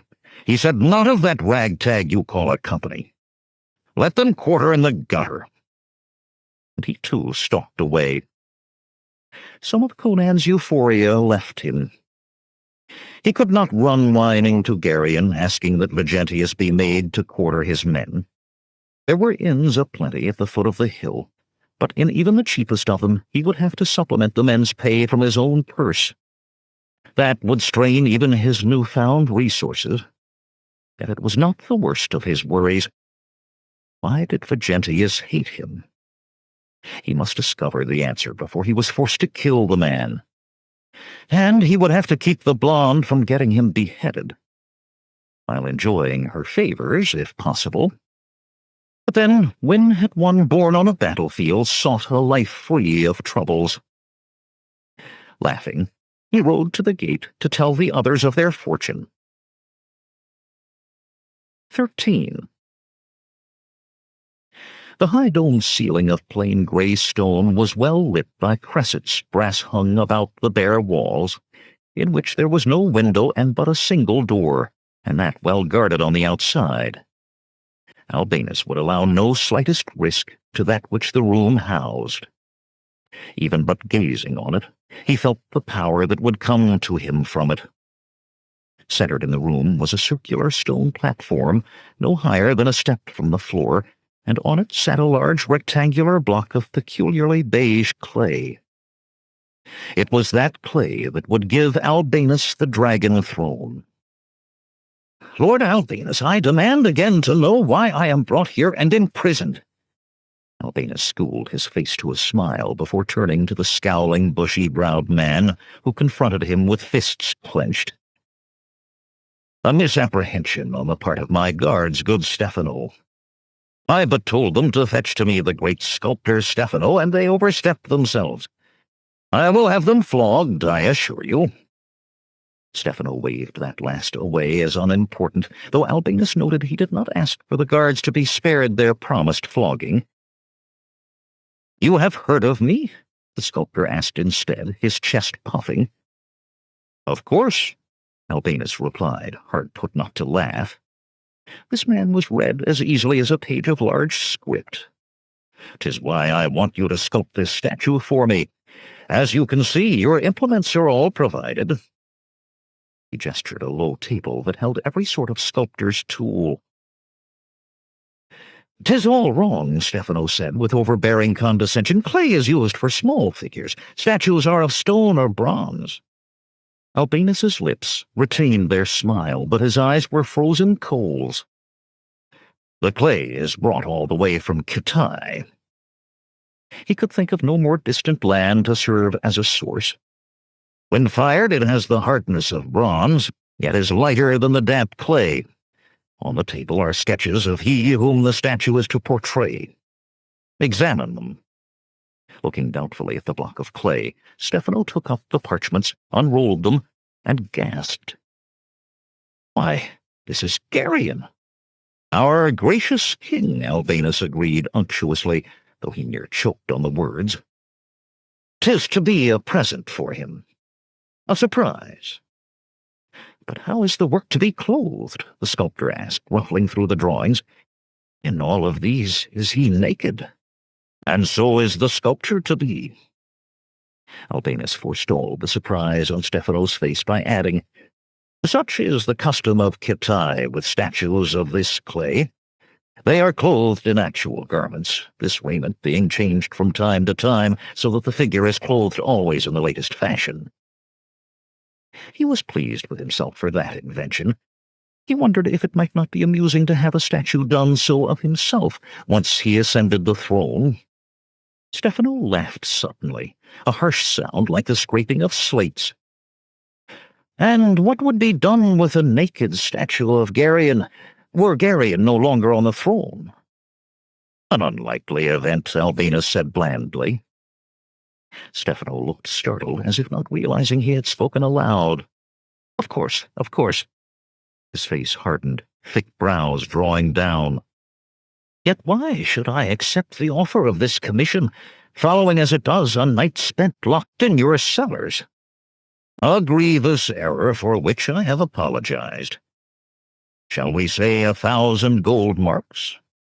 "I have no interest in gold," the sculptor sneered. "To be distributed to the poor," Albinus continued smoothly. "I have heard much of the good charities you do in Hellgate." Stefano's face did not soften, but the hawk-faced lord saw the way. His voice became a mesmeric whisper.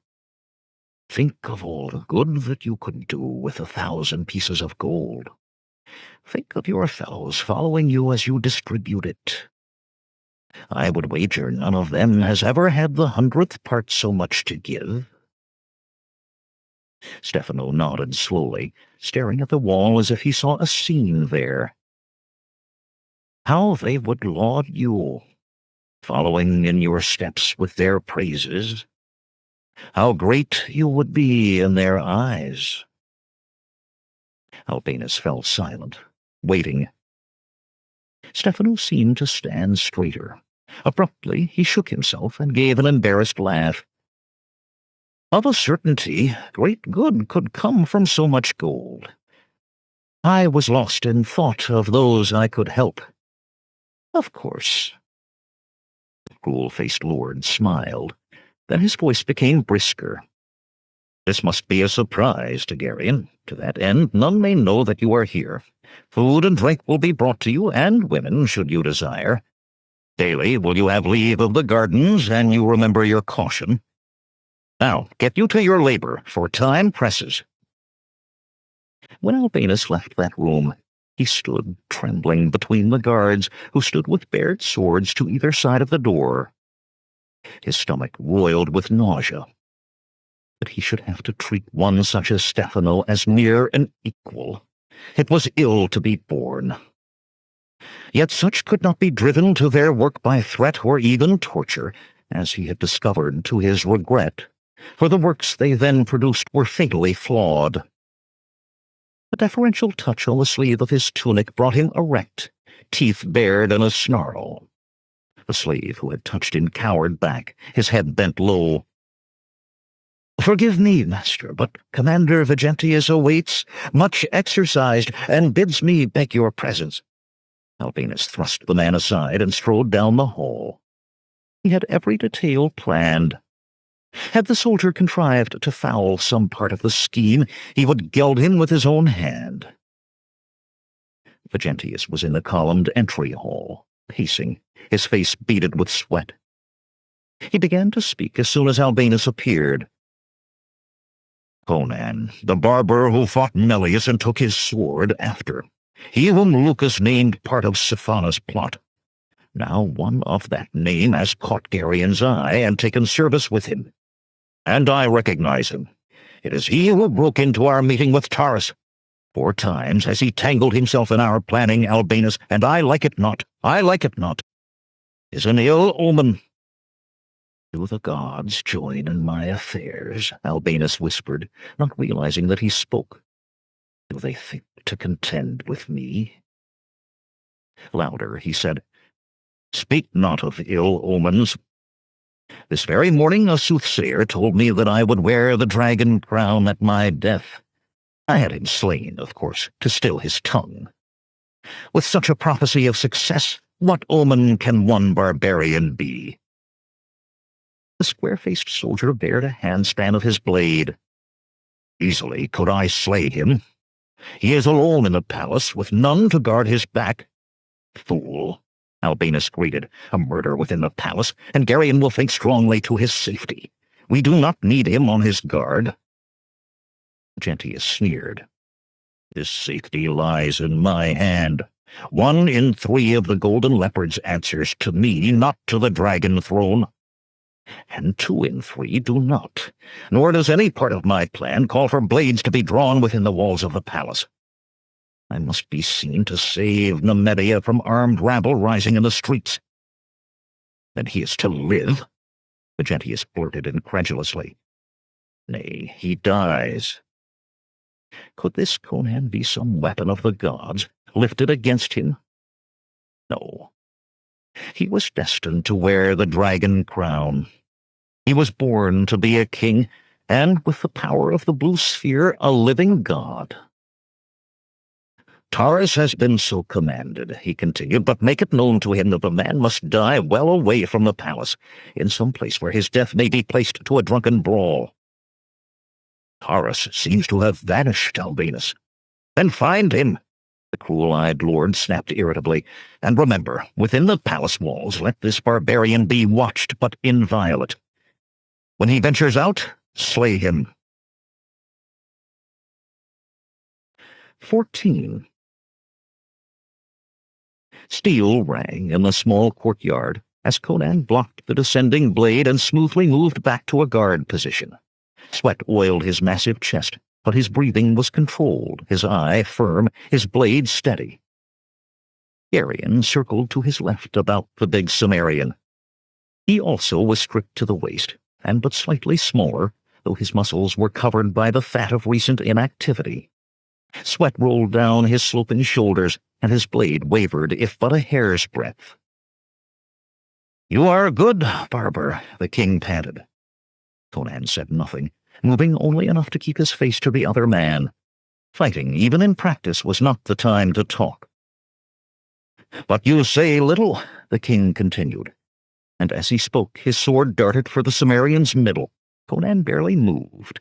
His mighty wrists pivoted, his blade arced down to clash against the king's, carrying it safely to one side. Instead of taking the other's blade further out of line, as was the favored tactic, Conan dropped suddenly, squatting on his right leg with his left extended to the side. His steel slid off the other blade, swung forward, and stopped as it touched Garion's stomach. Before the startled king could react, Conan flowed back to his feet and to guard. A disgusted expression on his face, Garion stepped back. "'Tis enough for today," he said grimly, and strode away. Conan picked up his tunic and began to wipe the sweat from his chest. When Garion had disappeared through the arched courtyard gate, Hordo stepped out from the shadows beneath the balcony, shaking his shaggy head. "'Tis well he knew not that I was here, Cimmerian, else we both might find ourselves in the dungeons beneath these stones. But then kings dislike being bested, even when there are no others to see. Did I accept defeat in practice, then soon defeat would find me when it was not practice. But still, man, could you not hold back a little?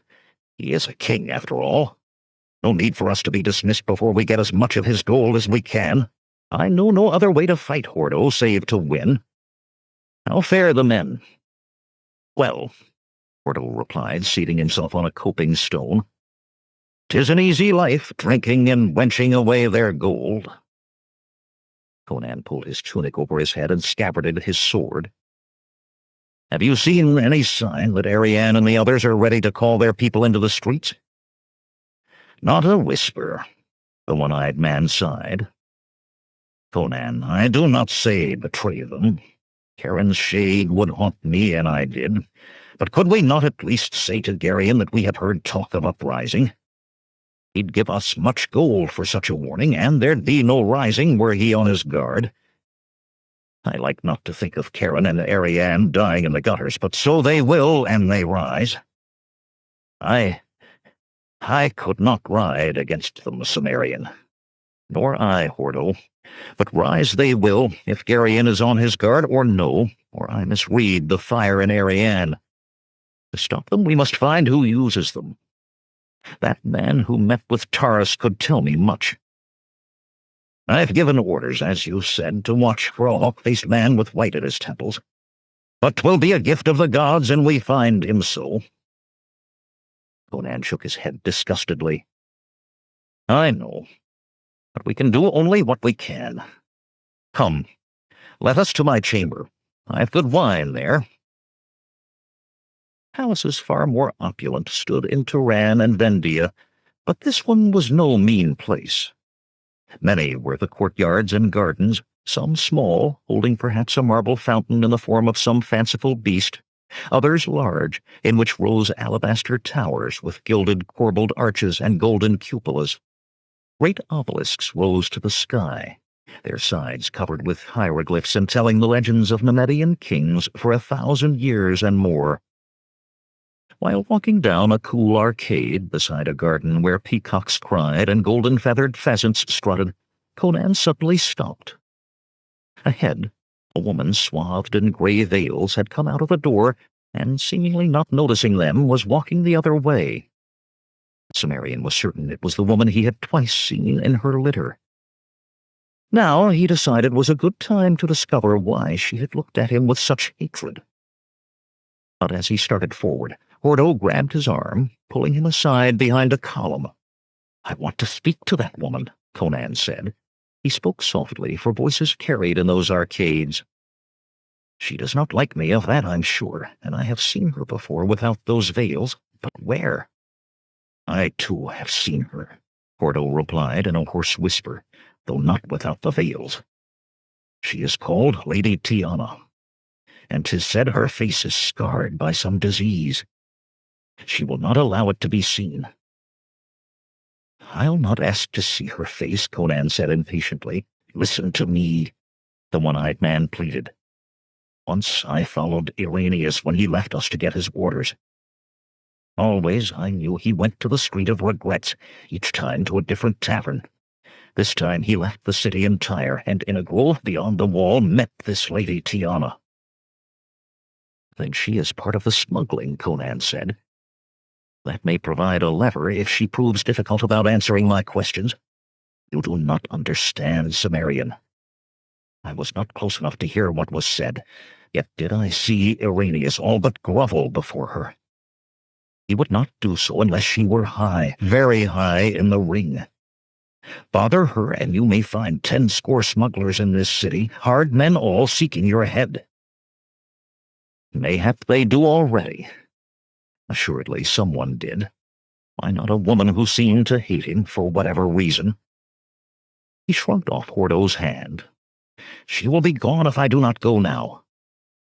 But Conan paused, for as the Lady Tiana reached the end of the arcade, the blonde who had accompanied Geryon appeared before her.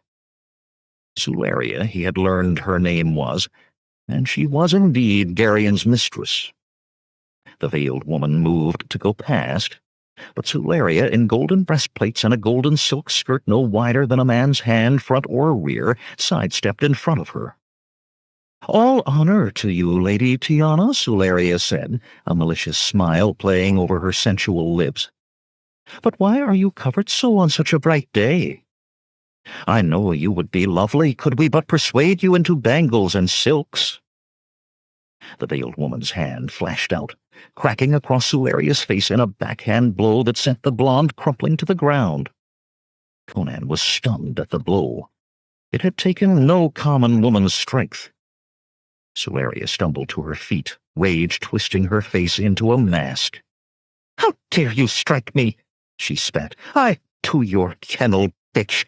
a third woman snapped, appearing beside the other two. Tall and willowy, she was as beautiful as Sularia, but with silken black hair and imperious dark eyes and a haughty face. Her blue velvet robe, sewn with tiny pearls, made the blonde look a tavern girl. "Speak not so to me, Lady Jelana," Sularia answered angrily. "I am no servant, and soon—" She stopped suddenly. Jelana's mouth curled in a sneer. "You are a slut, and soon enough Geryon will decide so for himself. Now, get you gone before I summon a slave to whip you hence." Sularia trembled from head to foot, her face venomous. With an inarticulate cry of rage, she sped away from the two women, past where Conan and Hordo stood behind the column. Conan watched her go. When he turned back, Jelana and Tiana were gone. Scowling, he leaned against the stone. "In this place I could search it 10 days and not find her," he growled. "I should have spoken straight off instead of letting you draw me away like a frightened boy. Mitra, Conan, let us ride from this city." Hordo's single eye fixed the Cimmerian with entreaty. "Forget Lady Tiana. Forget Geryon and his gold. There's gold in Ophir, and when we take Blade Fee there, at least we'll know who wants to kill us." Conan shook his head. "Never have I run away from my enemies, Hordo. 'Tis a bad habit to form. Go you on to the taverns. I go to my chamber to think on how to find this Tiana. I'll find you later, and match you 2 drinks to 1. As the Cimmerian started away, Hordo called after him, "Always before you knew who your enemies were."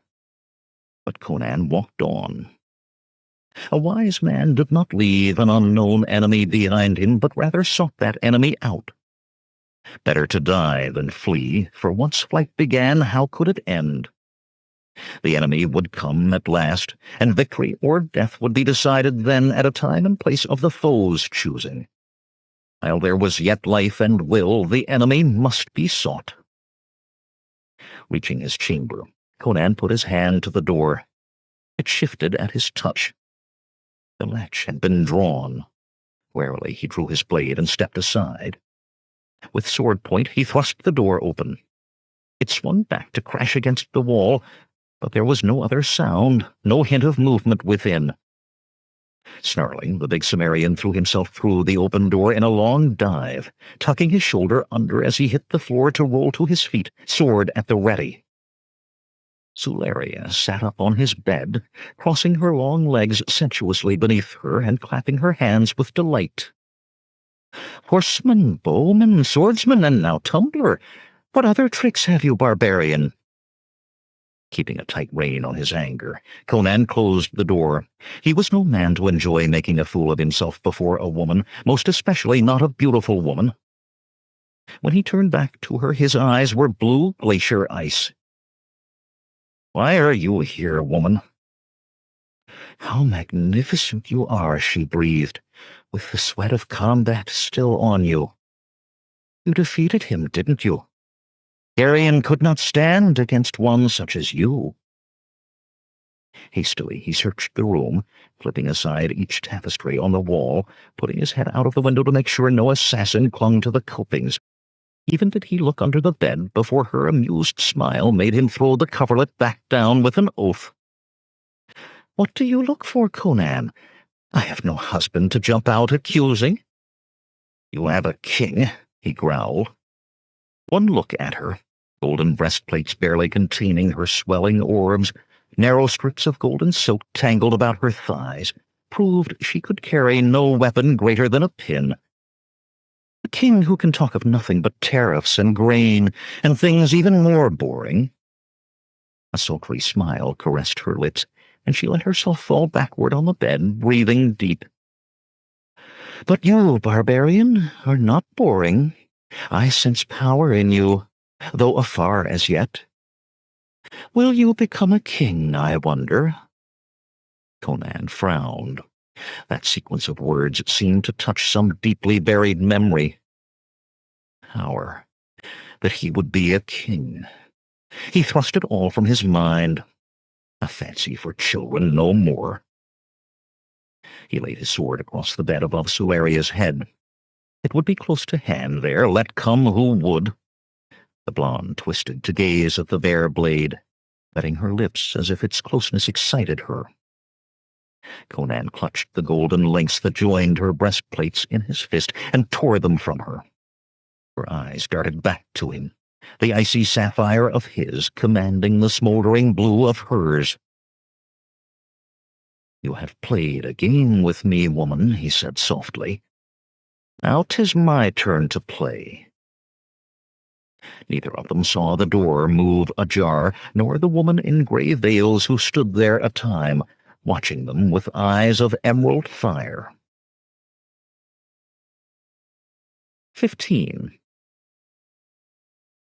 As Conan walked through the palace the next afternoon, Porto ran to join him. "'Tis well to see you, Cimmerian. I had some niggling fears when I did not meet you in the taverns last night." "I found something else to do," Conan smiled.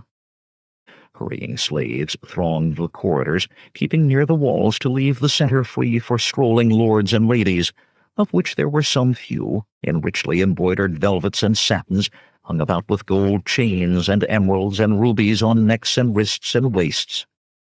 Nobles gave the warrior pair curious looks, men haughtily disdainful, women thoughtful. Porto eyed them all suspiciously, then dropped his voice and leaned closer to Conan as they walked. "Mayhap you took time last night to reconsider what occurred yesterday. Even now Geryon's torturers may be heating their irons. Let us to horse and away while we can." "Cease this foolish prattle," Conan laughed. "Not 2 glasses ago I exercised at swords with Geryon, and he said no ill word to me. In fact, he laughed often, except when his head was thumped." The one-eyed man's stride faltered. "Cimmerian, you didn't. Mitra, you do not crack the pate of a king." "I cracked no pate, Hordo. Geryon's foot slipped on leaves blown by the breeze, and he struck his face with his own hilt in falling. A bruise, no more." What men like you and me account of bruise, Hordo said, raising a finger like one of the philosophers at the festus. Kings account a mortal insult to dignity. I fear you are right, Conan sighed. You do grow old. I am, too, Hordo began, and snapped his mouth shut with a glare as he realized what the big Cimmerian had said. Conan suppressed the laughter that wanted to escape at the look on the bearded man's face. Hordo might call himself old, but he was very ready to thump anyone else who named him so. Then the Cimmerian's mirth faded. They had come on a courtyard, in which a score of the golden leopards stood in a large circle about Vigentius, all including the commander stripped to the waist. A small knot of nobles stood discreetly within an arcade on the far side, watching. Apart from them, but also among those columns, so she should not seem to watch, was Sularia. Vigentius turned within the circle, arms flexing over his head. "Who will be next?" he called to the men around him. "I have not worked up a sweat as yet." His bare chest was deep, his shoulders broad and covered with thick muscle. "Am I to get no exercise? You, Oaxus!" A man stepped forward, dropping into a crouch. As tall as Vigentius, he was not so heavily muscled, though no stripling.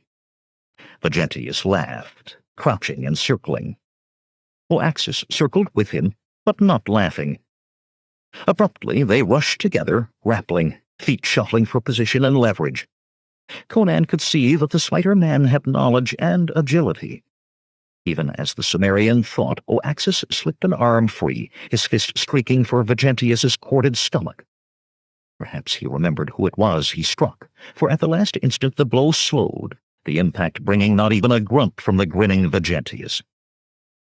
The bigger man was under no such restraints. His free hand axed into the side of Oaxus's neck with a sound like stone striking wood.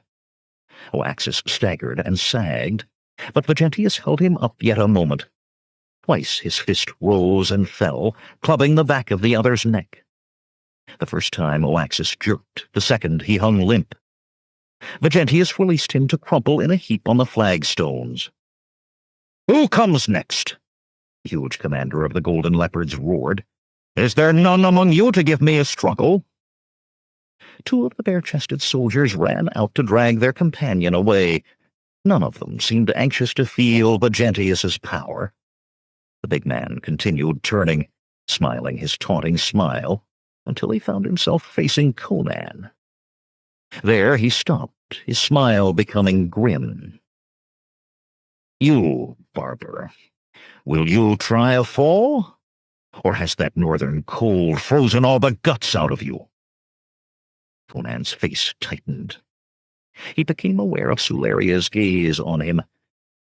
The arrogance of a prideful man under the eyes of a beautiful woman spurred him. Unfastening his sword belt, he handed it to Hordo. A murmur rose among the nobles. Wagers began to be made. "Of more courage than sense," the one-eyed man grumbled. "What gain you, and you defeat him, except a powerful enemy?" "He is my enemy already," Conan replied, and added with a laugh, "One of them, at least." The Cimmerian pulled his tunic over his head and, dropping it to the ground, approached the circle of men. The nobles measured the breadth of his shoulders, and the odds changed. Vigentius, sure that the barbarian's laughter had held some slur against him, waited with a snarl on his face. The soldiers moved back, widening the circle as Conan entered. Abruptly, Vigentius charged, arms outstretched to crush and destroy. Conan's massive fist slammed into the side of his head, jarring him to a halt. Crouching slightly, the Cimmerian dug his other fist under the big soldier's ribs, driving breath from him. Before Vigentius could recover, Conan seized him by the throat and belt, heaving him into the air, swinging the bulk of the man over his head to send him crashing to his back. Awe grew in the eyes of the watching soldiers. Never had they seen Vigentius taken from his feet before. Among the nobles the odds changed again. Conan waited, breathing easily, well-balanced on his feet, while Vigentius staggered up, shock writ clear on his face. Then rage washed shock away. "Barber bastard!" the big soldier howled. "I spit on your mother's unmarked grave! and he swung a blow that would have felled any normal man. But Conan's face was painted now with rage too, eyes like icy wind-swept death, too full of fury to allow thought of defense. He took the blow, and it rocked him to his heels. And in that same instant his fist splintered teeth in Vegentius's mouth. For long moments the two huge men stood toe to toe, giving and absorbing blows which would have been enough to destroy an ordinary man. Then Conan took a step forward, and Vegentius took a step back. Desperation came on the soldier's face. On Conan's eyes was the cold glint of destruction. Back the Cimmerian forced the other. Back, fists pounding relentlessly, toward the arcade where an ever-growing crowd of nobles watched, dignity forgotten as they yelled excitedly. Then, with a mighty blow, he sent the brawny man staggering. Struggling to remain on his feet, Vegentius stumbled back, nobles parting before him until he stopped at last against the wall in the shadows of the arcade. Straining, he pushed himself erect, tottered forward, and fell at the edge of the arcade. One leg moved as if some part of his brain still fought to rise, and then he was still. Cheering soldiers surrounded Conan, unheeding of their fallen commander. Smiling nobles, men and women alike, rushed forward, trying to touch him diffidently as they might reach to stroke a tiger. Conan heard none of their praise. In that brief instant when Vegentius had stood within the shadows of the arcade, he had remembered where he had seen the man before. He pushed free of the adulation and acclaim, gathering his tunic and returning to Hordo.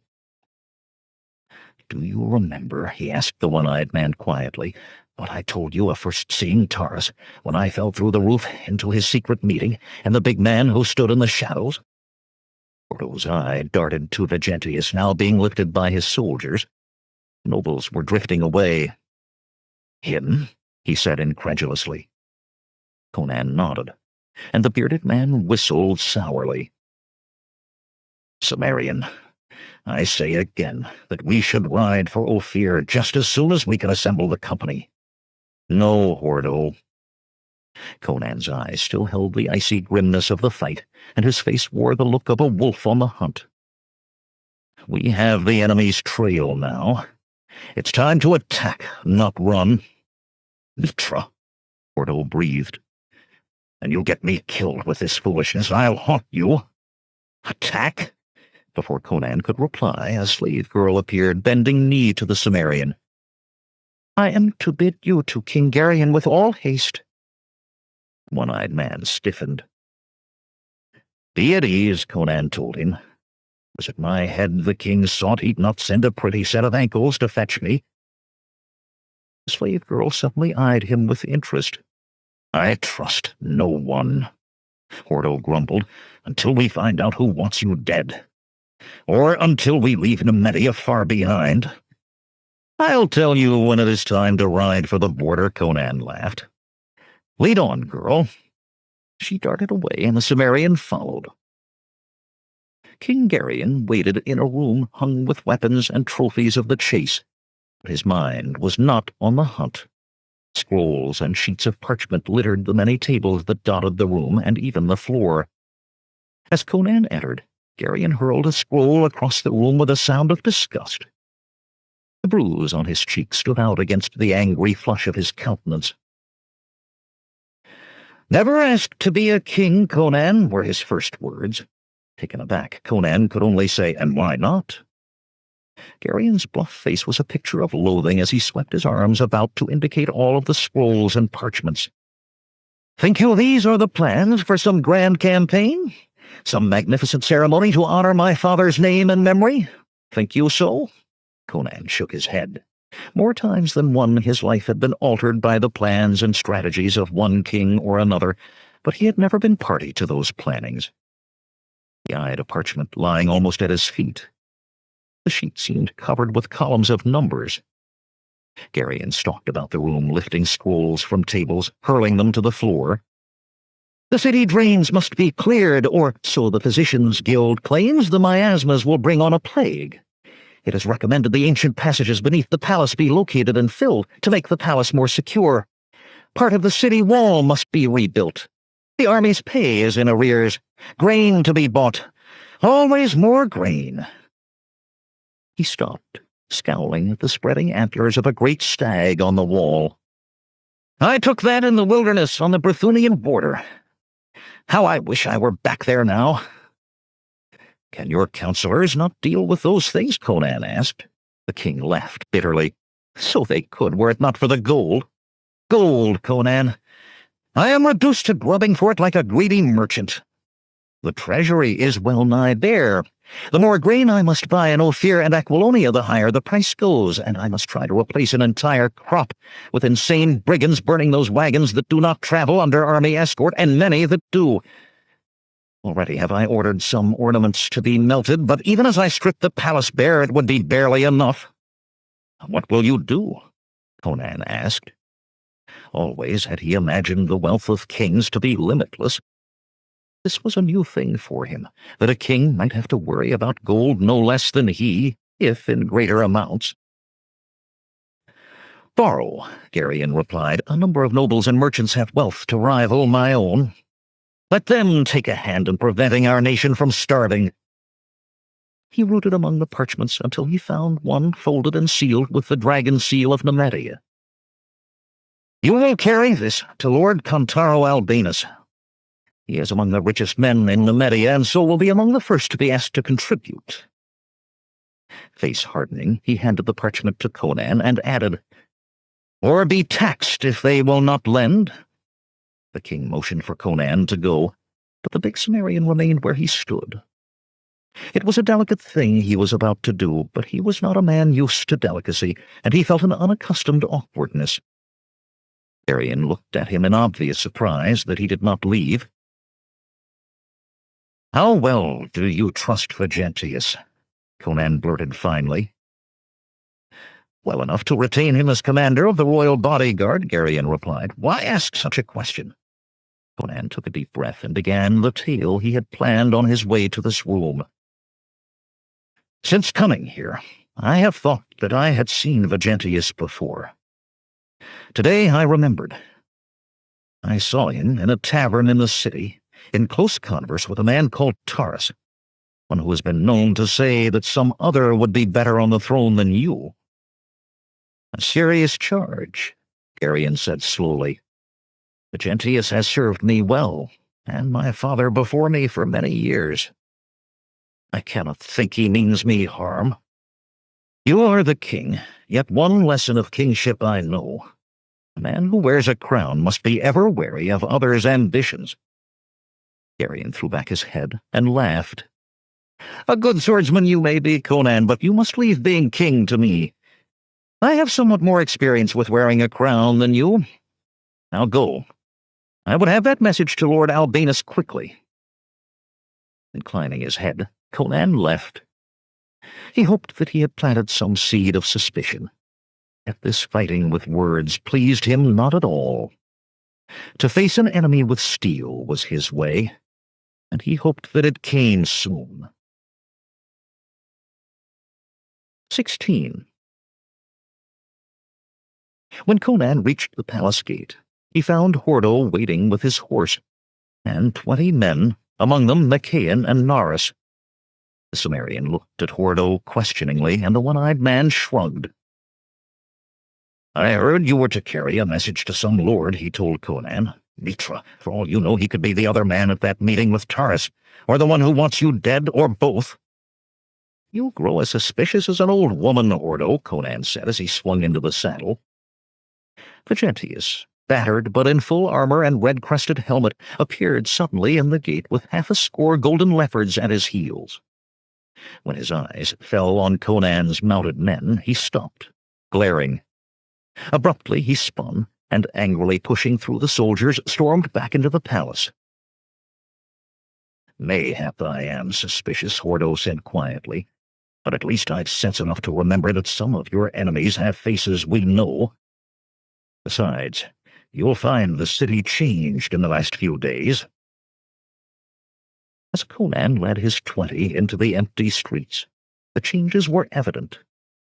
Here and there a dog with ribs protruding sniffed warily around a corner. Occasionally a man could be seen hurrying down a side street, as if pursued, though no one else was about. Windows were shuttered and doors were barred. No shop was open, nor hawker's cry heard. A deathly silence hung palpable in the air. "Soon after we rode to the palace it began," Hordo muttered. He looked around and hunched his shoulders uneasily, as if riding among tombs. "First people abandoned the streets to the toughs, the beggars and the trolls. The last two went quickly enough, with none to give or buy, and the bravos had the city to themselves, terrorizing any who dared set foot out of doors. Yesterday they disappeared too." He looked at Conan significantly. "All in the space of a glass. As if they had orders." The one-eyed man nodded. "Maybe Taurus hired armed men after all, of a sort. But not for the purpose Ariane believed." The big Cimmerian was silent for a time, staring at the seemingly deserted buildings. "What is the news of her?" he asked finally. Hordo had no need to ask who he meant. "She's well. Twice I've been to the Festus. The others look at me as they'd look at a leper come to their dinner. Charon has taken up with Gracchus." Conan nodded without speaking, and they rode in silence to the gates of Albanus's palace. There Conan dismounted, pounding on the barred gate with his fist. A flap no bigger than a man's hand opened in it, and a suspicious eye surveyed them. "What do you seek here? Who are you?" "My name is Conan. Open the gate, man. I bear a message to your master from King Geryon himself." There was a moment's whispered conversation on the other side of the gate. Then came the rattle of a bar being drawn, and the gate opened enough for one man to pass. "You can enter," the voice from inside called, "but not the others." "Conan," Hordo began. The Cimmerian quieted him with a gesture. "Rest easy, Hordo. I could not be safer in a woman's arms." He slipped through the opening. As the gate closed behind him with a solid thud, Conan faced 4 men with drawn swords. Another snugged the point of his blade under the Cimmerian's ribs from the side. "Now, who are you?" rasped the swordsman who pricked Conan's tunic. Wishing he had had sense enough to don his hauberk before leaving the royal palace, Conan turned his head enough to make out a narrow face with wide-set eyes and a nose with the tip gone. "I told you." He reached beneath his tunic and froze as the sword point dug deeper. "I want only to show you the message. What trouble can I mean with a sword in my ribs?" To himself he thought that cliff nose stood too close. Man should never have touched blade to tunic unless he meant to thrust. One quick sweep of the arm would knock that sword aside. Then Clipnose could be hurled at his fellow, and... The big Cimmerian smiled, and the others shifted uneasily, wondering what he found to smile about. "Let me see this message," Clipnose demanded. From beneath his tunic, Conan produced the folded parchment. Clipnose reached, but he moved it beyond the man's grasp. "You can see the seal from there," he said. "It's meant for Lord Albanus, not you." "'Tis the dragon's seal, in truth," Clipnose muttered. His sword left Conan's ribs with obvious reluctance. "Follow me, then, and do not stray." Conan shook his head as they started up the stone walk toward the palace proper, a massive structure of fluted columns with a great gilded dome that hurled back the sun. Suspicion on the guard's part had been warranted, given the state of the city. The surliness should have faded when they learned he was a royal messenger, that it had not spoke ill for Geryon's plans. Often men absorbed the attitudes of their master without either man or master realizing. In the many-columned entry hall, Clipnose conferred, well out of Conan's hearing, with a gray-bearded man whose tunic was emblazoned with Lord Albanus's housemark, backed by a great key. Clipnose left, returning to his post at the gate, and the gray-bearded man approached Conan. "I am Lord Albanus's chamberlain," he said, giving neither name nor courtesy. "Give me the message." "I will place it in Lord Albanus's hands," Conan replied flatly. He had no real reason not to give it to the chamberlain, for such a one was his master's agent in all things, yet he was irked. A messenger from the king should have been given chilled wine and damp towels to take the dust of the street from him. The chamberlain's face tightened, and for a moment Conan thought the man would argue. Instead, he said curtly, "Follow me," and led the Cimmerian up marble stairs to a small room. "Wait here," he commanded Conan, and left after casting an eye about as if cataloguing the room's contents against a light-fingered visitor. It was no mean room for all its smallness. Tapestry-hung and marble-floored, its furnishings were inlaid with mother-of-pearl and lapis lazuli. An arch led onto a balcony overlooking a garden fountain. But still there were neither towels nor wine. It boded ill indeed for Geryon, such insult to his messenger. Muttering to himself, Conan walked to the balcony and looked down. Almost he cried out in surprise, slights forgotten for the moment. Stefano staggered drunkenly through the garden, half supported by two girls in skimpy silks. The sculptor bent to dabble his fingers in the fountain and near fell in. "No water," he laughed at the girls as they drew him back. "Want more wine, not water." Giggling together, they wound a shaky way from the fountain and into the exotic shrubs. Someone cleared his throat behind Conan, and the Cimmerian spun. A plump man of middling height stood there, one hand clutching his ill-fitting velvet tunic at the neck. "You have a message for me," he said. "Lord Albinus," Conan said. The plump man nodded shortly and thrust out his hand. Slowly, Conan gave him the sealed parchment. The plump man's hand closed on it like a trap. "Now go," he said. "I have the message. Go." Conan went. The gray-bearded chamberlain was waiting immediately outside to conduct him to the door, and there Clipnose waited with another man to escort him to the gate. As he emerged, Ordo brought his horse forward, a relieved grin wreathing his scarred face. "Almost was I ready to come over that wall after you." "I had no trouble," Conan said as he mounted. "I carried the king's message, remember? When next you see Ariane, tell her that Stefano is not dead, as she feared.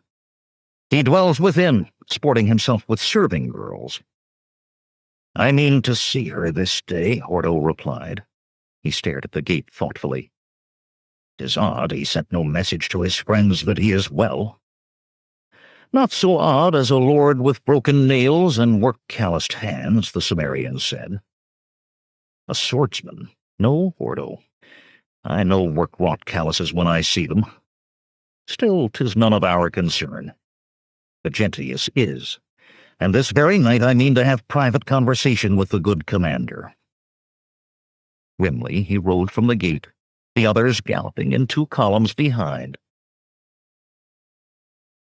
Albinus thrust the plump man, now dressed in naught but a filthy breech-clout to his knees, face to the marble floor. "Well, Varius?" Albinus demanded of his chamberlain, his cool face dark with impatience. He snatched the parchment, crumpled it in his fist. Did he seem suspicious? Did he accept this dog as me? He prodded the kneeling man with his foot. "Did he think you a lured dog? What did he say?" "He did, master." The plump man's voice was fearful, and he did not lift his face from the floor. "He asked only if I was Lord Albinus, then gave me the parchment and left." Albinus growled. The gods toyed with him, to send this man whose death he sought beneath his very roof, where he could not touch the barbarian, lest suspicion be drawn straight to him, and where he must hide to escape recognition. Beneath his own roof, and on this, the first day of his triumph. His eye fell on the kneeling man, who trembled. "Could you not have found someone more presentable to represent me, Varius? That even a barbarian should take this slug for me offends me." "Forgive me, my lord," the chamberlain said, bowing even more deeply in apology. "There was little time and a need to find one who would fit the tunic." Albinus's mouth curled. "Burn that tunic. I'll not wear it again. And send this thing back to the kitchens. The sight of it disgusts me." Varius made a slight gesture. The kneeling man scurried from the room, hardly rising higher than a crouch. "Will that be all, my lord?" "No. Find that drunken idiot Stefano and hasten him to the workroom. But sober him first." Albinus waved Farius from the room and turned to the message from Geryon. Curious as to what it could be, he split the seal. "Our dear Lord Contaro Albinus, all honor to you. We summon you before the dragon throne that you may advise us on matters near our heart. As one who loves us and Nemedia well, we know you will make haste. Geryon Nemedia Primus." A feral gleam lit Albinus's black eyes as he wadded the parchment in clawed hands. "I will come to you soon enough," he whispered. "My love I will show with chains and hot irons, till on your knees you will acknowledge me king. Albinus, first in Nemedia. You will beg for death at my hand." Tossing the crumpled sheet aside, he strode to the workroom. The 4 guards before the door stiffened respectfully, but he swept past them without notice. On the stone circle in the center of the room stood the clay figure of Geryon, complete at last. Or almost, he thought, smiling. Perfect in every detail, just slightly larger than the living man. Stefano had made some quibble about that, saying it should be either exactly life-size or of heroic proportions. It seemed to be striding forward, mouth open to utter some pronouncement. And it contained more of Geryon than simply his looks.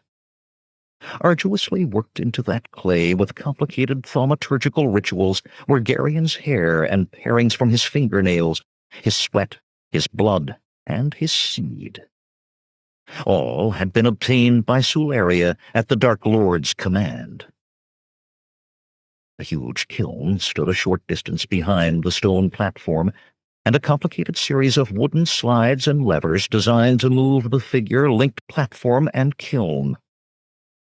Neither kiln nor slides were ever to be used, however. Albinus had allowed Stefano to construct them in order to allay the sculptor's suspicions before they arose. Climbing onto the platform, Albinus began pushing the wooden apparatus off onto the floor. Unaccustomed as he was to even the smallest labor, yet he must needs do this. Stefano would have had to be chivied to do it, his questions turned aside with carefully constructed lies, and Albinus had long since tired of allowing the sculptor to believe that his questions were worth answering, his vanities worth dignifying. Better to do the work himself. Tossing the last lever from the platform, Albinus jumped to the floor, one hand out to steady himself against the kiln. With an oath, he jerked it back from the kiln's rough surface. It was hot. The door opened, and Stefano tottered in, green of face but much less under the sway of drink than he had been.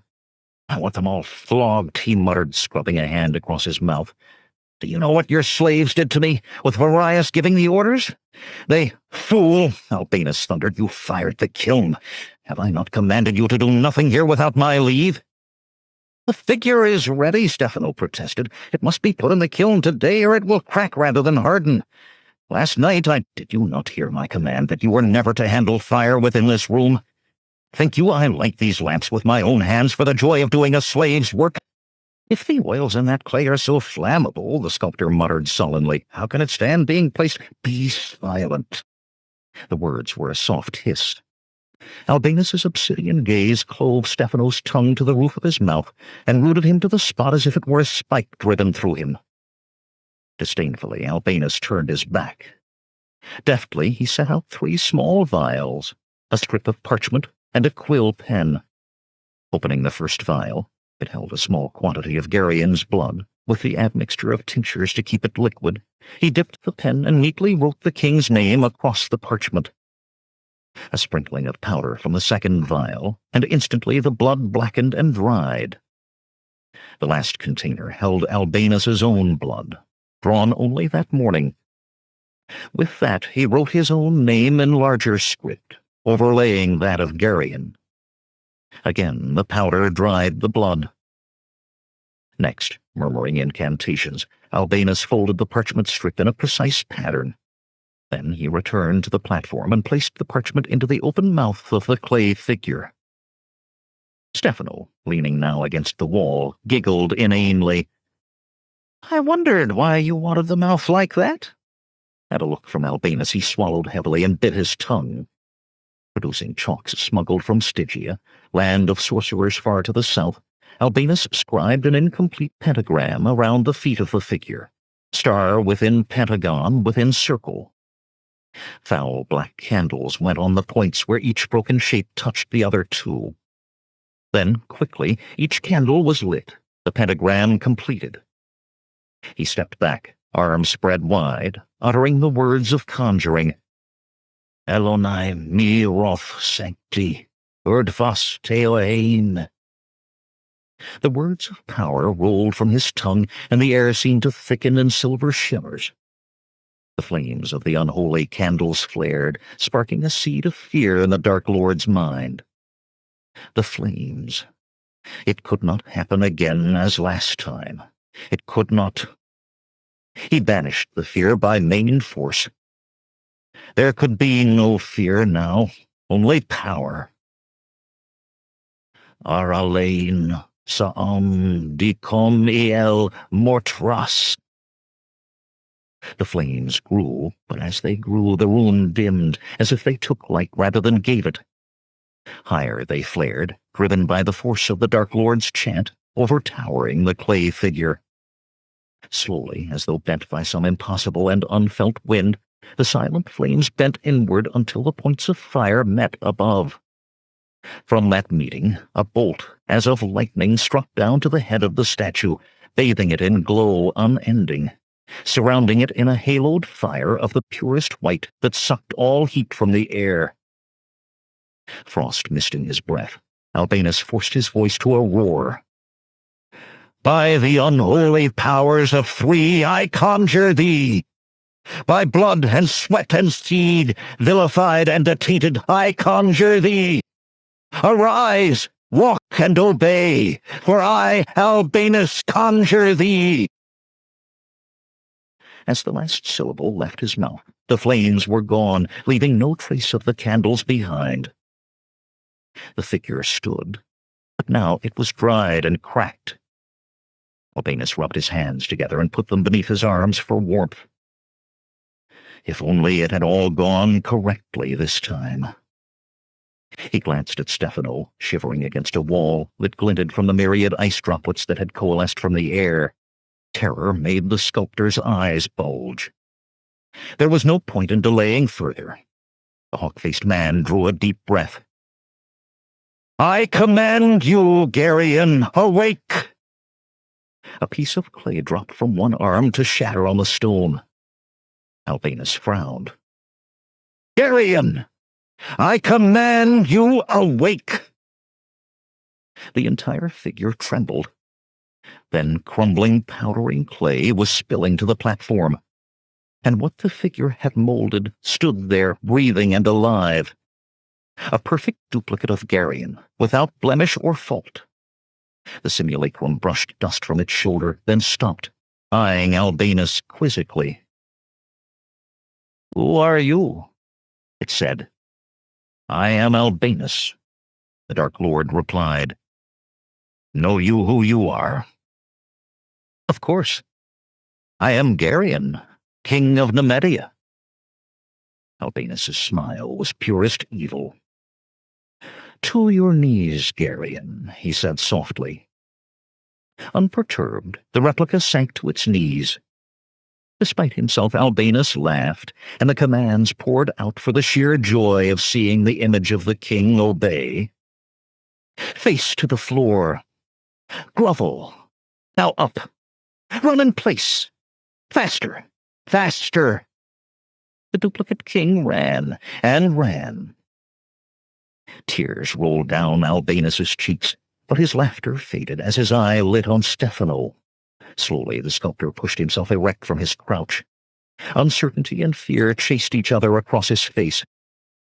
Be still, Geryon, Albinus commanded. not loosing Stefano's gaze from his own. The simulacrum ceased running and stood quietly, breathing easily. Stefano swallowed hard. My work is done. I'll go now." He turned toward the door, flinching to a halt at the whip-crack of Albinus's voice. "Your gold, Stefano. Surely you're not forgotten that."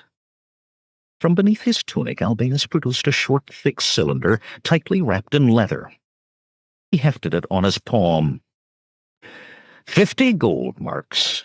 Cupidity warred with fear on Stefano's countenance. He licked his lips hesitantly. "The sum mentioned was 1,000. "I am unclothed," the simulacrum said suddenly. "Of course," Albinus said, seeming to answer them both. From the floor he picked up a length of filthy rag that Stefano had used while sculpting, and with it carefully scrubbed away part of the pentagram. Many things he knew could happen to one attempting to enter a closed pentagram charged with magics, and each was more horrible than the last. Stepping up onto the platform, he handed the rag to the simulacrum, which wrapped the cloth about its waist. "This is but a first payment, Stefano," Albinus went on. "The rest will come to you later." He thrust the leather-wrapped cylinder into the simulacrum's hand. "Give this to Stefano." Leaning closer, he added whispered words. Stefano shifted uneasily as the image of the king stepped down from the platform. "So many times," Albinus murmured, "have I been forced to endure the babble that spills from your mouth." The sculptor's eyes narrowed, darting from Albinus to the approaching figure, and he broke for the door. With inhuman speed, the simulacrum hurled itself forward. Before Stefano had gone a single step, it was on him, a hand with the strength of stone seizing his throat. A scream tore from him as obdurate fingers dug into the muscles on either side of his jaw, forcing his mouth open. Futilely, Stefano clawed at the hand that held him. His fingers might as well have scraped at hardened leather. With that single hand, as if the sculptor were but a child, the replica forced him to his knees. Too late, Stefano saw the cylinder descending toward his mouth and understood Albinus's words. Desperately, he clutched the approaching wrist, but he could as easily have slowed a catapult's arm. Remorseless, the construct forced the gold deeper and yet deeper into the sculptor's mouth. Choking rasps came from Stefano's throat as the simulacrum of Geryon dropped him. Eyes staring from his head, face empurpling, the sculptor clawed helplessly at his throat. His back arched in his struggles till naught but head and drumming heels touched the floor. Albinus watched the death throes dispassionately, and when the last twitching foot had stilled, he said softly, 950 more will go with you to your unmarked grave. What I promise, I give."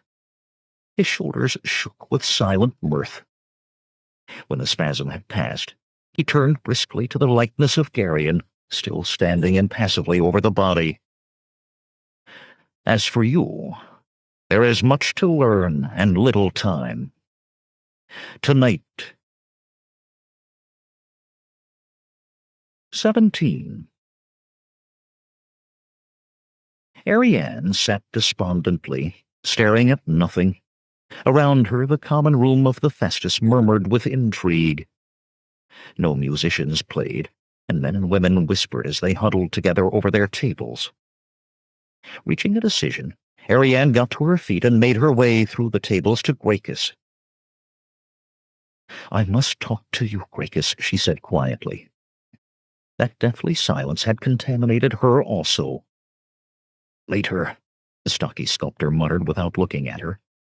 To the others at his table he went on in a low, insistent voice. "I tell you, it matters not if Taurus is dead. I know where the weapons are stored. In half a day Ariane felt some of her old fire rekindle. "Gracchus!" In that room of whispers the sharp words sounded like a shout. Everyone at the table stared at her. "Has it not occurred to you," she continued, "that perhaps we are being betrayed?"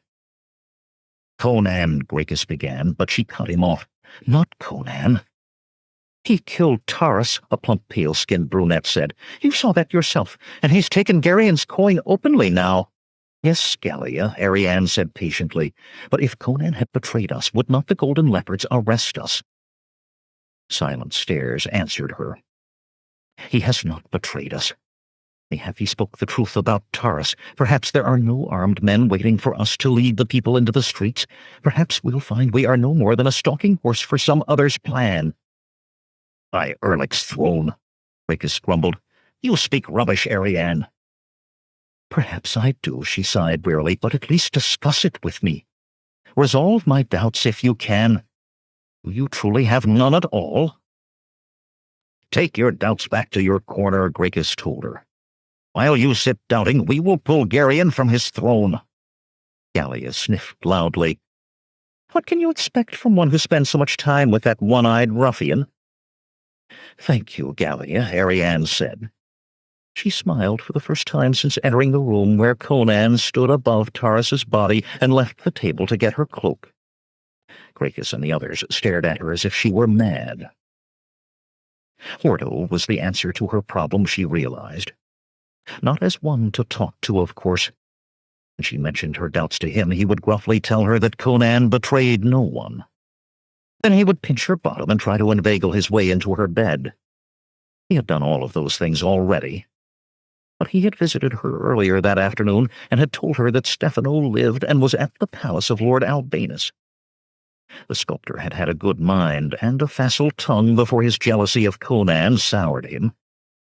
Either he would dispel her doubts, convincing her of the big Cimmerian's guilt, or convinced himself he would return with her to the Festus to help her convince the rest.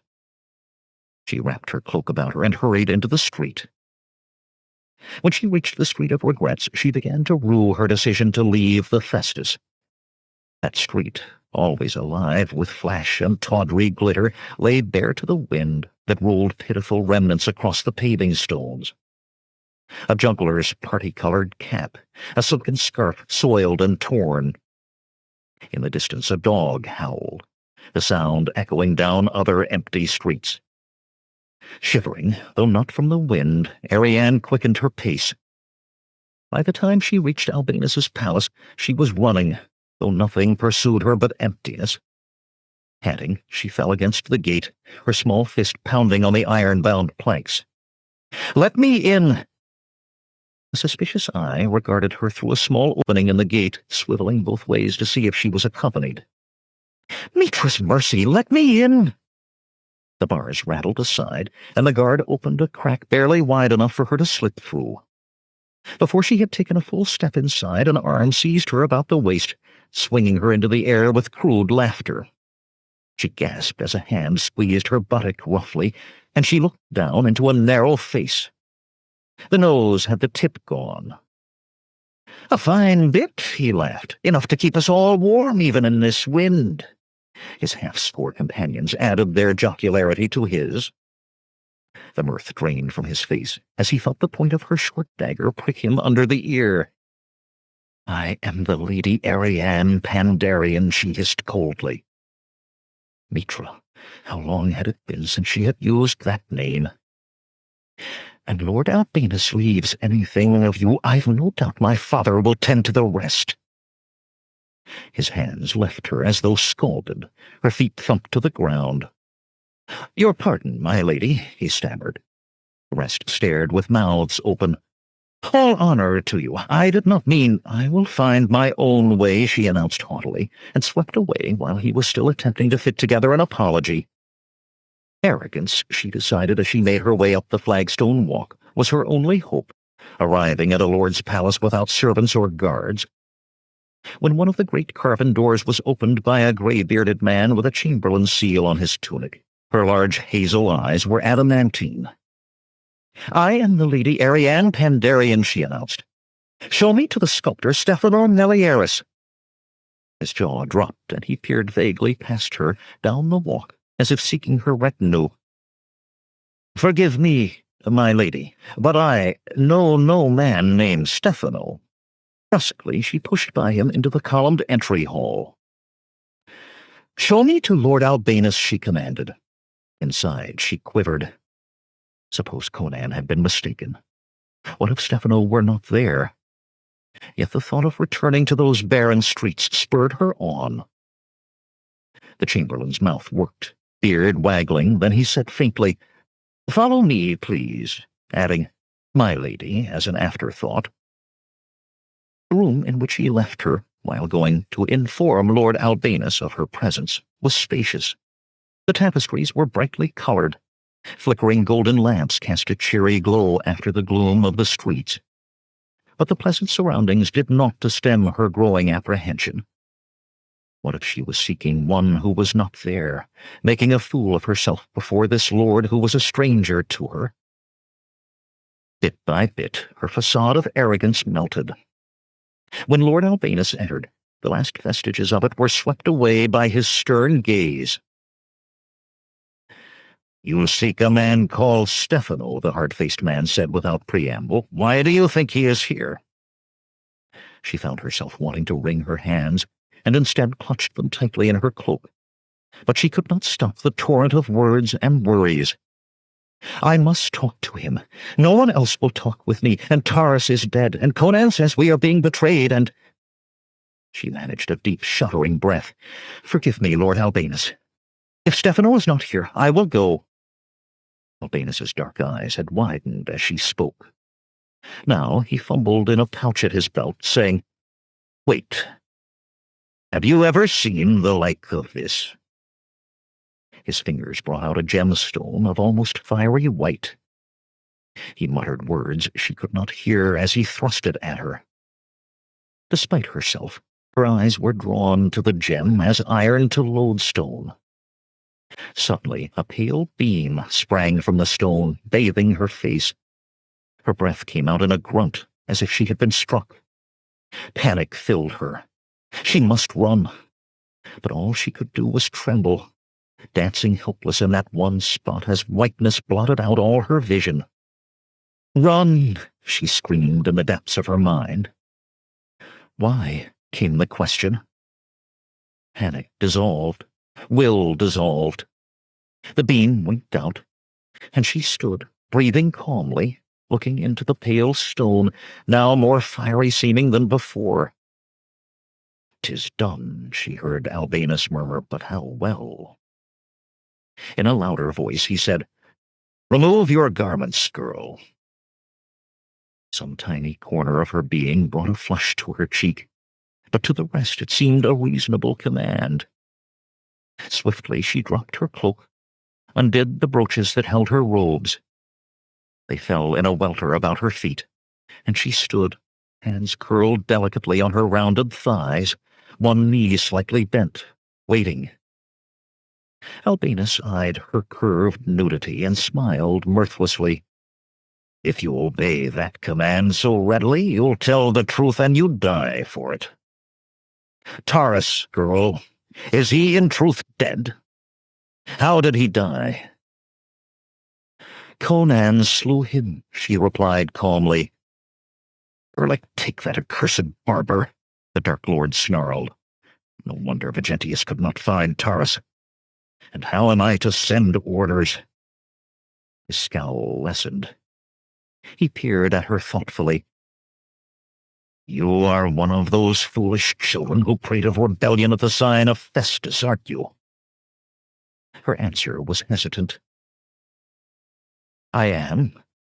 His words seemed in some way wrong, yet the irritation was dimly felt and distant. Albinus's fingers gripped her chin, lifting her head, and though they dug painfully into her cheeks, she knew no urge to resist. Her large eyes met his obsidian gaze openly. "When I wish the streets to fill with howling mobs," he said softly, "you will carry my words to the Festus, saying exactly what I command and no more." "I will," she said. Like the bite of a gnat, something called her to struggle, then faded. He nodded. "Good. This Conan, now. What did he say to you of betrayal?" "That Taurus hired no armed men to aid us. That another used us for his own purposes." "Did he name this other?" Albinus asked sharply. She shook her head, feeling tired of talking, wanting to sleep. "No matter," Albinus muttered. "I underestimated the barber. He becomes more dangerous with every turn of the glass. Marius, a messenger to go to Commander Vegentius. Quickly, if you value your hide. Stand up straight, girl." Ariane straightened obediently and watched Albinus scribble a message on parchment. She wished only to sleep, but knew she could not until her master permitted. She accepted his will completely now. Even the tiny pinpricks of resistance fled. 18. As the deep tone of a bronze gong sounded the first turn of the glass past full sundown, Conan uncoiled smoothly from his bed in the darkness of his room. Already he was prepared for his night's venture, in bare feet and tunic with a dagger at his belt. Sword and armor would hamper where he went. On silent feet he moved to the window, climbed onto the stone lip, and twisted with cat-like grace to find places for his fingers above. It was not a natural thing for men to look up, even when searching. Therefore, the best way to go unobserved was to travel high. Scudding purple clouds crossed a gibbous moon, casting shadows that walked and danced. Conan became one with the shadows. Even in that smooth-grassed stone, crevices and chinks were to be found by knowledgeable fingers and toes. Stone cornices and the rims of friezes made a pathway for him to the roof. With swift care he crossed its tiles, dropping on the far side to a rampart walk that bore no sentry here in the heart of the palace. Through an embrasure between man-high merlons, he lowered himself to the roof of a colonnade 3 stories above the flagstone courtyard below. Within the palace behind him, an alarm bell abruptly began to toll, and he froze there in the shifting shadows. Shouts carried to him, though he could make out no word. He frowned. To such an alarm, Vegentius would surely be summoned. And yet the hue and cry was not general, for no sudden lights or tramp of marching men disturbed the outer part of the palace. Eventually it would subside, and Vegentius would of a certainty return to his quarters. A lupine smile split the Cimmerian's face. He would return to find one waiting to ask questions and demand answers. Swiftly Conan hurried on, running along the roof, scaling another wall at its end with ease, then along the length of it, uncaring of the dark below him, or the stones that waited if foot should slip or grip fail. Halting, he lay flat, swiveled his legs and hips over the edge, and climbed down the short distance to the window of Vegentius's sleeping chamber. Dagger sliding from its sheath, the big Cimmerian entered the room like silent death. Some few brass lamps were lit, casting dim illumination there and in the outer chamber, yet both were empty as he had feared. Grimly he settled himself by the door of the inner room to wait. Long was that vigil, yet he kept it with the silent, unmoving patience of a hunting beast. Even when he heard the door of the outer chamber open, only his hand on the dagger moved, firming its grip. But the tread was of a single man. Conan flattened himself against the wall by the door as the footsteps came closer. A tall shape entered the room, golden-cloaked and wearing the red-crested helmet of the Golden Leopard's commander. Conan's empty fist struck against the back of the man's neck, and with a groan the other fell, rolling onto his back. The Cimmerian stared in amazement. It was not Vegentius. And then a howling horde in golden cloaks poured through the outer chamber to fall on him. Roaring, Conan fought. His dagger found a throat and was torn from his grasp as the dying man fell. Teeth splintered and jaws broke beneath his hammer blows. One man he neatly hurled, screaming, through the window by which he had entered. Yet by the sheer weight of numbers did they force him down. He found himself on his back, 3 men holding each arm and leg, though many of them spat blood. Writhing, he strained every thew, but he could only shift them, not gain freedom. Vegentius, helmetless and wearing a look of great satisfaction, appeared in the doorway. "You can see that I was right," he said to someone still in the other chamber. He intended to slay me first, so that if your death were discovered before he could flee, my absence in command might aid his escape." Wrapped tightly in a cloak, his bruise standing out against the paleness of his cheeks, Geryon stepped into the room. He stood gazing down at Conan in horrified wonder. "Even when I heard the others, I could hardly believe," he whispered. A shudder went through him. A score of times has he had me at the point of his blade. "But then he would have surely been known as your assassin," Vegentius said smoothly. "Liar!" Conan spat at the massive soldier. "I came here to force you to admit your own foul treachery." Vegentius's face darkened, and he put a hand to his sword, but Geryon stopped him with a gesture. The king moved closer to address the Cimmerian. "Hear me, Conan. Before dusk began to fall this day, Vegentius arrested those who conspired with you. A man called Gracchus, a woman, Gallia, some 3 or 4 others. Do you deny knowing them, or that they plotted against my throne?" Conan's brain roiled. Was Ariane among those taken? Yet to ask, naming her, was to give her into their hands if they did not have her. "Foolish youths," he said. "They talk and will talk till they are grey and toothless, harming no one. Yet there are those who would use them." He cut off with a grunt as Vegentius's boot caught him under the ribs. Geryon waved the soldier back and spoke on. "Vegentius put these you call harmless to the question, and within 2 turns of the glass he had broken them. He brought them before me, those who could still speak, and from their mouths I heard them admit they plotted my murder, and that you are he who was to wield the blade." "I am no murderer," Conan protested. But Geryon continued as if he had not spoken. "The alarm was given, you were sought, and found lying in wait, dagger in hand. Your actions convict you." "His head will adorn a pike before dawn," Vegentius said. "No," Geryon said softly. "I trusted this man." He wiped his hands on the edge of his cloak, as if ritually. His eyes were cold on Conan's face. "Long has it been since the ancient penalty for plotting to slay he who wears the dragon crown was last invoked. Let it be invoked now." Drawing his cloak about him, he turned his face from the Cimmerian and strode from the chamber. Vegentius stared after him, then down at Conan. Abruptly he laughed, throwing back his head. "The ancient penalty, barber. Fitting. To the dungeons with him."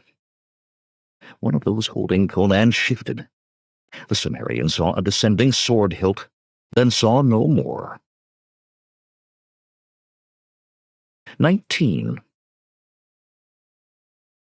Albinus smiled to himself as his sedan chair was borne through the night, up the winding streets that led through the temple district to the royal palace.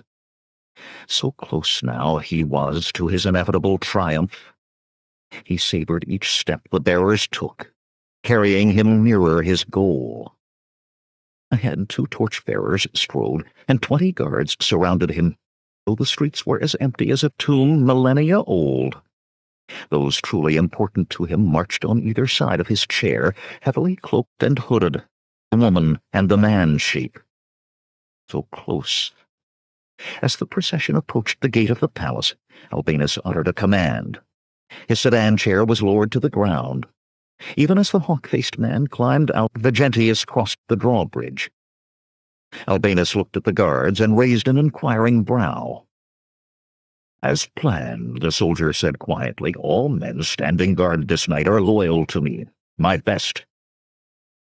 "Good," Albinus said. "And Conan?" "In the dungeons." Geryon shouted so about invoking the ancient penalty that I could not kill him out of hand. The alarm had wakened others by then. His red-crested helmet bobbed as he spat disgustedly. "But he can go to the same unmarked grave as Geryon." The hawk-faced lord laughed softly.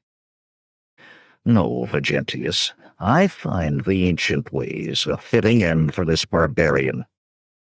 Better to kill him straight out, Vegentius grumbled, but pursued it no further. Stooping, he attempted to look under the hood of the man-shape behind Albinus. "Does he truly look like—" "Let us go," Albinus said, and strode forward, Ariane and the simulacrum at his heels. Vegentius could do naught but follow. The Dark Lord hurried over the drawbridge exultantly and into the palace. Often had his feet trod these halls, yet now it was tread of possessor, of conqueror. When a shadow moved and resolved into Celeria, he turned at her with imperious fury. "Why are you here, woman?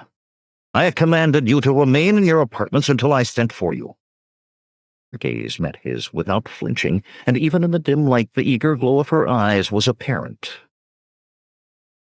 "I want to see him fall before you." Albinus nodded slowly. "There would be pleasure in that." "But make no sound," he warned. Shoulders back and head high, as a king in his own palace, he moved on. Before the door to Garion's chambers, 4 guards stood, stiffening at the party's approach. Vegentius stepped forward. "He sleeps?" One of the 4 nodded. "Who else is within?" He who had nodded spoke. "Only the serving girl to bring him wine if he wakes." "Slay her," Albinus said, and Vegentius started. "You said you could make her remember nothing, Albinus. Questions may be asked if the girl disappears." "The method can only be used on one person at a time," Albinus replied, fingers absently stroking the pouch that held the white gem. "Slay her." Vegentius nodded to the guard who had spoken. The man slipped inside, returning in moments with a bloody blade to resume his post. Albinus led the others in, sparing not a glance for the crumpled form of a woman lying across an overturned stool. The second room, Garion's sleeping chamber itself, was dim, the lamp wicks trimmed low. Garion lay on his bed, amid rumpled blankets. "Turn up the lamps, Celeria," Albinus commanded quietly. Not taking her eyes from the man in the bed, the blonde hastened to obey. To the 2 hooded figures, the Lord said, "Remove your cloaks." Vegentius gasped as the simulacrum obeyed. "'Tis Garion's very image." Celeria turned from a golden lamp, but her exclamation at the sight of the king's double was cut short, as with narrowing eyes her gaze caught Ariane. "Who is she?" the blonde demanded. Ariane looked straight ahead, unmoving, until another command was given.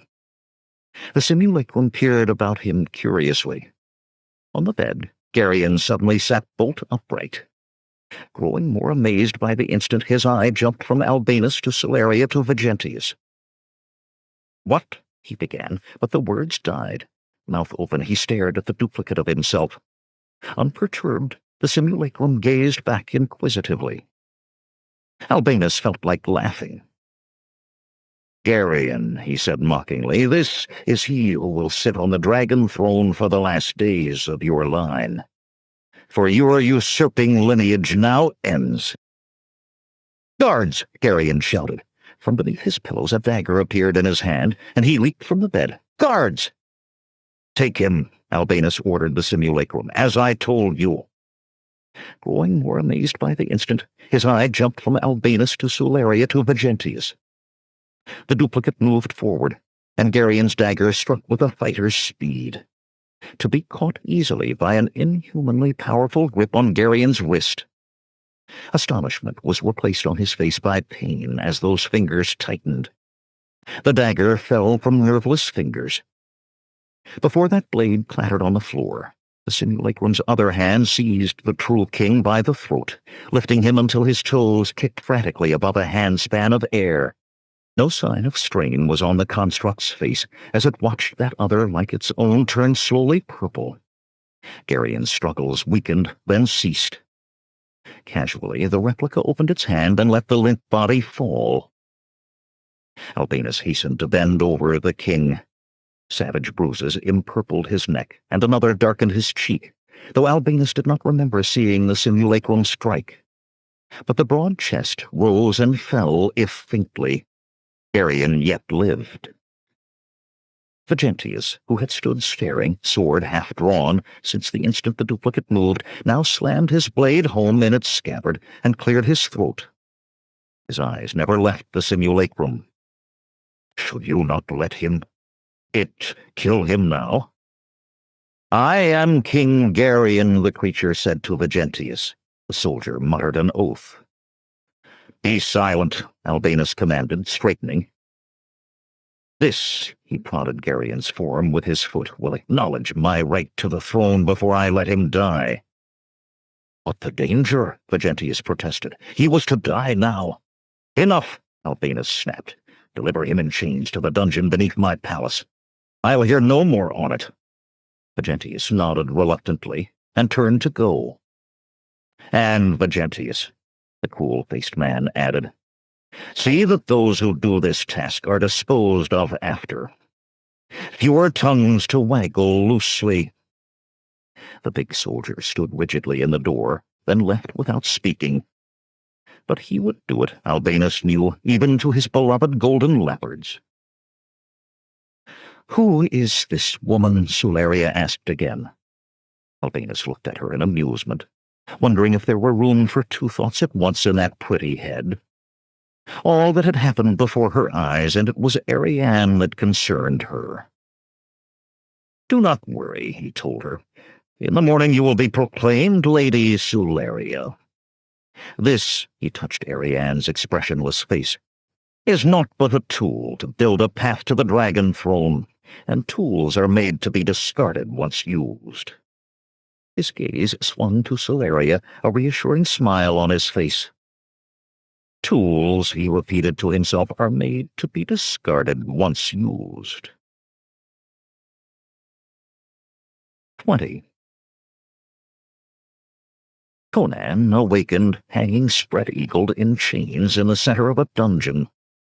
At least he assumed it was the center. Two tall tripod lamps cast a yellow pool of light around him, but he could see no walls in any direction. The chains that held his wrists disappeared into the gloom above. Those holding his ankles were fastened to massive ring bolts set in the rough stone blocks of the floor. His tunic was gone. He wore naught but a breech-clout.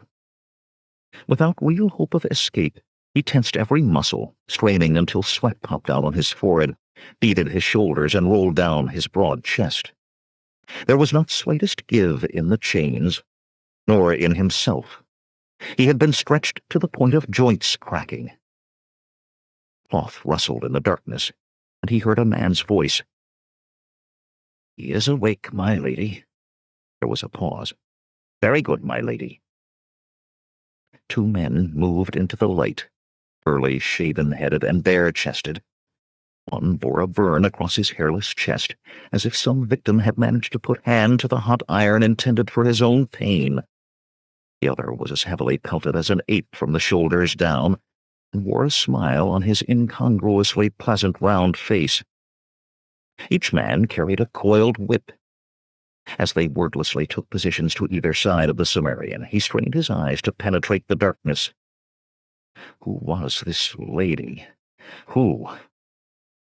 The first whip hissed through the air to crack against his chest. As it was drawn back, the other struck his thigh. Then the first was back, wrapping around an ankle. There was no pattern to the blows, no way to anticipate where the next would land, no way to steel the soul against pain like lines of acid eating into the flesh. Muscles of Conan's jaws were knots with the effort of not yelling. He would not even open his mouth to suck in the lungfuls of air his great body demanded in its agony. To open his mouth would be to make some noise, however slight, and from there it would be but a step to a yell, another to a scream. The woman watching from the darkness wanted him to scream. He would make no sound. The two men continued until Conan hung as limply as the chains would allow, head down on his massive chest. Sweat turned to fire the welts that covered him from ankles to shoulders. Here and there blood oozed. From the darkness he heard the clink of coins, and the same man's voice. "Very generous, my lady." We'll be just outside, and you'll need us." Then silence, until hinges squealed rustily, stopping with the crash of a stout door closing. Conan lifted his head. Slowly, a woman walked into the circle of light and stood watching him.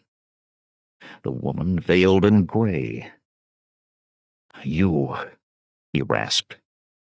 "Are you the one who has been trying to kill me, then? Or are you the one who uses those fools at the festas? The one who put me here with lies?" "I did try to have you killed," she said softly. Conan's eyes narrowed. That voice was so familiar. But whose? "I should have known there were no men in Nemedia capable of slaying you. Where you hang, though, is your own doing, though I joy to see it. I joy, Conan of Samaria." "Who are you?" he demanded. Her hand went to her face, pushed back the veils. No disease-ravaged skin was revealed, but creamy ivory beauty. Tilted emerald eyes regarded him above high cheekbones. An auburn mane framed her face in soft waves. "Corella," he breathed. Almost he wondered if he saw a vision from pain. The Red Hawk, fierce bandit of the plain of Zamora and the Turanian steppes in Belverus, masquerading as a woman of the nobility. It seemed impossible. That beautiful face was impassive as she gazed at him, her voice tightly controlled. "Never again did I think to see you, Cimmerian. When I saw you that day in the market district, I thought I would die on the spot." "And did you see Hordo?" he asked. "You must know he is here, still hoping to find you." He managed a wry smile. "Working with the smugglers you now command?" "So you have learned that much?" she said wonderingly. "None but a fool ever accounted you stupid." "Hordo surprised me almost as much as you did, turning up in Korshemish while I was there. Still, I would not let him know who I am. He was the most faithful of my hounds, yet others were faithful too, and even so remembered the gold on my head in Zamora and Turan. Think you I wear these veils for the pleasure of hiding?" "It has been a long time, Corella," Conan said. "'Tis likely they've forgotten by now." The calm facade cracked. "The Red Hawk will never be forgotten." Emerald eyes flaring, she faced him with fists on hips and feet apart. Almost he could see the jeweled tulwar at her hip as it had been. "Now that you're no longer being the Lady Tiana," he said grimly, "why in Xandru's 9 hells do you want me dead?" "Why?" she screeched in furious astonishment. "Have you forgot so soon, leaving me naked and chained, on my way to be sold to whatever man bid highest?" "There was the matter of the oath you made me swear, Corella. Never to lift a hand to save Dirkito blast you in your old Cimmerian. Besides which, I had 4 coppers in my pouch. Think you to have gone for so paltry a price?" "You lie," she spat. "I would not heal at your command, so you let me be sold." "I tell you, liar, liar!" Conan snarled wordlessly and clenched his teeth on any further explanation. He would not argue with her. Neither would he plead. That last he had never learned to do. Pacing angrily, Corella hurled her words as if they were daggers, never looking at him directly. "I want you to know my humiliations, Cimmerian. Know them and remember them, so the memory will be a blade to prick you constantly when you are in the mines, ever reminding you that when the king proclaims pardons for all who have served a certain time, I will be there to place gold in the proper hands so that one prisoner will be forgotten." "I knew you would escape," Conan muttered, "as you obviously did." Her emerald eyes squeezed shut for a moment, and when she opened them, her tone was flat. "I was bought by a merchant named Hafiz, and placed in his zanana with 20 other women. That very day did I escape, And that very day was I brought back and given the bastinado, the cane across the soles of my feet. I would not cry, but for 10 days I could only hobble. The second time I was free for 3 days. On being returned, I was put to scrubbing pots in the kitchens. Despite his position, Conan chuckled.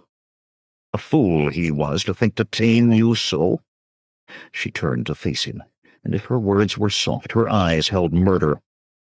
The third time I was taken while still climbing the wall. I spat in Hafiz's face, told him to slay me, for he could never break me. Hafiz laughed. I thought I was a man, he said. I must be taught differently. Henceforth I was to be allowed no waking hour that I was not dressed as if about to be presented to a master's bed in the sheerest silks and the finest fragrances, kohl on my eyelids and rouge on my lips and cheeks. I must learn to dance, to play instruments, to recite poetry. Failure in any of these, failure to be pleasing at all times, would be punished immediately. But as I was like a young girl learning to be a woman, no punishment would I receive, not suitable for a child. How he roared with laughter. Conan threw back his head and roared as well. A child! Raising a fist as if she wished it had strength to knock him senseless, Corella raged. What do you know of it, fool?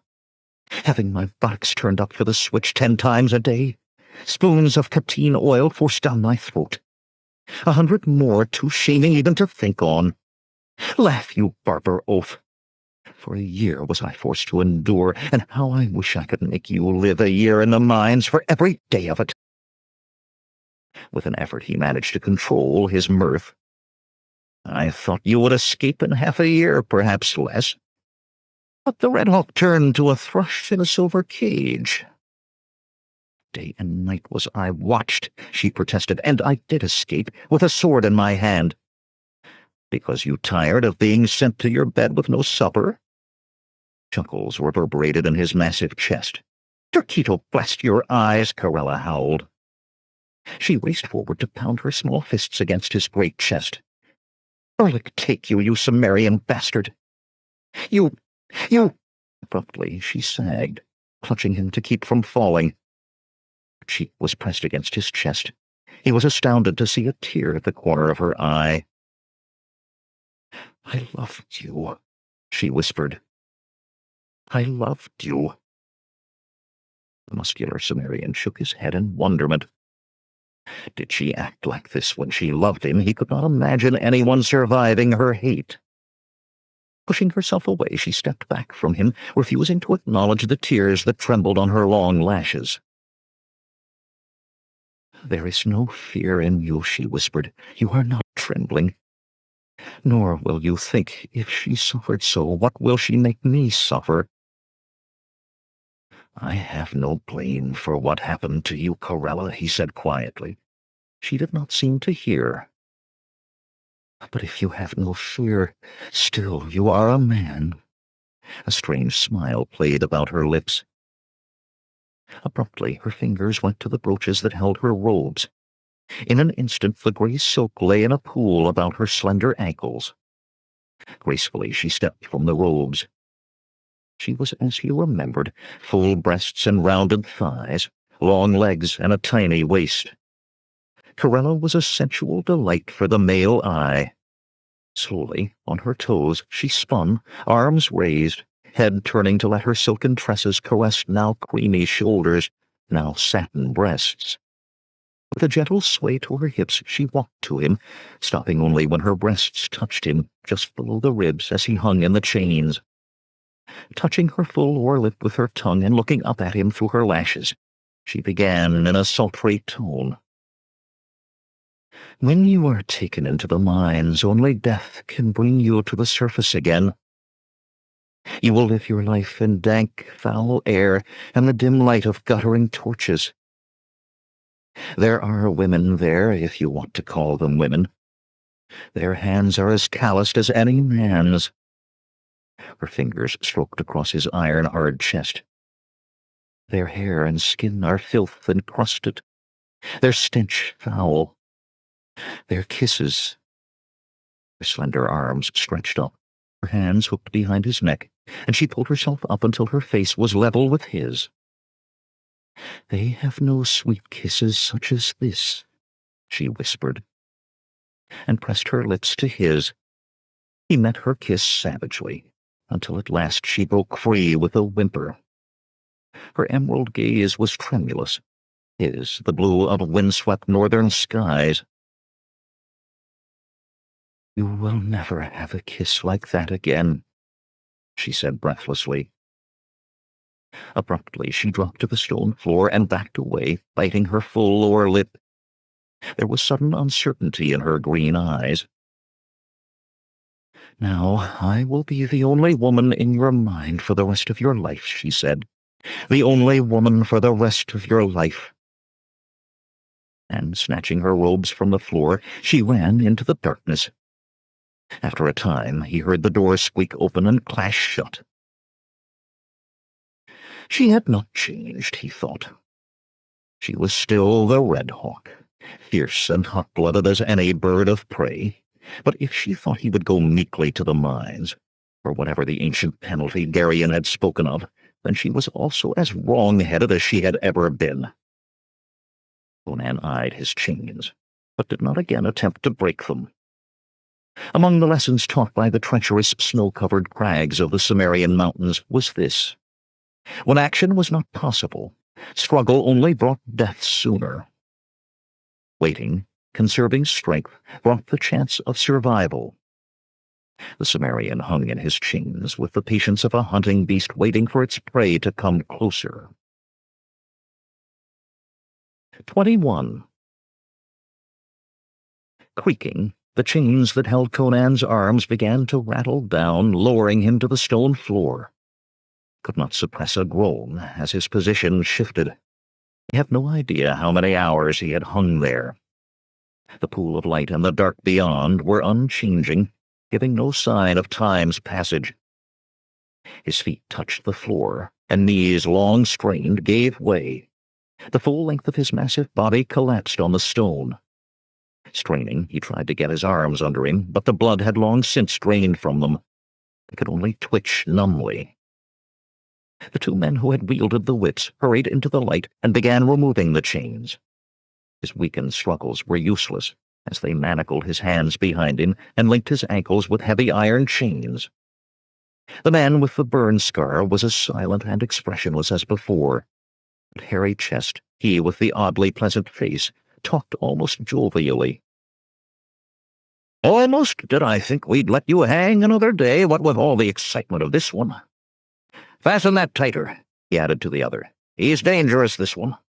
The second man grunted and went on as he was, hammering a rivet into the iron band on Conan's left wrist. "My men," the Cimmerian croaked. His throat felt dry as broken pottery shards. "Oh, they were part of it," the round-faced man laughed deprecatingly. "Fought off the golden leopards sent to arrest them, they did, and disappeared. Might have been made much of another time, but more has happened since dawn this day than since Geryon took the throne. First, the king banished all of his old counselors from the city on pain of death. Then he created the title High Counselor of Nemedia, with near the power of the king himself attached, and gave it to Lord Albanus, an evil-eyed man if ever I saw. And atop that, he named his leman a lady. Can you imagine that blonde doxy a lady? But all those fine nobles walk wide of her, for they say she may be queen next. Then there were the riots. Get the rest of it, Struto." The silent man grunted again and lumbered away. Conan worked his mouth for moisture. "Riots," he managed. The round-faced man nodded. "All over the city." Looking about as if to see if anyone might overhear, he added in a whisper, "Shouting for Geryon to abdicate they were. Maybe that's why Geryon got rid of the old counselors, hoping any change would satisfy them. Leastways, he didn't send the golden leopards out after them." Ariane's people had finally moved, Conan thought. Perhaps they might even bring changes. Indeed, it seemed as if they already had. But for better or for worse? He forced a question out, word by word. Had they armed men with them? Thinking of your company again, eh? No, it's been naught but people of the streets, though a surprising number have swords and such, or so I hear. Streeto, move yourself! He with the burn scar returned, carrying a long pole that the two of them forced between Conan's arms and his back. Broad straps fastened about his thick upper arms held it in place. From a pouch at his belt, the round-faced one took a leather gag and shoved it between the Cimmerian's teeth, securing it behind his head. "Time to take you before the king," he told Conan. "What they're going to do to you, likely you'd rather be in Lady Tiana's gentle care. Eh, Struto?" He shook with laughter. Struto stared impassively. "Well, barbarian, you have some small time to make peace with your gods. Let's go, Struto." Grasping the ends of the pole, the two forced Conan to his feet. Half carrying, half pushing, they took him from the dungeon, upstairs of rough stone, to the marble floors of the palace. By the time they reached those ornate halls, the Cimmerian had regained full use of his legs. Pridefully, he shook off the support of the two, taking what short steps the chains at his ankles allowed. Roundface looked at him and laughed. "Anxious to get it over with, eh?" They let him shuffle as best he could, but retained their grip on the pole. A grim smile touched his lips. Did he wish to, he could sweep both men off their feet using the very pole with which they thought to control him. But he would still be chained, and in the heart of the palace. Patience. He concentrated on flexing his arms in their bonds to get full feeling back. The corridors through which they passed seemed empty. The slaves were there, as always, scurrying close to the walls. But the nobles, sleek and elegant in silks and velvets, were missing. The three men made their way alone down the center of the passages. As they turned into a broad hall, its high-arched ceiling supported by pilasters, another procession approached them from ahead. Wacus, Gallia, and three others from the Festus stumbled along under the eyes of two guards. All five were gagged and had their hands roped behind them. At the sight of Conan, Gracchus's eyes widened, and Gallia tried to shy away from the big Cimmerian. One of their guards called out to the two with Conan. "This lot for the mines. Better than what this one gets," the round-faced man laughed. Joining in his mirth, the guards prodded their charges on. The draggled young rebels hurried past, seeming as fearful of Conan as of their captors. The Cimmerian ignored them. He did not hold them to account for the lies they had told against him. Few men and fewer women could hold out under the attentions of an expert torturer, and Vegentius would have found another way to imprison him, if not through them. Before them, at the end of the hall, great carven doors opened, swung wide by 6 golden-cloaked soldiers, and Conan passed into the throne room of Nemedia. Double rows of slender fluted columns held a domed roof of alabaster aloft. Light from golden lamps dangling from the ceiling on silver chains glittered on polished marble walls. The floor was a vast mosaic depicting the entire history of Nemedia. Here was the explanation for the empty halls, for here the nobles had gathered in all their panoply, dark-eyed lords in robes of velvet with golden chains about their necks, sleek ladies coruscating with the gems that covered their silk-draped bodies. Through the center of them ran a broad path from the tall doors to the dragon throne. Its golden-horned head reared above the man seated there, and jeweled wings curved down to support his shoulders. On his head was the dragon crown. Conan set his own pace down that path, though the two jailers tried to hurry him. He would not stumble in his chains for the amusement of this court. Before the throne he stood defiantly and stared into Garion's face. The men holding the pole tried to force him to his knees, but he remained erect. A murmur rose among the nobles. Rushing forward, guards beat at his back and legs with their spear butts until, despite all he could do, he was shoved to his knees. Through it all, Garion's face had not changed expression. Now the man on the throne rose, pulling his robe of cloth of gold about him. "This barbarian," he announced loudly, "we did take into our palace, honoring him with our attention. But we found that we nursed treachery at our bosom.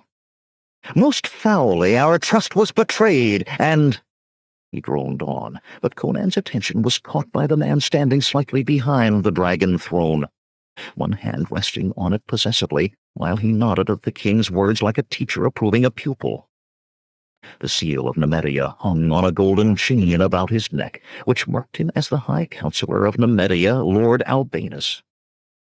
But Conan knew that cruel face, seen in the dark meeting with Taurus and Vegentius. Did madness reign in Nemedia, the Cimmerian wondered? "So we pronounce the ancient penalty for his crime," the king intoned funereally. That brought Conan's mind quickly back.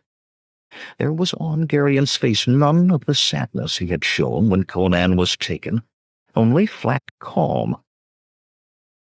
"When next the sun has dawned and risen to its zenith, let this would-be regicide be hurled to the wolves. Let the beast be torn by beasts." As soon as the last word was spoken, Conan was pulled to his feet and hurried from the throne room.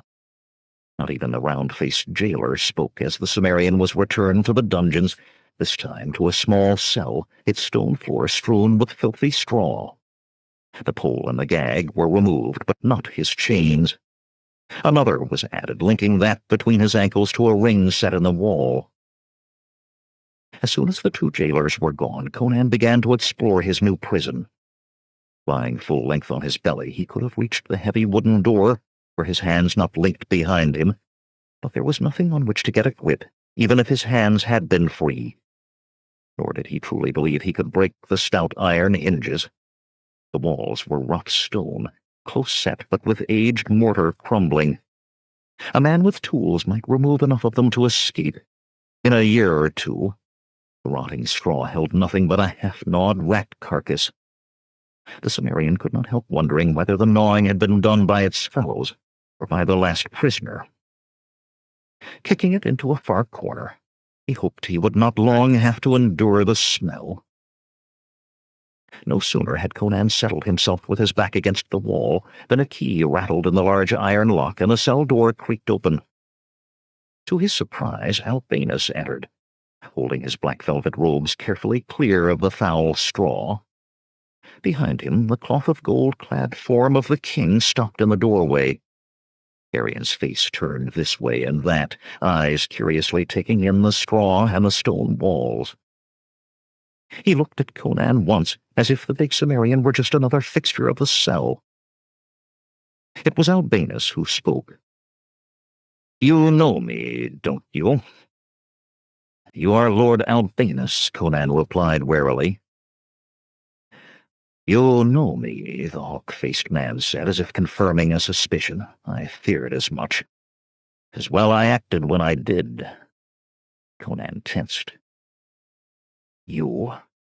His eyes went to Garion's face. Why would this man make such an admission before the king?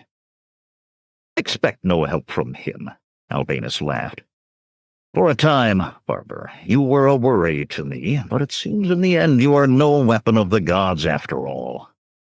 The wolves will put an end to you, and the only real damage you have done me is being repaired by the girl you sent seeking the sculptor.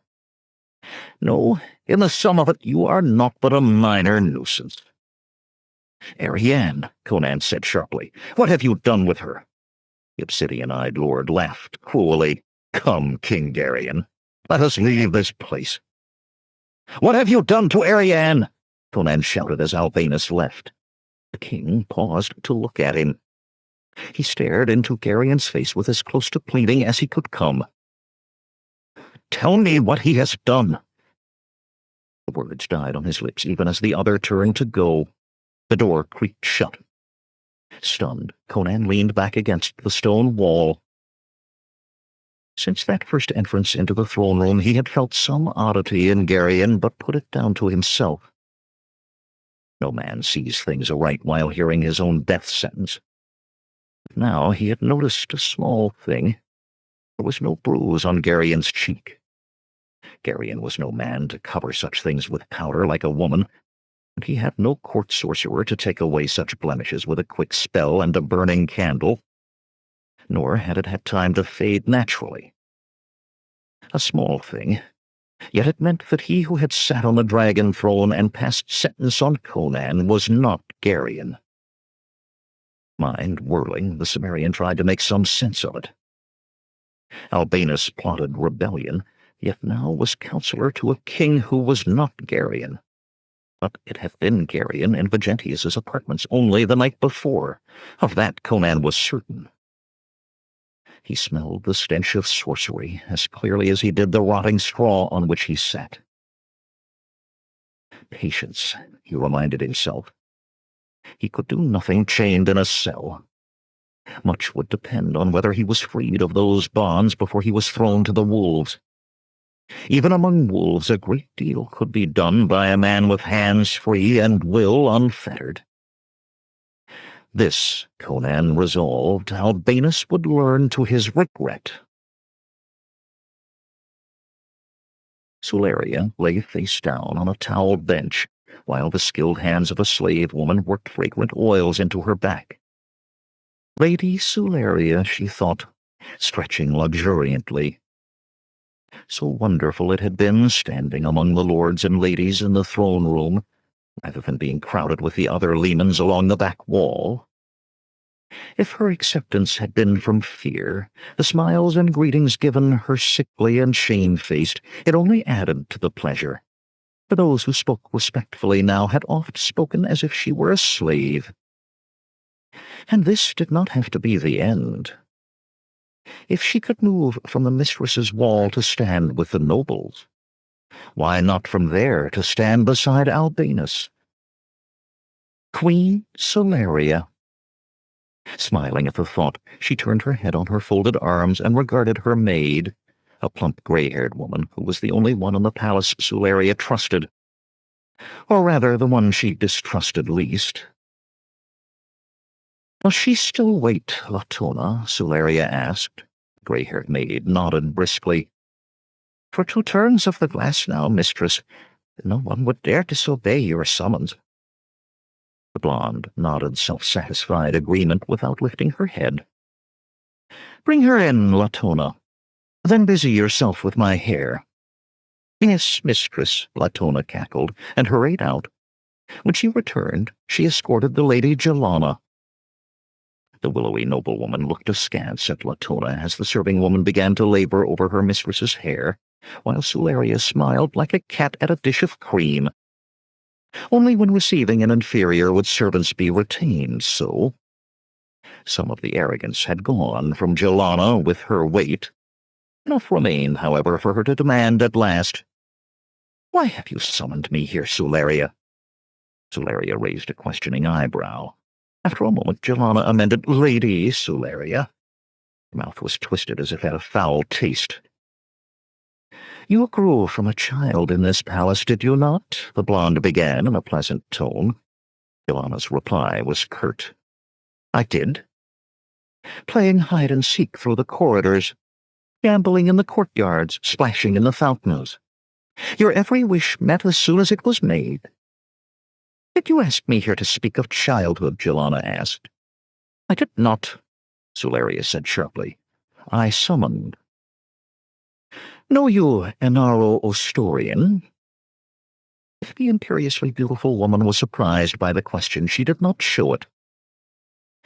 "That repulsive little toad," she sniffed. "I know of merchants, but I do not know them." Sularia's feline smile returned. "He seeks a wife." "Does he?" "A young wife, of the nobility." Sularia saw the dart go home, and pressed to drive it deeper. "He thinks to marry the title he has not been able to buy, and of course he wants sons. Many sons. Garion," she added to the lie, "has asked me to suggest a suitable bride." Jelana licked her full lips uncertainly. "I wish "Lady Solaria," she said, a tremor in her voice, "to apologize if I have in any way offended you."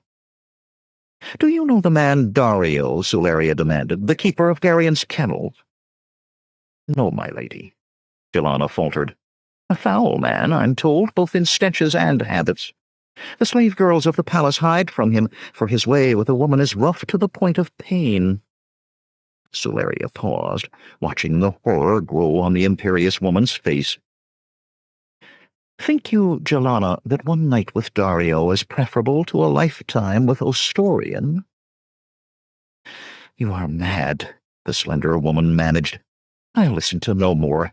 I go to my estates in the country, and if you were queen, you could still choose which of Xandro's 4 soldiers await without for you," Solaria said, riding over the other woman's words. "They will escort you to Dario or to your wedding bed, and no place else." The last shreds of haughtiness were washed from Jelana's face by despair. "Please," she whispered, "I will grovel an you wish it. Before the entire court on my knees will I beg your forgive. Make your choice," Solaria purred, "else I will make it for you. Those soldiers can deliver you to Ostorian this day, with a note to let him know you think him a repulsive toad." Her voice and face hardened. "Choose." Jelana swayed as if she would fall. I will go to Dario," she wept. For a moment Solaria savored the words she had waited for, counting hours. Then she spoke them. "Go, bitch, to your kennel." As Jelana ran from the room, peals of Solaria's laughter rang against the walls. How wonderful was power! 22. When next the door of his cell opened, Conan at first thought that Albinus had decided to have him slain where he lay chained. 2 men with drawn crossbows slipped through the open door and took positions covering him, one to either side of the cell. As the Cimmerian gathered himself to make what fight of it he could, the round-faced jailer appeared in the door and spoke. "The sun stands high, barbarian. 'Tis time to take you to the wolf pit. And you try to fight when Strodo and I remove your chains, these 2 will put quarrels in your legs, and you'll be dragged to the pit." "Well?" Conan made an effort to appear sullen and reluctant. "Take the chains," he growled, glowering at the crossbowman. In spite of his words, the 2 jailers kept clear of the crossbowman's line of fire as they broke open his manacles with repeated blows of hammer on chisel. Did they think him a fool, he wondered. He might well be able to take both jailers and bowmen despite the way they were placed. Yet he could hear measured steps approaching the cell, the sound of a middling body of men. Dying was not hard, but only a fool chose to die for naught. Rubbing his wrists, Conan rose smoothly to his feet and let himself be herded from the cell. In the hall waited a full score of the golden leopards. "Don't need so many," Scruto said abruptly. Conan blinked. He had thought the man without a tongue. Scruto's fellow jailer seemed only slightly less surprised at hearing him speak. The round-faced man stared before saying, "He near escaped from as many the night he was taken. You know I don't like prisoners escaping. I asked for twice as many. Move on now, the king waits." Half the soldiers went before him and half behind, the jailers walking on either side. The crossbowmen brought up the rear, where they could get a shot at him did he run in whatever direction. So they made their way up into the palace and through corridors once more bare of nobles. Conan strode in their midst as if they were an honor guard and he on his way to his coronation. There was no glimmer of escape in his mind. At the wolf pit would most certainly be the impostor Garion and Albinus. Under the circumstances, a man could do worse than die killing those 2. Their way led through the parts of the palace familiar to the Cimmerian and beyond. Polished marble and alabaster gave way to plain-dressed granite, then to stone as rough as that of the dungeons. Lamps of gold and silver were replaced by torches and iron sconces. The wolf pit was an ancient penalty indeed, and had in fact not been imposed since the time of Bergoras 9 centuries earlier. Nor had any come to this portion of the palace at all in several centuries, to judge by its appearance. The halls showed signs of hasty cleaning. Here a torn cobweb hanging from the ceiling, there dust left heaped against the wall. Conan wondered why Albinus had gone to all this trouble after replacing Geryon with the impostor. And then they entered the circular chamber of the pit. Though of the same rough stone, it was yet as marvelously wrought as any of the great alabaster rooms in the palace. Like half of a sphere, its walls rose to a towering height, unsupported by column or buttress. Below, a broad walk, spotted with huge tripod lamps twice as tall as a man, was crowded with the nobility of Nemedia, laughing gaily as men and women at a circus, pressing close about the waist-high stone wall that encircled the great pit. A path to that wall cleared at their entrance, and the soldiers escorted Conan to it. Not waiting to be told, the Cimmerian leaped to the top of the wall and stood surveying those who had assembled to watch him die. Beneath his icy blue gaze they slowly fell silent, as they sensed that here was a man contemptuous of their titles and lineages. They were peacocks, he was an eagle. Directly across the stone-floored pit from him stood the impostor king, Albinus to one side, in robes of midnight blue, to the other Vegentius, his face still showing bruises beneath his red-crested helmet. Suleria was there as well, in scarlet silk and rubies, and Conan wondered why he had thought she would not attend. Below the impostor was the man-high gate through which the wolves would be let into the pit.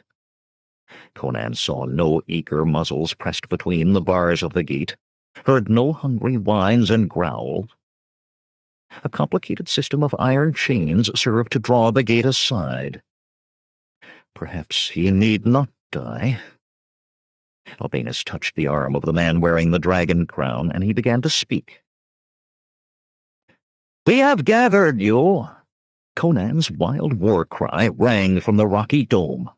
Shouts and screams ran through the nobles as, massive arms raised above his head, the Cimmerian hurled himself into the pit. Soldiers forced their way through the nobles to the wall. The crossbowmen took aim. About the straw-strewn pit, Conan strode with all the cocky arrogance of youth that had never met defeat in equal combat, and in a few unequal. Albinus motioned, and the guards moved back. "Fools!" Conan taunted the assemblage. "You who have not a man among you have come to see a man die. Well, must I be talked to death by that buffoon in the crown? Get on with it, unless your livers have shriveled and you have no stomach for killing." Angry cries answered him. Albinus whispered to the impostor, who in turn said, "As he is so eager to die, loose the wolves!" "Loose the wolves!" someone else shouted, relaying the command. "Hurry!" The gate slid smoothly back. Conan did not wait for the first wolf to emerge. Before the astonished eyes of the court, the Cimmerian ran into the tunnel, roaring his battle cry.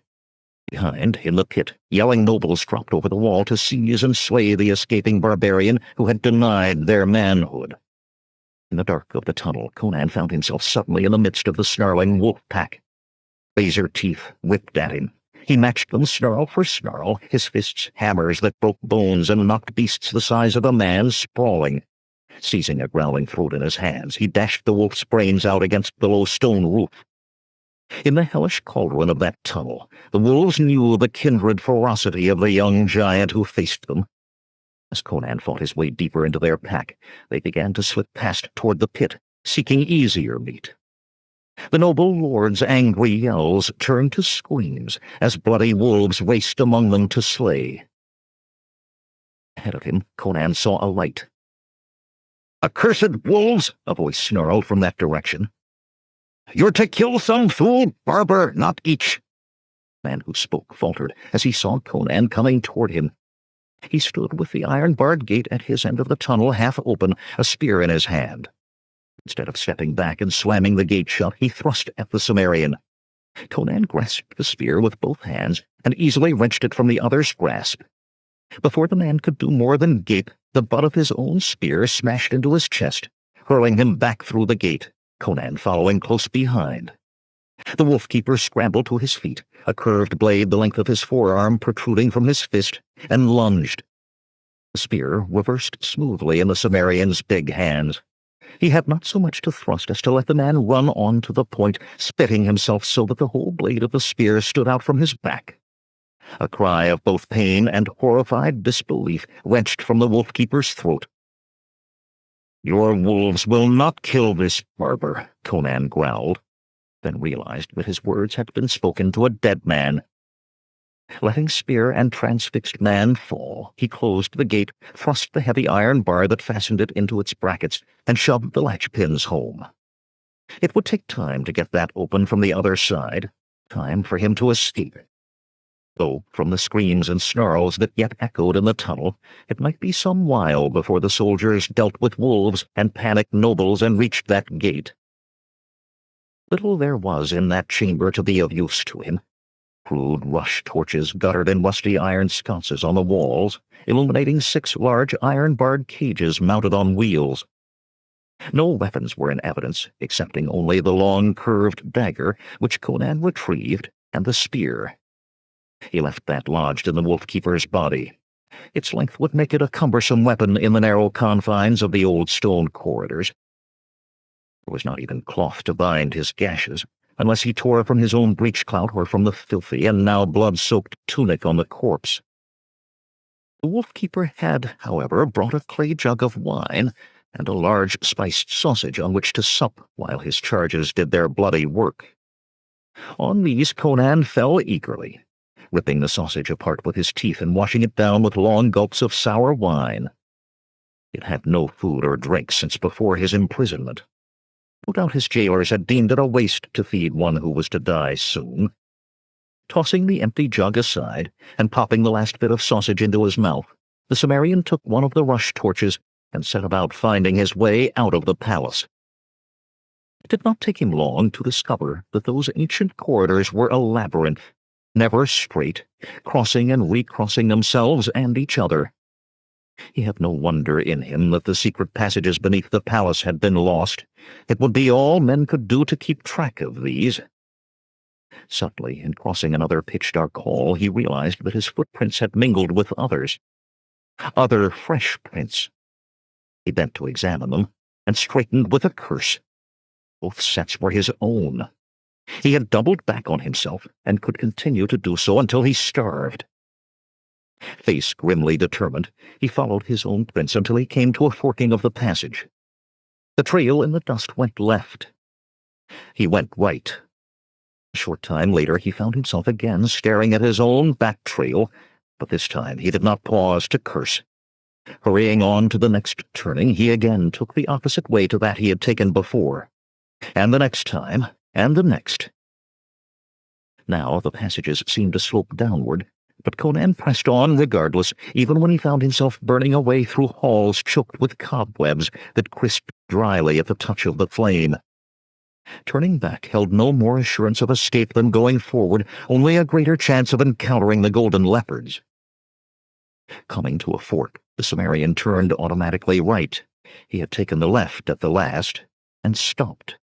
Far ahead of him was a dim glow, but it was no opening to the outside. Bobbing slightly, it was coming closer. Hurriedly he turned back, ducked into the other side of the fork.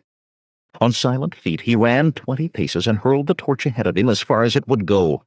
The flames flared, fanned by the wind of the torch's flight, then winked out, leaving him in blackness. Conan crouched, facing the direction of the fork, curved dagger at the ready. If those who approached went on, he would be without light but alive. If not... The fuse light reached the fork, brightening slowly, resolving into 2 torch-bearing figures, swords in their free hands. The Cimmerian almost laughed. Hordo and Corella, but the Corella he had known long ago. Gone were the veils and grey robes of a Nemedian noblewoman, replaced by golden breastplates and a narrow girdle of gold and emeralds worn low on her rounded hips from which hung strips of pale green silk. A Turanian cape of emerald green encircled her shoulders. "Gordo!" Conan called. "Had I known you were coming, I wouldn't have drunk all the wine." Nonchalantly, he strolled to meet them. The two whirled, swords coming up, torches raised. From the other fork, men in jazzerate hauberks crowded. McCain, Norris, more familiar faces from his free company pushed into the light. Gordo took in Conan's gashes, but did not speak of them. "'Tis not like you," he said gruffly, "to drink all the wine. Mayhap we could find some more if we look." Corella threw the one-eyed man a murderous look and shoved her torch into McCain's hand. With gentle fingers she touched Conan's wounds, wincing at purpled flesh and dried blood. "I knew you would change your mind," Conan said, reaching for her. Her hand cracked across his face, and she stepped back smoothly with blade half raised. "I should throw you back to the wolves," she hissed. From somewhere in the darkness beyond the armored men a voice called unintelligibly. Another answered, both fading as the speakers moved further away. "They hunt me," Conan said quietly. "And you know a way out of here. I suggest we take it. Else we must fight a few hundred golden leopards." Muttering, Corella snatched back her torch and forced her way through the men of the Free Company to disappear back up the other fork. "She's the only one knows the way," Gordo said quickly. He hurried after her, and Conan followed. McCain and the rest fell in behind, their booted feet grating in the dust of centuries. "How did you get into the palace?" Conan demanded of the one-eyed man as they half-trotted after the auburn-haired beauty. "And what made Corella decide to let you know who she was?" "Mayhap I'd best begin at the beginning," Gordo puffed. "First thing that happened was, after you were arrested, 100 golden leopards came for us, and—" "I know about that," Conan said. "You got away. What then?" "You heard about that, did you?" "I'm too old for this running, Sumerian." Despite his heavy breathing, though, the bearded man kept pace easily. "I took the company to the Festus. Hellgate is near the safest part of Belvaris these days. Everybody who lives there is up in the high streets waving a sword and shouting revolution, and maybe breaking into some rich man's house now and again." "What else did you expect?" Conan laughed grimly. "They're poor and have riches within their reach." "But about Corella?" Gordo shook his shaggy head. "She walked into the Festus this very morn. No, she strode in, looking as if she was ready for her hounds to follow her against a caravan of gold." "From what you said, you knew she was here already, eh?" "Not until I was in the dungeon," Conan replied. "I will explain later." Suddenly, Corella stopped, stretching on tiptoe to reach a rusty iron sconce. She seemed to be trying to twist it. "Looks like where we came in," Gordo muttered softly. "Looks like 20 places we passed, too." Emerald eyes flashed at him scornfully, and he subsided. Just as Conan was about to step forward to her aid, the sconce turned with a sharp click. A short distance away on the same wall was another sconce, which Corella treated the same way. It swiveled, clicked, and there was a heavier thunk from deep within the wall. With a grate of machinery long unused, a section of stone wall as high as a man and twice as wide receded jerkily to reveal a descending flight of crude brick stairs. "If you two can stop chattering like old women for a moment," Corella said bitingly, "follow me, and take care. Some of the bricks are crumbling. It would pain me for you to break your neck, Sumerian. I reserve that pleasure for myself." And she darted down the steps. Gordo shrugged uncomfortably. "I told you she's the only one knows the way." Conan nodded. "Follow me," he told McCain, "and pass the word to watch for crumbling steps." The grizzled sergeant began muttering over his shoulder to those behind. Taking a deep breath, Conan followed Corella down the dark stairs, lit only by her torch, now only a glimmer far below. He did not actually believe that she would come just to lead him into a trap of her own devising, rather than let him die at someone else's hands. But then he did not entirely disbelieve it either. At the bottom of the long stair, Corella waited impatiently. "Are they all in?" she demanded as soon as he entered the light of her torch. Without waiting for him to reply, she called up the stair. Is everyone clear of the entrance? There was some scraping of feet on stone. Then a voice called back hoarsely, We're clear, but I hear boots coming. Calmly, Corella placed both feet on one particular stone, which sank a finger's breadth beneath her weight. The grating of machinery sounded again. It's closing! The same man's voice shouted incredulously. Corella's tilted eyes met Conan's. Fools, she said, seeming to include all men, but most certainly him. With a quick, follow or stay, I care not, she started down a long tunnel, torchlight glinting off damp walls. Even the air felt mouldy, Conan thought, as he set out after her. As I was saying, Hordo resumed, striding beside the Cimmerian, she walked into the Festus, ready to take command. Wouldn't tell me where she'd been, or how she knew where I was. Threatened to put a scar down my other cheek if I did not stop asking questions. His lone eye swiveled to Conan expectantly, but the big youth was watching Corella, wondering what was in her mind. Why had she come to rescue him? And, he said absently when he realized that Hordo had stopped talking. The one-eyed man grunted sourly. And nobody tells me anything, he grunted sourly. She had a woman with her. You remember the Lady Jelana? It was her, but not so haughty this time. Bedraggled and haggard she was, with bruises on her face and arms, and terrified to tears. She will not stop, she kept moaning, not until I am broken. And Corella kept soothing her and looking at the rest of us like it was us had done whatever had been done to this Jelana. Crom, Conan muttered. Do you have to be so long-winded? What does Jelana have to do with anything? It was her told Corella how to find this passage. Lady Jelana grew up in the palace, it seems, playing hide-and-seek and such as children do. Only sometimes they played in the old parts of the palace, and she found 3 or 4 of the secret passages. She got out of the palace by one herself. She was desperate to get out of the city, Cimmerian, so I told off 2 men to escort her to her estate in the country. Least I could do, and her showing us how to get in to you. I tell you true, I thought the next time I saw you we'd both be taking a pull at the hell horn. That still doesn't tell me why she would aid me, Conan said, with a jerk of his head at Corella to indicate which she he meant. Hardly were the words out of his mouth than the auburn-haired woman rounded on him.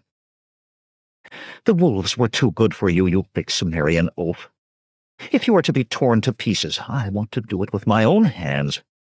I want to hear you beg my forgiveness, you barber bastard. I get first call at you before that fool Garyon. Conan eyed her calmly, a slight smile on his lips. Did you stop because you lost the way, Corella? I will take the lead, an you wish. With a snarl, she drew back her torch as if to strike him with it. There it is, Hordo shouted, pointing to a short flight of stairs, barely revealed by the light that led up to the ceiling and stopped. Relief dripped from every word. Come on, Cimmerian, he went on, herding Conan quickly past the furious-eyed woman. We had trouble getting this back in place, in case anybody should take a look at the other side, but you and I should be able to lift it clear. In a fierce whisper, he added, Watch your tongue, man. She's been like a scalded cat ever since McCain and those other fools told her they'd never heard of the Red Hawk. Eyeing the fierce scowl with which Corella watched them, Conan managed to turn his laughter into a cough. This other side, he said. Where is it? If there's anyone there, will they be likely to fight? Not a chance of it, Hordo laughed. Now put your shoulder into it. The stairs seemed to end in one large slab of stone. It was to this Hordo urged Conan to apply himself. When he did, the thick slab lifted. With Hordo's aid, he slid it aside, then scrambled warily up. A heavy smell of incense filled the air. As the others followed with torches, Conan saw that he was in a windowless room filled with barrels and bales. Some of the bales were broken open to reveal incense sticks. A temple? The Cimmerian asked in disbelief. The passage comes out in the cellar of a temple? Hordo laughed and nodded. Motioning for silence, the one-eyed man climbed a wooden ladder fastened to one wall and cautiously lifted a trap-door. His head went up for a quick look. Then he motioned the rest to follow and scrambled out himself. Conan was quick to follow. He found himself in dim light from silver lamps between a large rectangular block of marble and a towering shadowed statue. With a start, it came to him that he was between the altar stone and the idol of Erebus, a place where none but sanctified priests were allowed. But then, what was one death sentence more or less? Quickly, everyone found their way out of the cellar, and by way of narrow halls of pale marble, to a courtyard behind the temple. There, two more of the Free Company waited with the horses. And, Conan was glad to note, with hauberk, helm, and scimitar for him. Hastily he armed himself properly. "We can be beyond the city walls," Hordo said, swinging into his saddle, "before they think to look outside the palace." "We cannot leave yet," Conan said quietly. He settled his helm on his head, and likewise mounted. "Ariane is in Albinus's hands." "Yet another woman," Corella said dangerously. "She befriended Hordo and me," Conan said, "and as reward for it, Albinus has her. I swore to see her safely out of this, and I will." "You and your oaths," Corella muttered. But when he galloped out of the courtyard, she was first of the company behind him. 23. Isolated plumes of smoke rose into the bright afternoon sky above Belverus, marking houses of the wealthy that had been visited by revolutionary mobs. The sound of those mobs could be heard from time to time, borne on the breeze. It was a wordless, hungering snarl. Once in that gallop across the city, Conan saw one of those howling packs, some 3 or 4 score ragged men and women pounding at the locked doors and barred windows of a house with axes, swords, rocks, their bare hands. In the same instant that he saw them, they became aware of the Free Company. A growl rippled through them, a sound that seemed impossible to come from a human throat, and like rats pouring from a sewer, they threw themselves toward the mounted men. In their eyes was a hatred of any who had more than they, even if it was only armor. Many of the weapons they waved were bloodied. "The bows will drive them back," Hordo shouted. Conan was not so sure. There was desperation in those faces. "Wide," he commanded. Galloping on, they quickly left the mob behind. Yet even as it was disappearing from sight, its members kept pursuing, their howls heard long after they could no longer be seen. On reaching Albinus's palace, Conan did not pause. "Every third man stay with the horses," he commanded. "Everybody else over the wall. Bring your bows." "Not you," he added, as Corella maneuvered her horse close to the wall. "You do not command me, Cimmerian," she spat back. "I go where I please." "Like take all hard-headed women," Conan muttered, but he said no more to her. Standing on his saddle and taking a care where he placed his hands among the pottery shards, he hoisted himself to the top of the wall. As if they had trained for such a thing, Hordo, Corella, and 24 of the others smoothly followed. Below, half a score of men ran from the gatehouse. They had only time to gape before arrows humming like hornets cut them down. Conan dropped to the ground inside, his eyes blue ice, and ran past the bodies. He half heard the thuds of the others following, but he paid them no mind. Ariane filled his mind. His word had sent her to Albinus. Now his honor demanded he free her if it cost his own life. With a single heave of his massive arm, he threw back one of the tall doors of the palace. Before the crash of it striking the marble wall had finished reverberating in the columned hall, a helmeted man in the cloak of the golden leopards ran to face the young Cimmerian giant, sword in hand. "Ariane!" Conan shouted as he beat aside the soldier's attack. "Where are you, Ariane?" His blade half-severed the man's head. He kicked the falling body aside and hurried deeper into the palace. "Ariane!" More golden leopards appeared now, and Conan threw himself at them in a frenzy. his wild battle cry ringing from the arched ceiling, his blade slashing and hacking as if possessed of a demon or wielded by one. The soldiers fell back in confusion, leaving 3 of their number dead or dying, unsure of how to face this wild man of the barbarian North Country. Then Hordo and the others were on them as well. The one-eyed man's fierce mood was matched by the ferocity of his attack. Corella danced among them, blade darting like a wasp, each time drawing back blooded. Even as the last body fell, Conan was shouting to his men, "Spread out! Search every room if need be! Find the girl called Ariane!" He himself strode through the halls like an avenging god. Servants and slaves took one look at the thundercloud of his face and fled. He let them go, seeking only one person.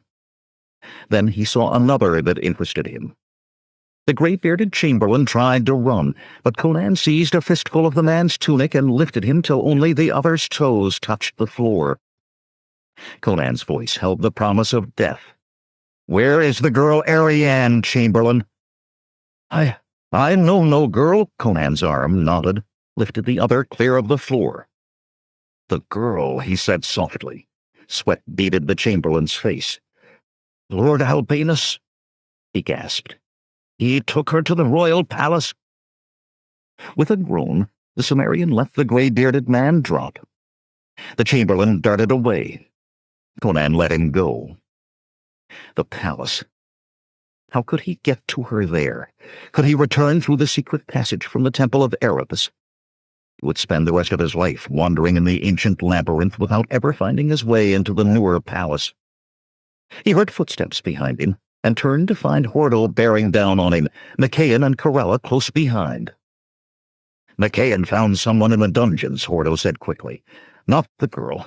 A man who looks like King Geryon and even claims he—" "Show me," Conan said. Hope took life again within him. The dungeons beneath Albinus's palace were much like any others, rough stone, heavy wooden doors on rusting hinges, a thick smell of stale urine and fierce sweat.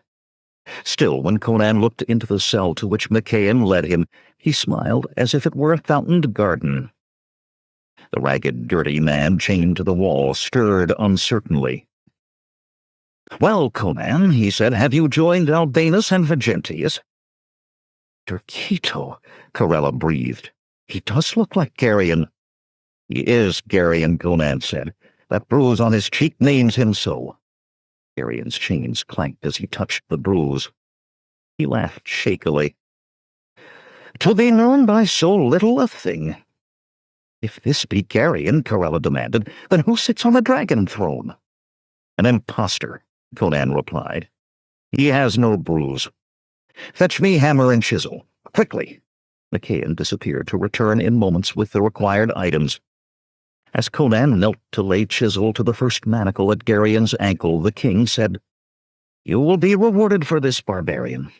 All that Albinus possesses will be yours when I regain the throne." Conan did not speak. One mighty blow with the hammer split the riveted iron band open. He moved to the next. "You must get me out of the city," Geryon went on. "Once I reach the army, all will be well. I grew up in those camps. They will know me. I'll return at the head of 10,000 swords to tear Albinus from the palace." "And to start a civil war," Conan said. He freed the other ankle, again with a single blow. "The impostor looks much like you. Many will believe he is you, most especially since he speaks from the dragon throne. Perhaps even the army will not be as quick to believe as you think." Hordo groaned. "No, Cimmerian, this is not our affair. Let us put the border behind us." Neither Conan nor Geryon paid him any mind. The king was silent until Conan had broken off the manacles from his wrists. Then he said quietly, "What do you suggest, Conan?" "Re-enter the palace," Conan said, as though that were the easiest thing in the world. "Confront the impostor. Not all the golden leopards can be traitors. You can regain your throne without a sword being lifted outside the palace walls."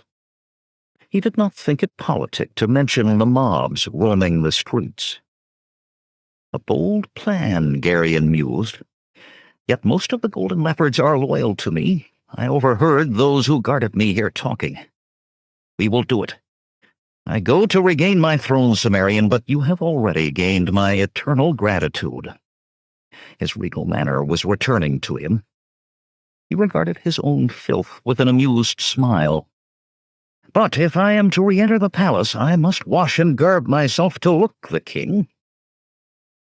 As Geryon strode from the cell, shouting for hot water and clean robes, Conan frowned, wondering why the king's last words had been so disquieting. But there was no time to consider that now. There was Arianne to think of. "Cimmerian," Corella said angrily, "if you think I will ride at your side back to the palace, you are a bigger fool than I believe you. 'Tis a death trap." "I have not asked you to go," he replied. "Often enough you've told me you go where you will." Her scowl said that was neither the answer she expected nor the one she wanted. "Ordo," the Cimmerian went on, "bring the men in from the street. Let all know where we go. Let those who will not follow go. I'll have no man ride with me this day against his will." Ordo nodded and left. Behind Conan, Corella uttered an inarticulate oath. Conan ignored her, his mind already occupied with the problem of gaining entry to the palace, and, more important to him than regaining Geryon's throne, getting Arianne free. When Conan strode from the palace with Geryon, now resplendent in the best scarlet velvet he could find to fit him, the Cimmerian was not surprised to find all 38 of his men mounted and waiting, even those who bore wounds from the past hour's fighting. He knew he had chosen good men. He was surprised, though, to see Corella sitting her horse beside Hordo. Her green glare dared him to question her presence. He mounted without speaking. There were enough problems to be confronted that day without another argument with her.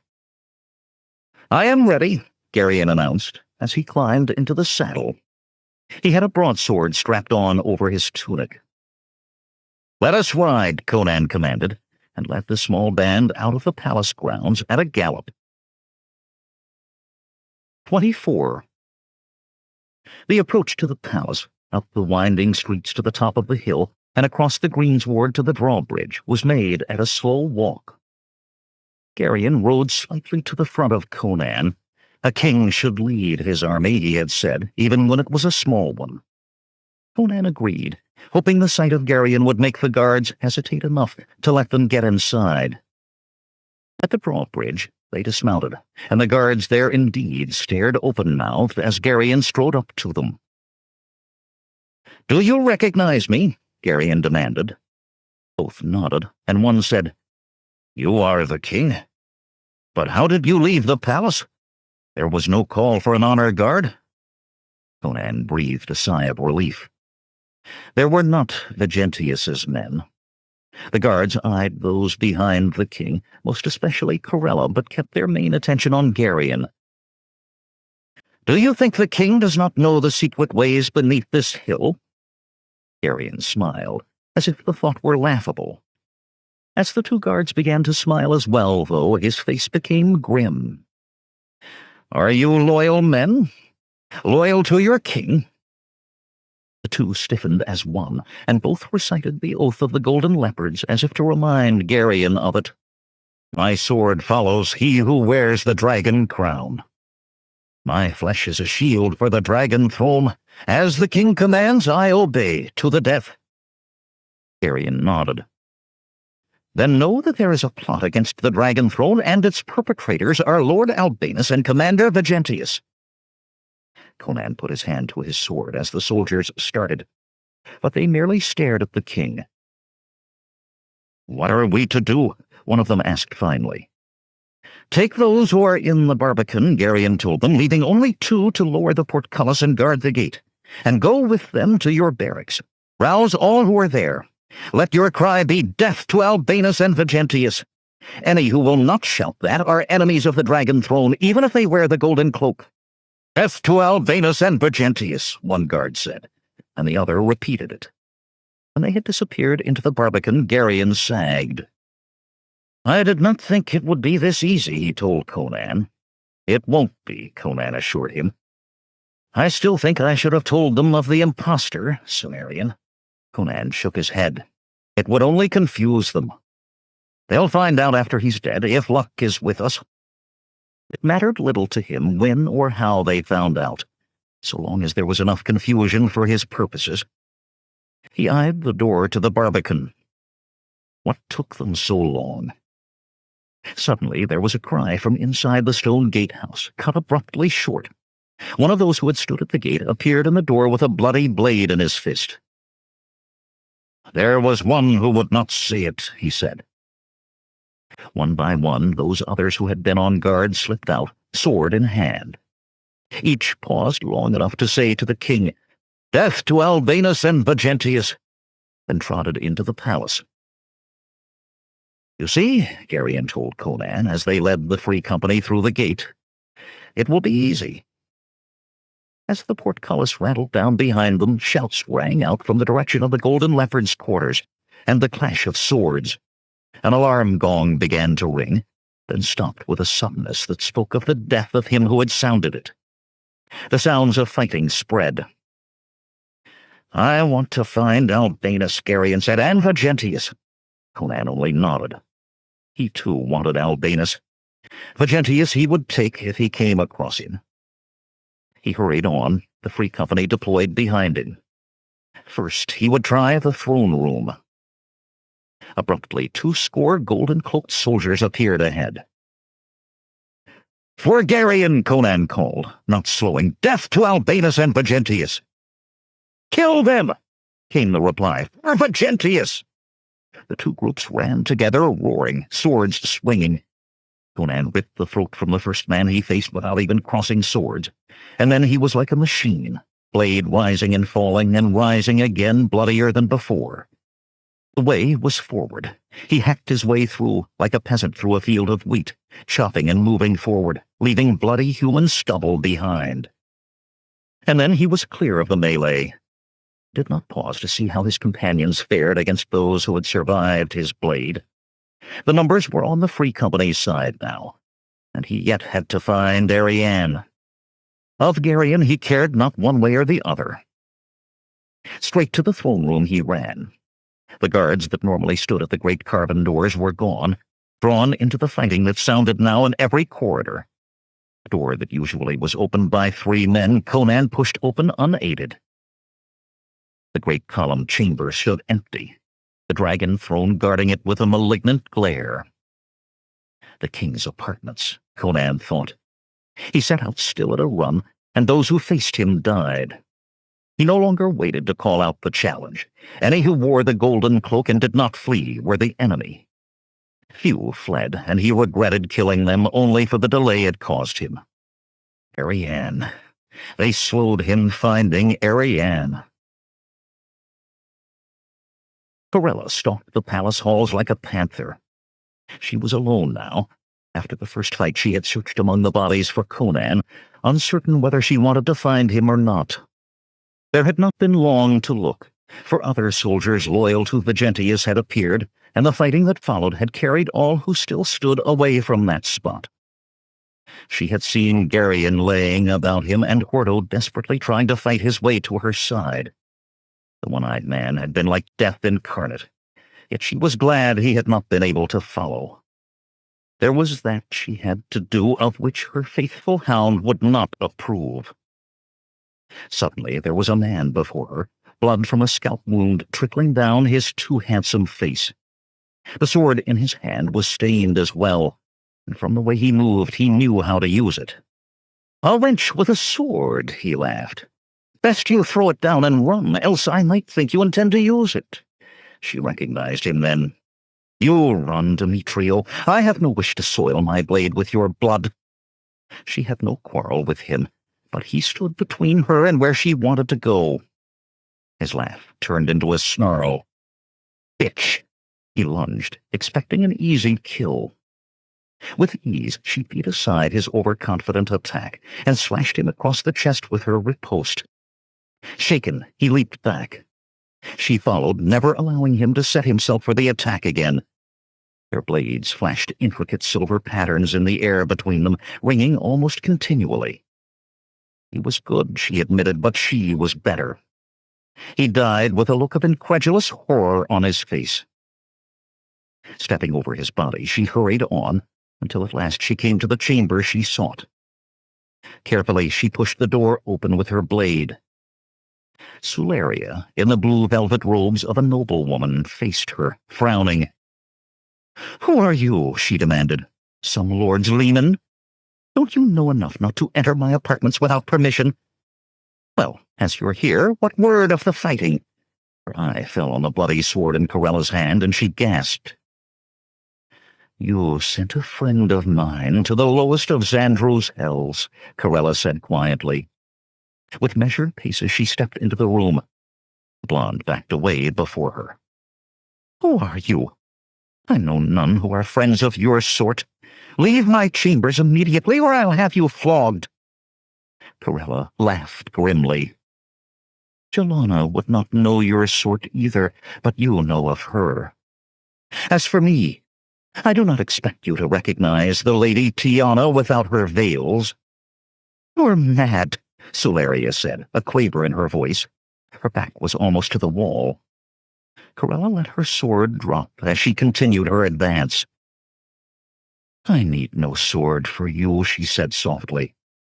"The sword is for an equal." From beneath her robes, Suleria drew a dagger, its blade as wide as a man's finger and no more than twice as long. "Fool," she laughed. "If you truly are Tiana, I'll give you reason to wear your veils," and she lunged for Corella's eyes. The auburn-haired woman moved nothing but a single hand, which darted to close over the hand that held the dagger. Suleria's blue eyes widened in disbelief as her lunge was stopped by a grip made steel by long hours with a sword. Corella knotted her other hand in those blonde tresses, tight enough to force the woman to meet her hard emerald gaze. Slowly she twisted, forcing the dagger and the hand that held it alike to turn. "Despite it all," she whispered to the blonde, "you might have lived had not you put your sluttish hands on him." With all her strength, she drove the dagger home in Suleria's heart. Letting the dead woman fall, Corella retrieved her sword and wiped the blade contemptuously on a wall hanging. There was still the Cimmerian. Her mind whirling with 1,000 thoughts of what she would do to him when she found him, she stalked from the room. Almost she had been ready to let him live.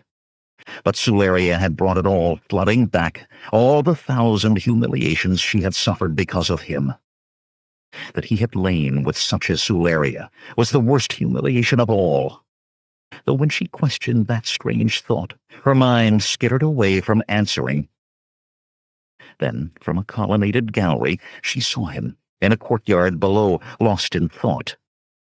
No doubt he still wondered how to find this precious Ariane of his. Her beautiful face twisted in a savage snarl. From the corner of her eye she caught a movement below, and her breath suddenly would not come. Vegentius had entered the courtyard, and Conan had not moved.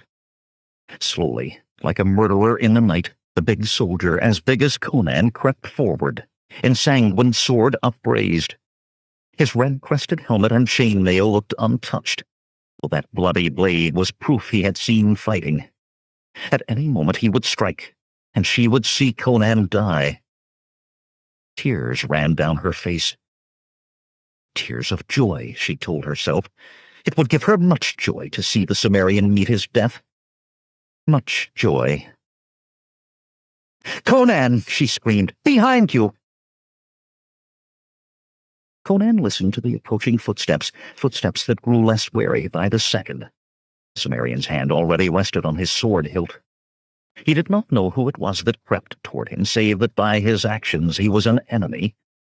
Whoever he was, a few steps more and the surpriser would be the one surprised.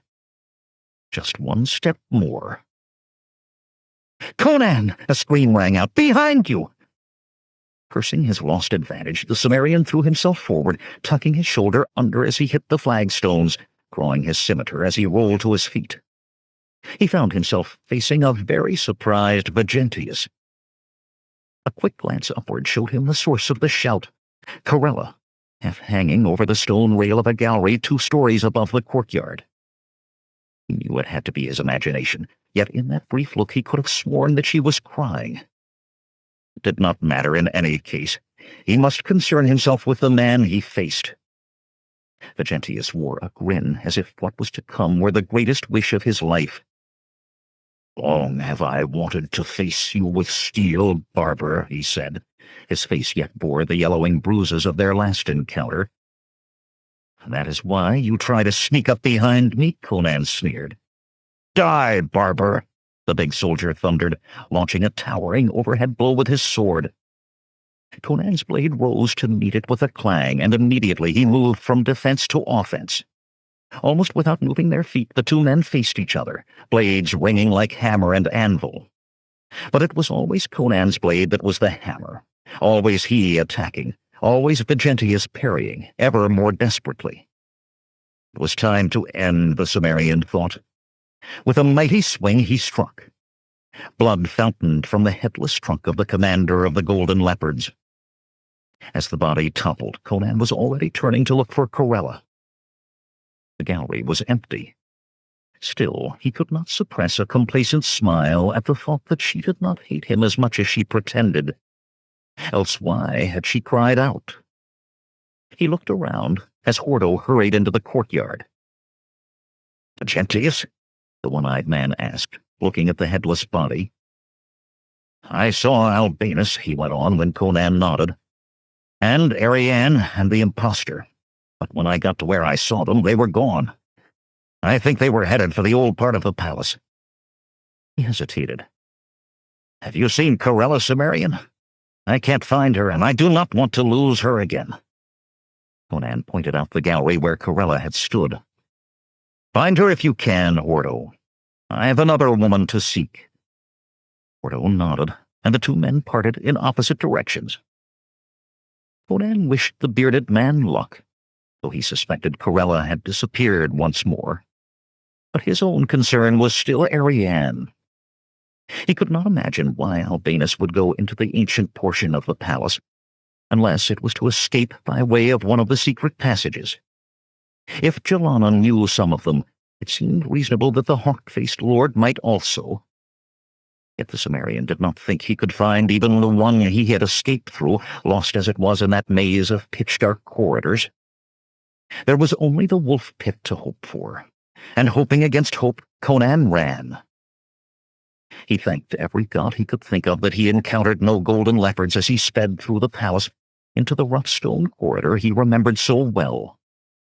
He could afford not the slightest delay if he was to reach the wolf pit before Albinus departed. If Albinus had gone to the wolf pit, if Ariane was still alive. He refused to admit any of those ifs. They would be there. They had to be. Almost to the pit, he heard Albinus's voice reverberating from that domed ceiling. The Cimmerian allowed himself one brief sigh of relief before entering the chamber, his eyes like blue steel. "With this I will destroy them," Albinus was saying, caressing a blue crystal sphere in his hands as he spoke. The impostor stood beside him, and Ariane, staring unnaturally ahead, but the hawk-faced man appeared to speak only to himself. "With this I will unleash such power." Sorcery, Conan thought, yet it was too late to stop his advance. Albinus's dark eyes were on him already, and annoyingly seemed to see him as an irritation rather than a danger. "Kill him, Geryon," the nobleman said, and turned his attention back to the blue sphere. Ariane did not move or change expression. Did the man truly think he was Geryon? Conan wondered, as the duplicate advanced. He noticed the sword the other carried, and the same serpentine blade that he had sold to Demetrio what seemed like so long ago. That it was a sorcelled weapon he no longer had any doubt, and his belief was confirmed when the blade was raised. A hungry metallic whine sounded, the same he had thought he imagined when facing Melius. Still, he set himself. Death came when it would. No man could flee his appointed time. The false Gerion's blade blazed into motion, and Conan swung to block it. The shock of that meeting of blades nearly tore the Cimmerian's sword from his grip. There had been no such strength in Melius's blows. That force came not from any sorcery, but from the man wielding the blade. Yet Conan refused to believe that anything human could have so much strength. The hair on the back of his neck rose. Nothing human. Warily, he backed away, wondering what it was he faced. Cupping the blue crystal, ignoring the two who faced each other not 20 paces from him, Albanus began to chant. Afar Mearoth, Omni Deus Khan. Conan thought he felt a rumble from deep in the bowels of the earth, but he had no time to consider it. The creature with Gerion's face stalked him, the wavy-bladed sword darting with preternatural speed. Conan no longer attempted to block it, only to deflect it. At even the glancing blows he felt to his heels. Once the tip of that ensorcelled blade opened a shallow gash in his cheek, sending a thin rivulet of blood trickling. The metallic whine sounded again, but louder, almost drowning out Albanus's chanting. The creature swung again, a decapitating blow, and it landed, but Conan leaped back. The blade smashed into the iron leg of one of the massive tripod lamps, shearing it in two. Slowly the lamp toppled, and Conan saw the first true expression on the creature's face. Terror as it gazed at the fire in that falling lamp. As if in mortal danger, the Falskarian jumped back. Albanus's voice faltered, then resumed its incantation. The lamp crashed against the wall surrounding the pit, flaming oil pouring down into the pit. Dry straw crackled alight. Conan risked a glance at the hawk-faced lord. Above Albanus's head something was forming. A darkness, a thickening of the air. The stones beneath the Cimmerian's feet shifted, and he thought he heard thunder. There was no time for more than a glance, though, for the creature grasped one leg of the heavy lamp and heaved it into the now fire-filled pit as easily as a man might throw aside a stick of kindling. The ground trembled continuously now, the tremors growing stronger. From the corner of his eye, Conan saw the dark, amorphous shape above Albanus's head lift higher into the dome, grow more solid. The nobleman's chanting became louder, more insistent. The creature advanced on Conan. "Run, Ariane!" the Cimmerian shouted, and steadied his feet against the now pitching floor. No man could flee his own death. "Run!" She did not move, but the simulacrum continued its steady approach, sword lifting for a strike that would smash through the Cimmerian's blade and split the man in twain. Desperately, Conan leaped aside. The tremendous blow struck sparks from the floor where he had stood. In that instant, when the creature tottered off balance from the force of its own blow and the quaking of the earth, Conan struck. Every muscle from his heels up he put into that blow, blade slamming against the creature's side. It was like striking stone. Yet, added to the rest, it was enough for just that one instant. The simulacrum fell. Conan had seen the speed of the creature and had no intention of giving it time to recover its feet. Before it struck the stone floor, he had dropped his sword and seized the simulacrum by its sword belt and its tunic. With a tremendous heave, the massive Cimmerian lifted the creature into the air. "Here's the fire you fear," he shouted, and hurled it over the wall.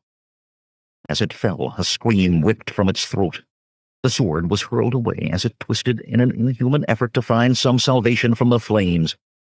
As it struck the burning straw, there was a whoosh, as of oil thrown on a fire, and flames engulfed the simulacrum, yet even as a statue of flame, its horrible screams would not cease. As Conan raised his eyes from the pit, they met those of Albanus. The Dark Lord's mouth struggled to form the words of his chant, but from his chest projected the blood-hungry sword that had been hurled with such inhuman strength. Beside him, Ariane stirred. Sorcerer's spells died with the sorcerer, and Albanus was dying. Conan hurried to her side. As he took her hand, she looked at him dazedly. Albanus fought still to form words, but blood was filling his mouth. As the Cimmerian turned to lead Ariane from the chamber, his gaze was drawn by what occupied the height of the dome. He had an impression of countless eyes, of tentacles without number. His own eyes refused to take it all in. His mind refused to accept what he saw. From whatever floated horribly above, a ray of light struck down, shattering the blue crystal. Albinus's eyes glazed in death as the fragments fell from his hand. Thunder rumbled in the room, and Conan knew it for the laughter of a demon or a god. The dark shape above gathered itself. Conan scooped up Ariane and ran, as that which was above smashed through the dome. Stones showered down, filling the wolf pit, and dust belched after him. Collapsing walls toppled still other walls. Spreading out on a wave of destruction from the wolf pit, the ancient portions of the palace crumbled in on themselves. Conan was running on polished marble floors before he realized that the floor no longer tossed like a ship in a storm, and rubble no longer pelted him. He stopped and looked back through the slowly clearing dust. The corridor behind him was filled from top to bottom with shattered debris, and he could see the sunset sky through a hole in a ceiling that had borne 3 stories above it.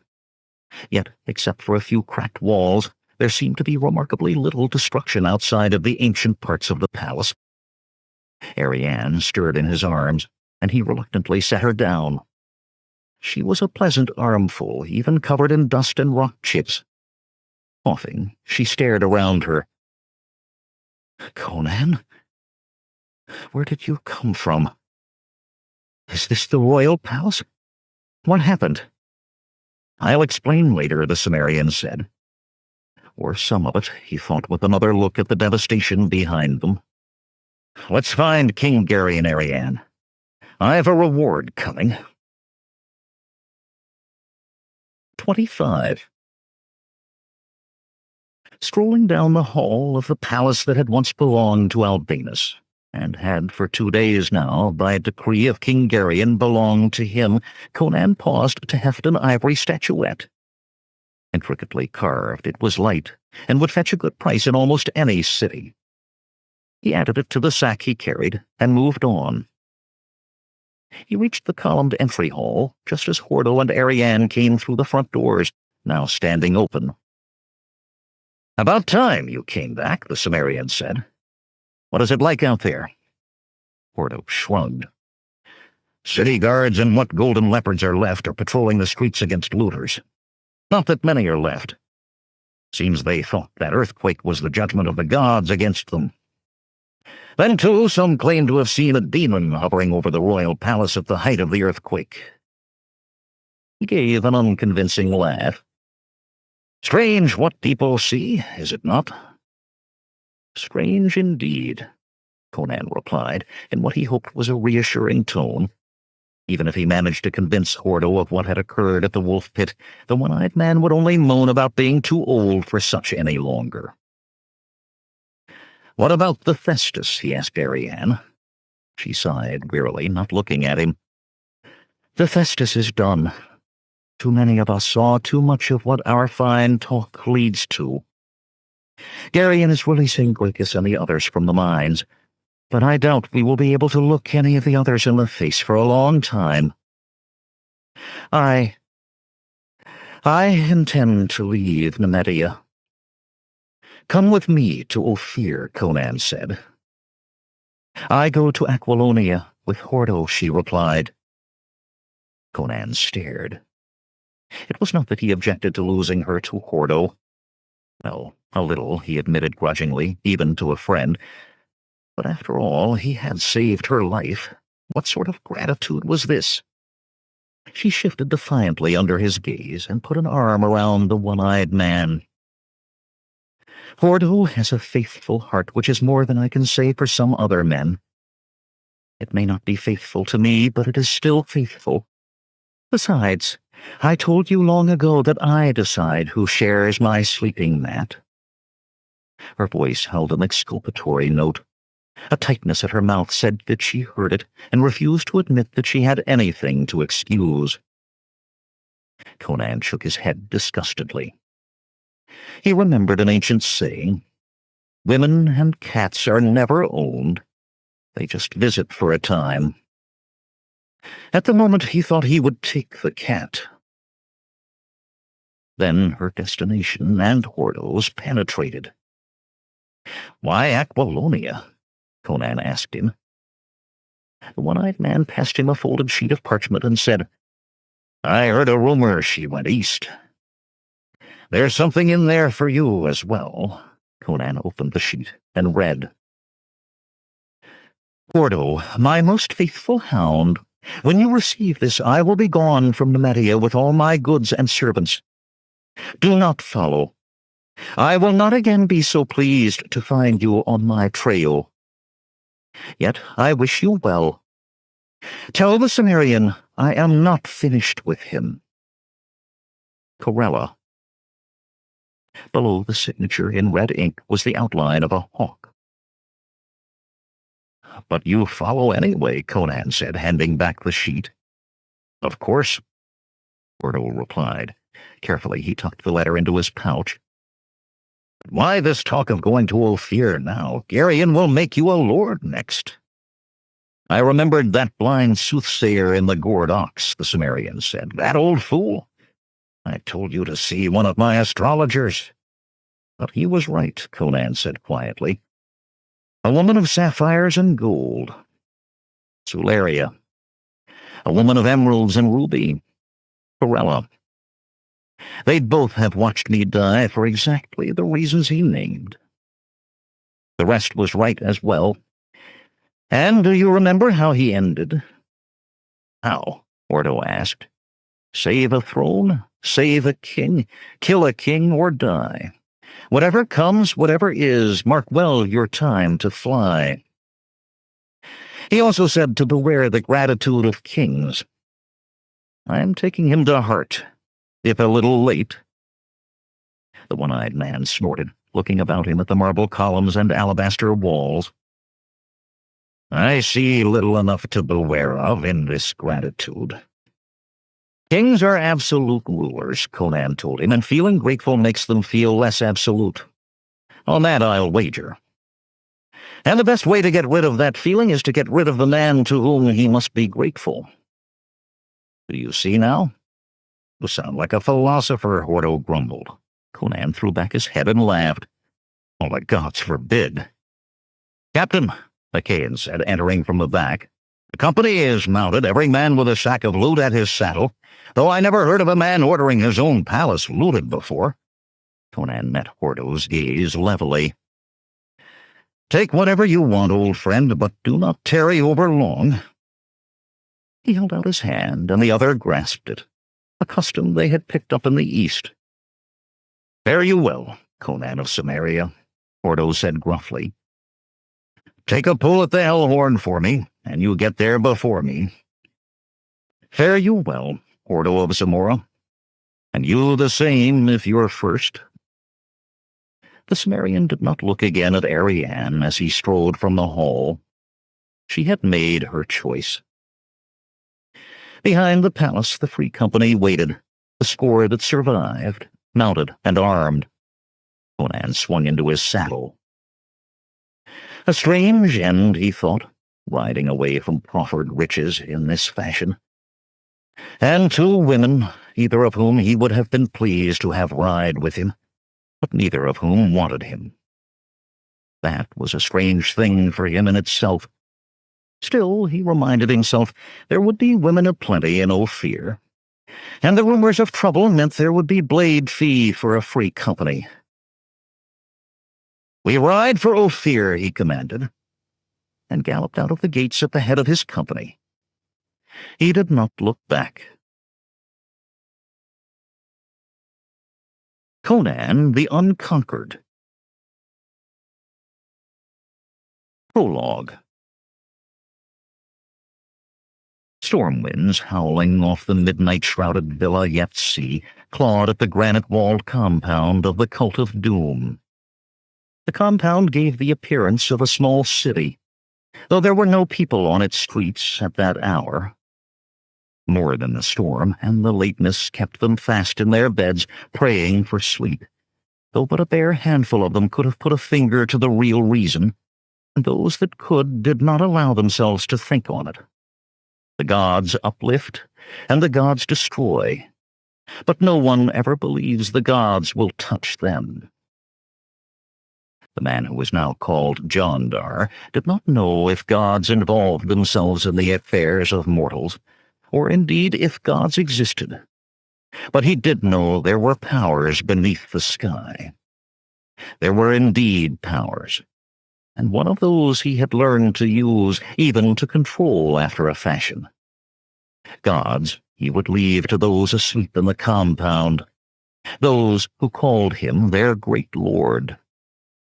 Now he sat cross-legged in saffron robes before such a power.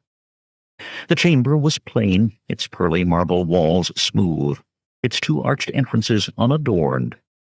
Simple round columns held the dome that rose above the shallow pool, but 10 paces across, that was the room's central feature.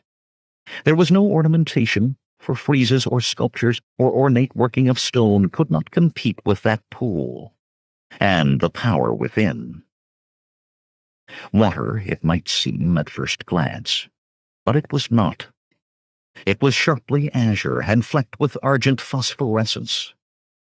Jondar meditated, basking in the radiance of power, and the pool glowed silver blue, brighter and brighter until the chamber seemed lit with 1,000 lamps. The surface of the pool bubbled and roiled, and mists rose, solidifying. But only so far. The mists formed a dome, as if a mirror image of the pool below, delineating the limits that contained the power both above and below. Within, ultimate disorder was bound, chaos itself confined. Once Jondar had seen such a pool loosed from its bonds, and fervently did he wish never to see such again. But that would not happen here. Not now, not ever. Now he could feel the power seeping into his very bones. It was time. Smoothly he rose and made his way through one of the archways, down a narrow passage lit by bronze lamps, bare feet padding on cool marble. He prided himself on his lack of ostentation, even to so small a thing as not wearing sandals. He, like the pool, needed no adornment. The passage led into a circular sanctorum, its albescent walls worked in intricate arabesques, its high-vaulted ceiling held aloft by fluted alabaster columns. Light came from golden cressets suspended aloft on silver chains. Massive bronze doors barred the chamber's main entrance, their surfaces within and without worked in a pattern of chaos itself, by an artist under the influence of the power before madness and death had taken him. The power was not for all. The 40 men gathered there, a fifth part of his chosen, did need this show of splendor to reflect the glory of their cause. Yet the most important single item in that chamber, an altar set in the exact center of the circle formed by the room, was of unornamented black marble. 20 men turned silently as Jondar entered, saffron-robed and shaven of head as the laws of the cult demanded, just as it forbade its women to cut their tresses. Eager eyes watched him, ears strained to hear his words. "I am come from the pool of the ultimate," he intoned, and a massive sigh arose, as if he had come from the presence of a god. Indeed, he suspected they considered it much the same, for though they believed they knew the purposes and meanings of the cult, in truth they knew nothing. Slowly, Jondar made his way to the black altar, and all eyes followed him, glowing with the honor of gazing on one they considered but a step removed from the Godhead himself. He did not think of himself so, for all his ambitions. Not quite. Jondar was a tall man, cleanly muscled but slender. Bland, smooth features combined with his shaven head to make his age indeterminate, though something in his dark brown eyes spoke of years beyond knowing. His ears were square, but set on his head in such a fashion that they seemed slightly pointed, giving him an otherworldly appearance. But it was the eyes that oft convinced others he was a sage ere he even opened his mouth. In fact, he was not yet 30. He raised his arms above his head, letting the folds of his robes fall back. "Attend me!" "We attend, great lord," 40 throats spoke as one. "In the beginning was nothingness. All came from nothingness. And to nothingness must all return."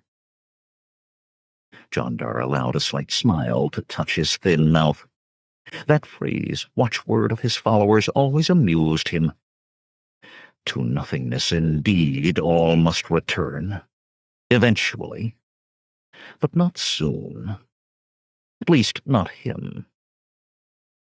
While he was yet a boy, known by the first of many names he would bear, fate had carried him beyond the Villa Yepsi, beyond even Farvendia, to Kitai of near fable.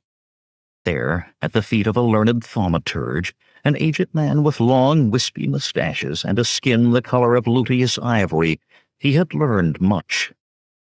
But a lifetime spent in the search for knowledge was not for him. In the end, he had been forced to slay the old man to gain what he wanted, the mage's grimoire, his book of incantations and spells. Then, before he had mastered more than a handful, the murder was discovered and he imprisoned. Yet he had known enough to free himself of that bare stone cell, though he had of necessity to flee Kitai. There had been other flights in his life, but those were long past. His errors had taught him. Now his way was forward and upward, to heights without end. In the beginning, all of totality was inchoate. Chaos ruled. "Blessed be holy chaos," came the reply. The natural state of the universe was and is chaos. But the gods appeared, themselves but children of chaos, and forced order, unnatural, unholy order, upon the very chaos from which they sprang. Its voice caressed them, raised their fears, then soothed those fears, lifted their hopes, and fanned their fervor. And in that forcing, they gave a foul gift to man, the impurity that forever bars the vast majority of humankind from attaining a higher order of consciousness, from becoming as gods. For it is from chaos, from ultimate disorder that gods come, and man has within him the taint of enforced order. He paused then, spreading his arms as if to embrace them. Ecstasy lit their eyes as they waited for him to give the benediction they expected and needed. "Diligently," he said, "have you labored to rid yourselves of the impurities of this world. Your worldly goods you have cast aside. Pleasures of the flesh you have denied yourselves. Now," his voice rose to a thunder, "now you are the chosen. Blessed be holy chaos. We are the chosen of holy chaos. Let the woman Natron be brought forth," Jandar commanded. From a cubicle where she had been kept waiting, the Lady Natron, wife of Lord Taraman, was led into the column chamber. She did not look now the wife of one of the 17 attendants, the advisers to King Yildiz of Turan. Naked, she stumbled in the hobble that confined her ankles, and would have fallen had not 2 of the chosen roughly held her erect. Her wrists, fastened behind her with tight cords, lay on the swell of her buttocks. Her large brown eyes bulged in terror, and her lips worked frantically around a leather gag. Slender, yet full-breasted and well-rounded of hip, her body shone with the sweat of fear. No eyes there but Jandar's looked on her as a woman, though, for the chosen had forsaken such things. "You have attempted to betray me, Natron." The naked woman shook at Jandar's words as if pierced with needles. She had dabbled in the teachings of the cult, as did many bored women of the nobility, but her husband made her different and necessary to Jandar's great plan. With his necromancies he had learned every dark and shameful corner of her life. Most noble women of Turan had secrets they would kill to hide, and she, with lovers and vices almost beyond listing, was no different. Natron had wept at his revelations and rebelled at his commands, but seemingly, at the last, she had accepted her duty to place certain pressures on her husband. Instead, the sorceress watch he kept on her revealed that she intended to go to her husband, to reveal all and throw herself on his mercy.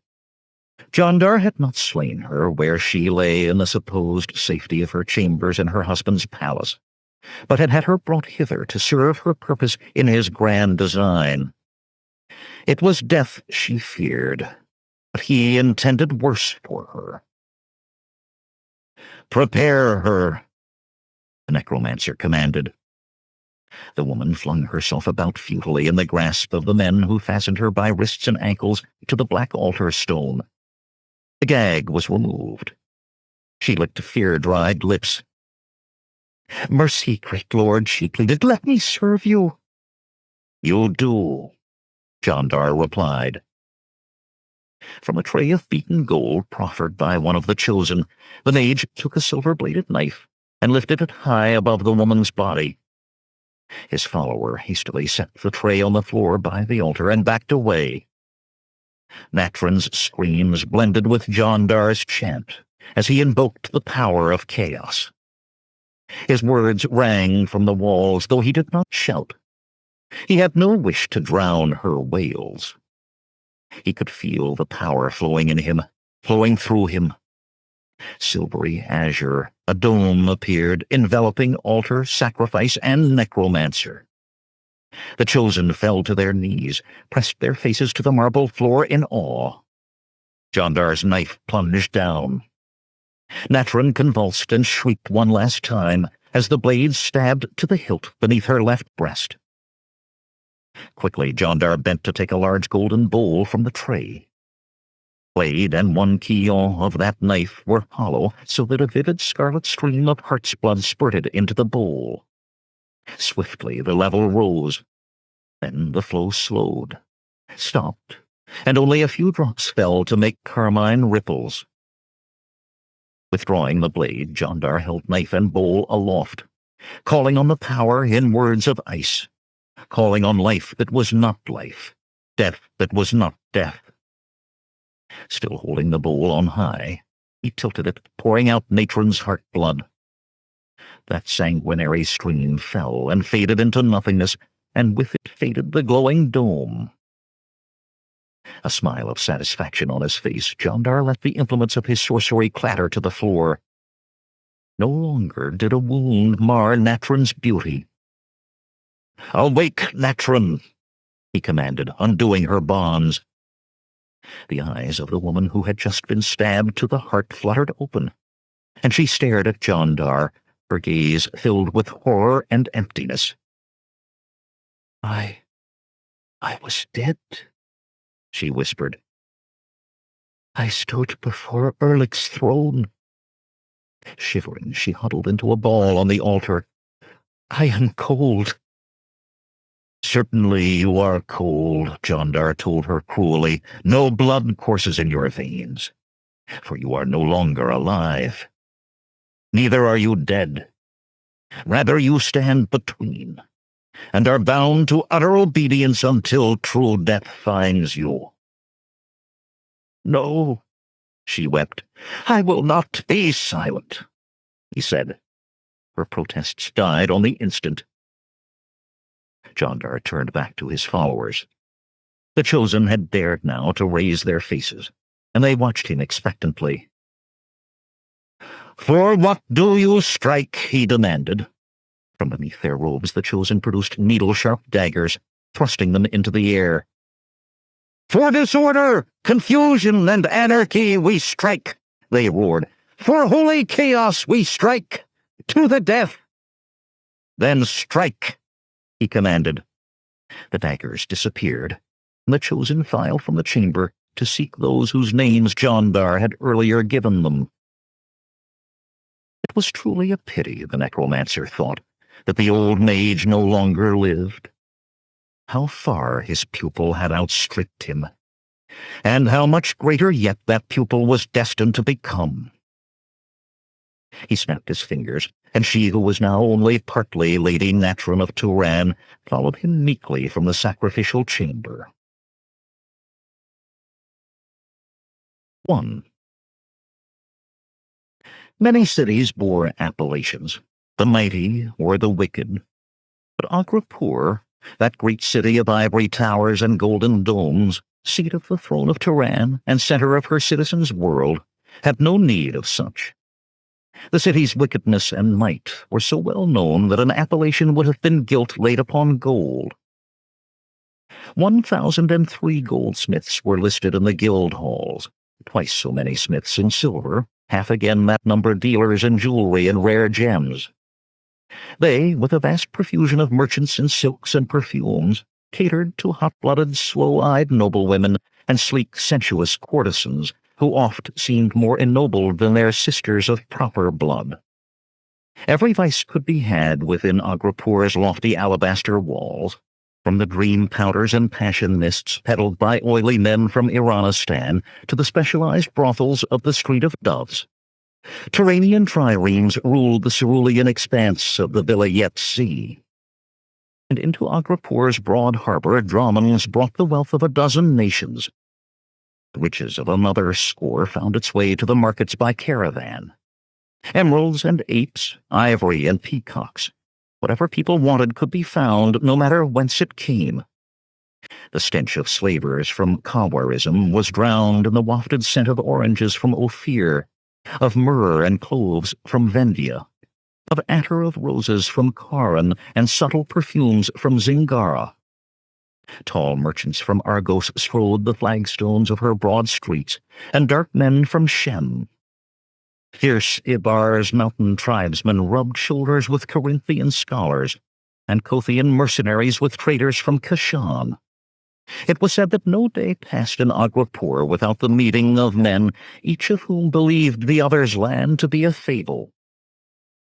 The tall youth who strode those teeming streets with the grace of a hunting cat had no mind for the wonders of the city, however. Fingers curled lightly on the well-worn leather hilt of his broadsword, he passed marble palaces and fruit peddlers' carts with equal unconcern, a black-maned lion unimpressed by piles of stone. Yet if his agate blue eyes were alert, there was yet travel-weariness on his sun-bronzed face, and his scarlet-edged cloak was stained with sweat and dust. It had been a hard ride from Sultanapur, with little time before leaving for saying goodbye to friends or gathering possessions, if he was to avoid the headsman's axe. A small matter of smuggling, and some other assorted offenses against the king's peace. He had come far since leaving the rugged northern crags of his native Sumerian mountains, and not only in distance. Some few years he had spent as a thief in Nemedia and Zamora and the Corinthian city-states. Yet though his years still numbered fewer than 25, the desire had come on him to better himself. He had seen many beggars who had been thieves in their youth, but never had he seen a rich thief. The gold that came from stealing seemed to drip away like water through a sieve. He would find better for himself. The failure of his smuggling effort had not dimmed his ardor in the least. All things could be found in Agrapur, or so it was said. At the moment he sought a tavern, the Blue Bull. Its name had been given him in haste as he left Sultanapur as a place where information could be gotten. Good information was always the key to success. The sound of off-key music penetrated his thoughts, and he became aware of a strange procession approaching him down the thronging street. A wiry, dark-skinned sergeant of the Turanian army, in wide breeches and turban-wrapped spiral helmet, curved tulwar at his hip, was trailed by another soldier beating a drum and two others raggedly blowing flutes. Behind them came half a score more, bearing halberds and escorting or guarding a dozen young men in motley garb who seemed to be trying to march to the drum. The sergeant caught the big youth's glance and quickly stepped in front of him. "Gods be with you. Now I can see that you are a man seeking, the sergeant broke off with a grunt. Mitra, your eyes. What's wrong with my eyes? The muscular youth growled. Not a thing, friend, the sergeant replied, raising a hand apologetically, but never did I see eyes the color of the sea before. Where I come from there are few with dark eyes. Ah, a far traveler come to seek adventure? And what better place to find it than in the army of King Yildiz of Turan? I am Al-Sha'am. And how are you called? Conan, the muscular youth replied, but I've no interest in joining your army. But think you, Conan, the sergeant continued with oily persuasiveness, how it will be to return from campaign with as much booty as you can carry, a hero and conqueror in the women's eyes. How they'll fall over you. Why, man, from the look of you, you were born for it. Why not try them, Conan said, jerking his head toward a knot of Hyrcanian nomads in sheepskin coats and baggy trousers of coarse wool. They wore fur caps pulled tightly over grease-laced hair and eyed everyone about them suspiciously. They look as if they might want to be heroes, he laughed. The sergeant spat sourly. Not a half-weight of discipline in a lot of them. Odd to see them here. They generally don't like this side of the Villette Sea. But you now.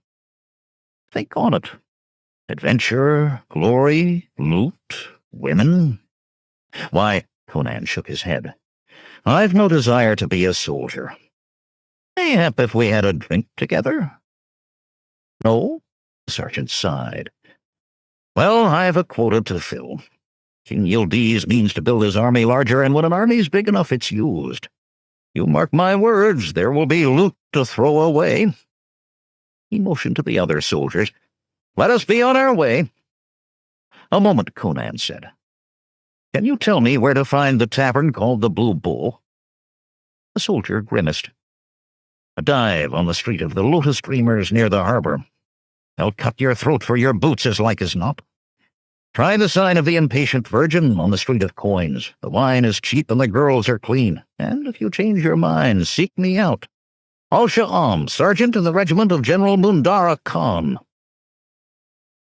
Conan stepped aside to let the procession pass, the recruits once more attempting unsuccessfully to march to the drum. As he turned from watching the soldiers go, he found himself about to trample into another cortege, this a score in saffron robes, the men with shaven heads, the women with braids swinging below their buttocks, their leader beating a tambourine. Chanting softly, they walked as if they saw neither him nor anyone else. Caught off balance, he stumbled awkwardly aside, straight into the midst of the Hyrcanian nomads. Muttered imprecations rose as thick as the rank smell of their greased hair, and black eyes glared at him as dark leathery hands were laid to the hilts of curved sword knives. Conan grasped his own sword hilt, certain that he was in for a fight. Hyrcanian's eyes swung from him to follow the saffron-robed procession continuing down the crowded street. Conan stared in amazement as the nomads ignored him and hurried after the yellow-robed marchers. Shaking his head, Conan went on his way. No one had ever said that Agrapur was not a city of strangeness, he thought. Yet, as he approached the harbor, it was in his mind that for all its oddities, the city was not so very different from the others he had seen. Behind him were the palaces of the wealthy, the shops of merchants, and the bustle of prosperous citizens. Here, dried mud stucco cracked from the brick of decaying buildings, occupied for all their decay. The peddlers offered fruits too bruised or spoiled to be sold elsewhere, and the hawkers' shiny wares were gilded brass, if indeed there was even any gilding. Beggars here were omnipresent, whining in their rags to the sailors swaggering by. The strumpets numbered almost as many as the beggars, in transparent silks that emphasized rather than concealed swelling breasts and rounded buttocks, wearing peridot masquerading as emeralds and carbuncle passing for rupee. Salt, tar, spices, and rotting offal gave off a thick miasma that permeated everything. The pleading of beggars, the solicitation of harlots, and the cries of hawkers hung in the air like a solid sheet. Above the cacophony, Conan heard a girl's voice shout, If you will be patient, there will be enough to go around." Curious, he looked toward the sound, but could see only a milling crowd of beggars in front of a rotting building, all seeming to press toward the same goal. Whatever or whoever that goal was, it was against the stone wall of the building. More beggars ran to join the seething crowd, and a few of the doxies joined in, elbowing their way to the front. Suddenly, above the very forefront of the throng, a girl appeared, as if she had stepped up onto a bench. "Be patient," she cried. "I will give you what I have." In her arms she carried an engraved and Florentined casket, almost as large as she could manage. Its top was open, revealing a tangled mass of jewelry. One by one, she removed pieces and passed them down to eagerly reaching hands. Greedy cries were raised for more. Conan shook his head. This girl was no denizen of the harbor. The robes of cream-colored silk were expensively embroidered with thread of gold, and cut neither to reveal nor emphasize her voluptuous curves, though they could not conceal them from the Cimmerian's discerning eye. She wore no kohl or rouge, as the strumpets did, yet she was lovely. Waist-length raven hair framed an oval face with skin the color of dark ivory and melting brown eyes. He wondered what madness had brought her here. "Mine!" a voice shouted from the showing mass of mendicants and doxies, and another voice cried, "I want mine!" The girl's face showed consternation. "Be patient, please." "More! Now!" Three men with the forked queues of sailors, attracted by the shouting, began to push their way through the growing knot of people toward the girl. Beggars, their greed vanquishing their usual ingratiating manner, pushed back. Muttered curses were exchanged, then loud obscenities, and the mood of the crowd darkened and turned angry. A sailor's horny fist sent a ragged gap-toothed beggar sprawling. Screams went up from the strumpets and wrathful cries from the beggars. Conan knew he should go on. This was none of his affair, and he had yet to find the blue bull. This matter would resolve itself very well without him.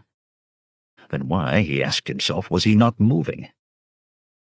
At that instant, a pair of bony, sore-covered hands reached up and jerked the casket from the girl's arms. She stared helplessly as a swirling fight broke out. The casket jerked from one set of hands to another, its contents spilling to the paving stones, to be squabbled over by men and women with clawed fingers. Filth-caked beggars snarled with avaricious rage. Silk-clad harlots, their faces twisted with hideous rapacity, raked each other with long painted nails and rolled on the street, legs flashing nakedly. Suddenly, one of the sailors, a scar across his broad nose disappearing beneath the patch that covered his right eye, leaped up onto the bench beside the girl. "This is what I want," he roared, and sweeping her into his arms, he tossed her to his waiting comrades. "Garlic take all fool women," Conan muttered. The roil of beggars and harlots, lost in their greed, ignored the massive young Cimmerian as he moved through them like a hunting beast. Scarface and his companions, a lanky Kothian with a gimlet eye and a sharp-nosed Iranistani, whose dirty red-striped headcloth hid all but the tips of his queues, were too busy with the girl to notice his approach. She yelped and wriggled futilely at their pawings. Her flailing hands made no impression on shoulders and chests hardened by the rigors of stormy, violent Vilayet sea. The sailors' cheap striped tunics were filthy with fish oils and tar, and an odor hung about them of sour, overspiced ship's cooking. Conan's big hand seized the scruff of the Kothian's neck and half-hurled him into the scuffle near the casket. The Iranistani's nose crunched and spurted blood beneath his fist, and a backhand blow sent Scarface to join his friends on the filthy stones of the street. "Find another woman," the Cimmerian growled. "There are doxies enough about." The girl stared at him wide-eyed, as if she was not sure if he was a rescuer or not. "I'll carve your liver and lights," Scarface spat, "and feed what's left to the fish." He scrambled to his feet, a curved Kawarismi dagger in his fist. The other two closed in beside him, likewise clutching curved daggers.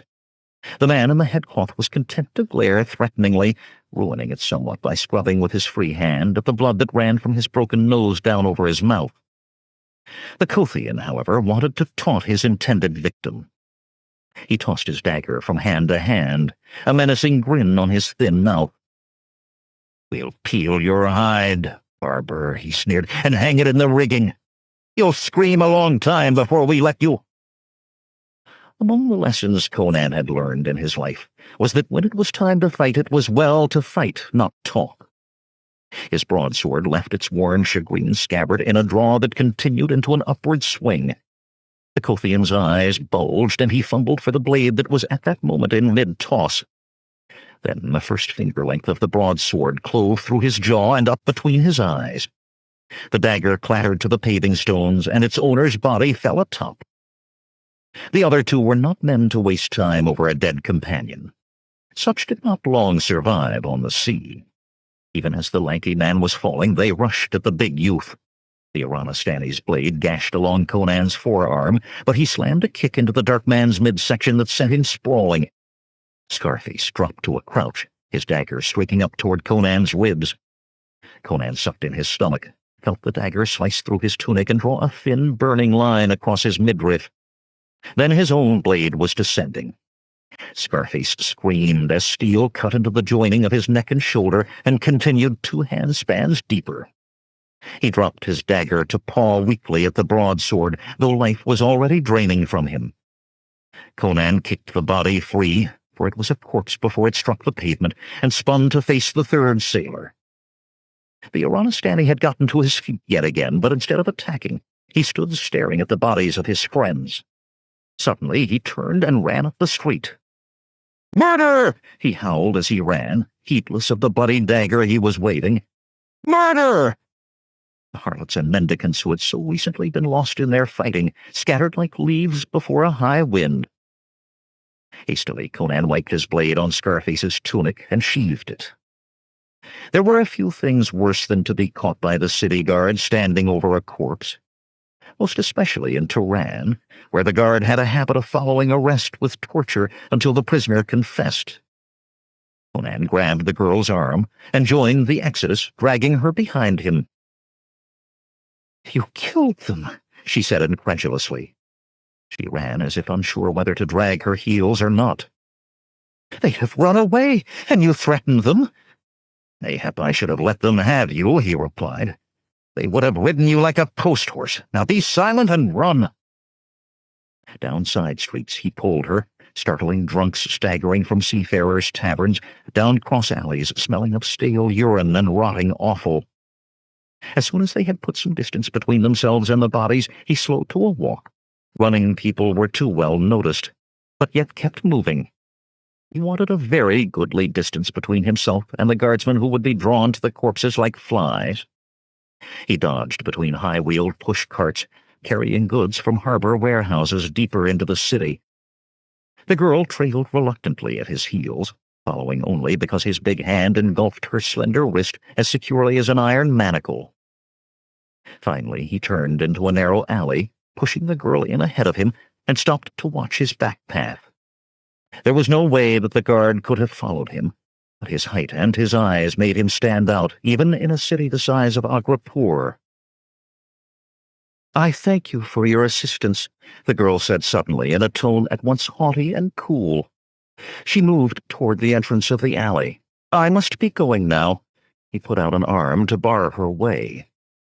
Her breasts pressed pleasurably against the hardness of his forearm, and she backed hastily away, blushing in confusion. "Not just yet," he told her. "Please," she said without meeting his eye. There was a quaver in her voice. I am a maiden. My father will reward you well if you return me to him in the same condition." The redness in her cheeks deepened. Conan chuckled deep in his throat. "It's not your virtue I want, girl. Just the answers to a question or three." To his surprise, her eyes dropped. "I suppose I should be glad," she said bitterly, "that even killers prefer slender, willowy women. I know I am a cow. My father has often told me I was made to bear many sons and to nurse all of them," she finished weakly, coloring yet again. Her father was a fool, Conan thought, eyeing her curves. She was a woman made for more than bearing sons. He did not doubt that whoever she was wed to would find the task of giving them to her a pleasurable one. "Don't be silly," he told her gruffly. "You'd give joy to any man." "I would," she breathed wonderingly. Her liquid eyes caressed his face innocently, he was certain. "How," she asked falteringly, "is a post-horse ridden?" He had to think to remember why she asked, and then he could barely suppress a smile. "Long and hard," he said, "with little time for rest, if any." She went scarlet to the neck of her silken robe, and he chuckled. The girl blushed easily and prettily. "What is your name, little one?" "Yasbet. My father calls me Yasbet." She looked past him to the street beyond, where pushcarts rumbled by. "Do you think the casket at least would be there if we went back? It belonged to my mother, and Fatima will be furious at its loss. More furious than for the jewels, though she'll be mad enough at those." He shook his head. "That casket has changed hands at least twice by now, for money or blood, and the jewels as well. Who is Fatima?" "My Amma," she replied, then gasped and glared at him as if he had tricked her into revealing the fact. "Your Amma?" Conan brayed with laughter. "Are you not a little old to have a nursemaid?" "My father does not think so," Yasbet replied in a sullen voice. "He thinks I must have an Amma until I am given to my husband. It is none of my liking. Fatima thinks I am still 5 years of age, and father sides with her decisions always." Her eyes closed, and her voice sank to a weary whisper. She spoke as if no longer realizing she spoke aloud. "I shall be locked in my room for this at the least. I shall be lucky if Fatima does not—" Her words drifted off with a wince, and her hand stole back to cover her buttocks protectively. "You deserve it," Conan said harshly. Yasbet started, eyes wide and flushing furiously. "Deserve what? What do you mean? Did I say something?" "You deserve to have an Amma, girl. After this, I shouldn't be surprised if your father takes 2 or 3 of them in service." He smiled inwardly at the relief on her face now. In truth, he thought she deserved a spanking as well, but saying so would be no way to gain satisfaction for his curiosity. "Now tell me, Yasbet, what were you doing alone on a street like that, giving your jewels to beggars? It was madness, girl." "It was not madness," she protested. "I wanted to do something significant, something on my own. You have no idea what my life is like. Every moment, waking or sleeping, is ruled and watched by Fatima. I am allowed to make not the smallest decision governing my own life. I had to climb over the garden wall to leave without Fatima's permission. But giving jewels to beggars and strumpets? The women were not part of my plan. I wanted to help the poor. And who can be poorer than beggars?" Her face firmed angrily. "My father will know I am no longer a child. I do not regret giving up the pretties he believes mean so much to me. It is noble to help the poor." "Perhaps he'll hire 6 Ammas," Conan muttered. "Girl, did it never occur to you that you might be hurt? If you had to help someone, why not ask among your own servants? Surely they know of people in need. Then you could have sold a few of your jewels for money to help." Yasbet snorted. "Even if all the servants were not in league with Fatima, where would I find a dealer in gems who would give me true value? More likely he would simply pretend to deal with me while he sent for my father, and he would no doubt send Fatima to bring me home. That humiliation I can do without, thank you." "Gem dealers would recognize you," he said incredulously, "and know who your father is. Who is he? King Yildiz?" Suddenly wary, she eyed him like a fawn on the edge of flight.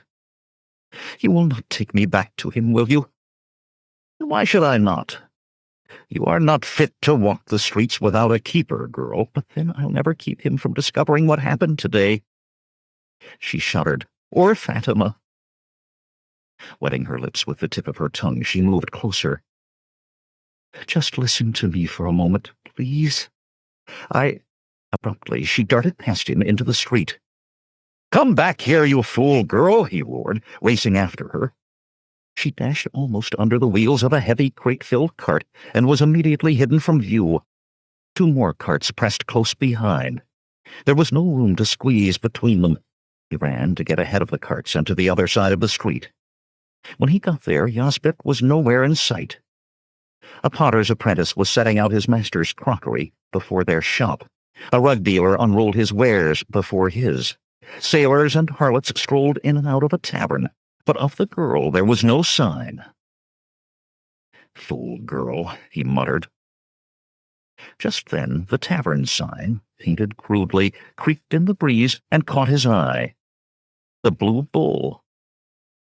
All that had happened, and he had come right to it. Agrapur was going to be a lucky city. Giving his sword belt a hitch and settling his cloak about his broad shoulders, he sauntered into the stone-fronted inn. 2. The interior of the Blue Bull was poorly lit by guttering rush torches stuck in crude black iron sconces on the stone walls.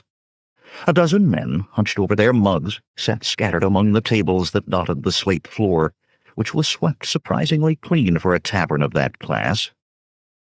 3 sailors took turns flinging their daggers at a heart crudely painted on a slab of wood and hung on a wall. The rough stones around the slab were pocked from 10,000 near misses. A pair of strumpets, one with multi-hued beads braided in her hair, the other wearing a tall wig in a bright shade of red, circulated among the patrons quietly hawking the wares they displayed in diaphanous silk.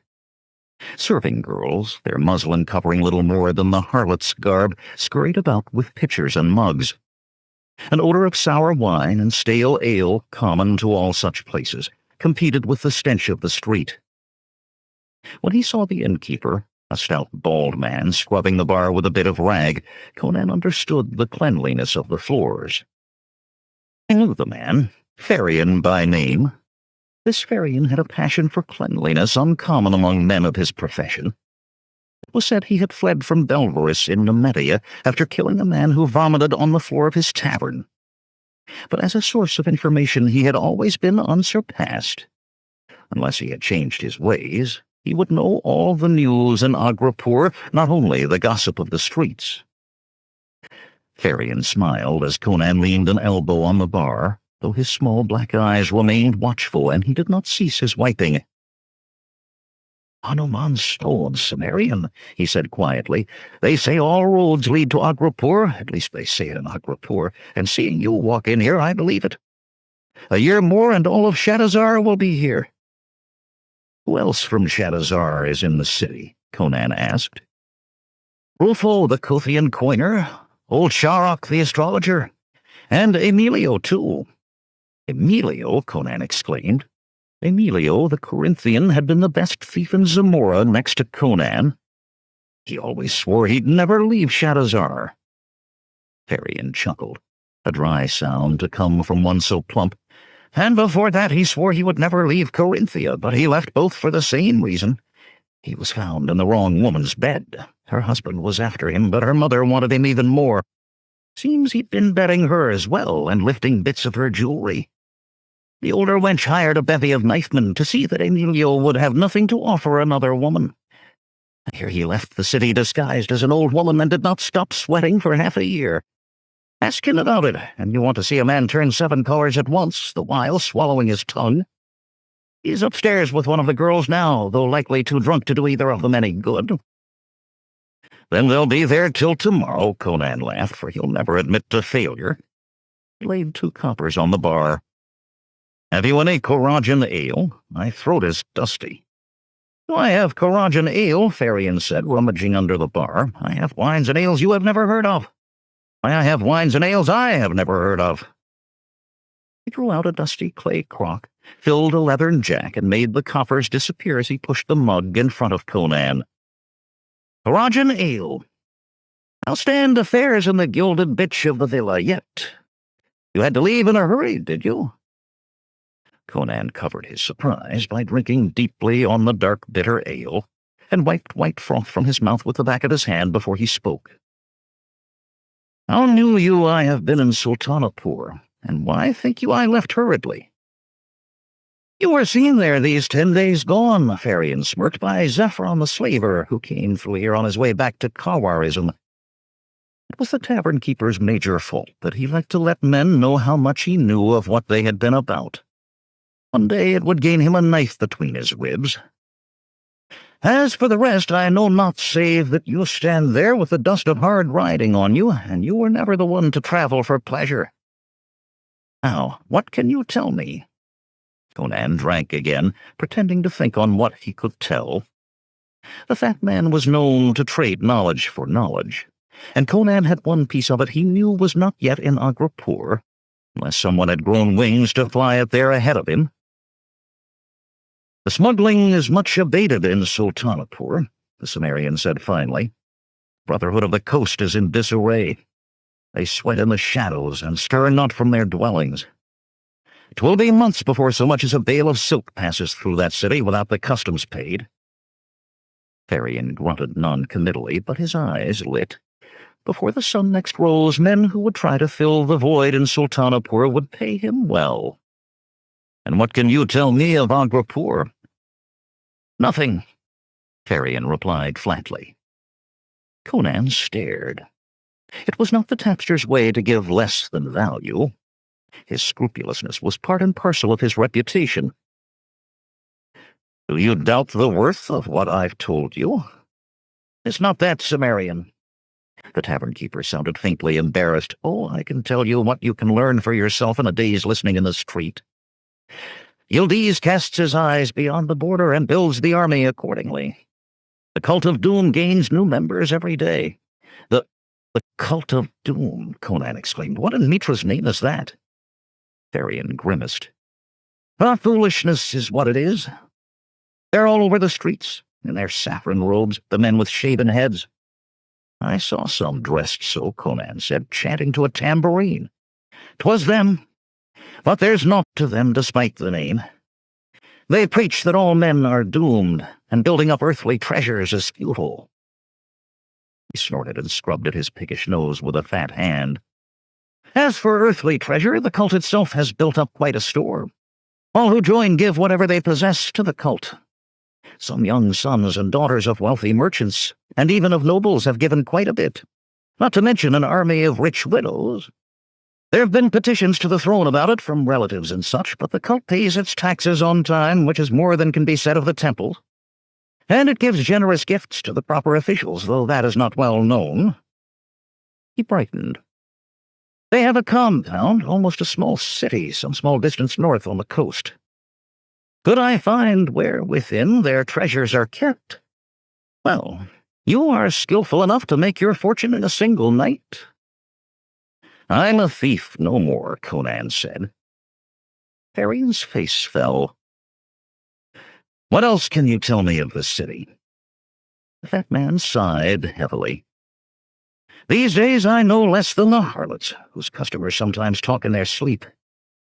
In these 3 months past, 2/3 of those who have given me bits and pieces, servants of nobles and of those high in the Merchants' Guild, have been murdered. What you have told me is the best piece of intelligence I have had in a month. I owe you," he added reluctantly. He was not one to enjoy indebtedness. "The first thing I hear that you might use to advantage I will place in your hands."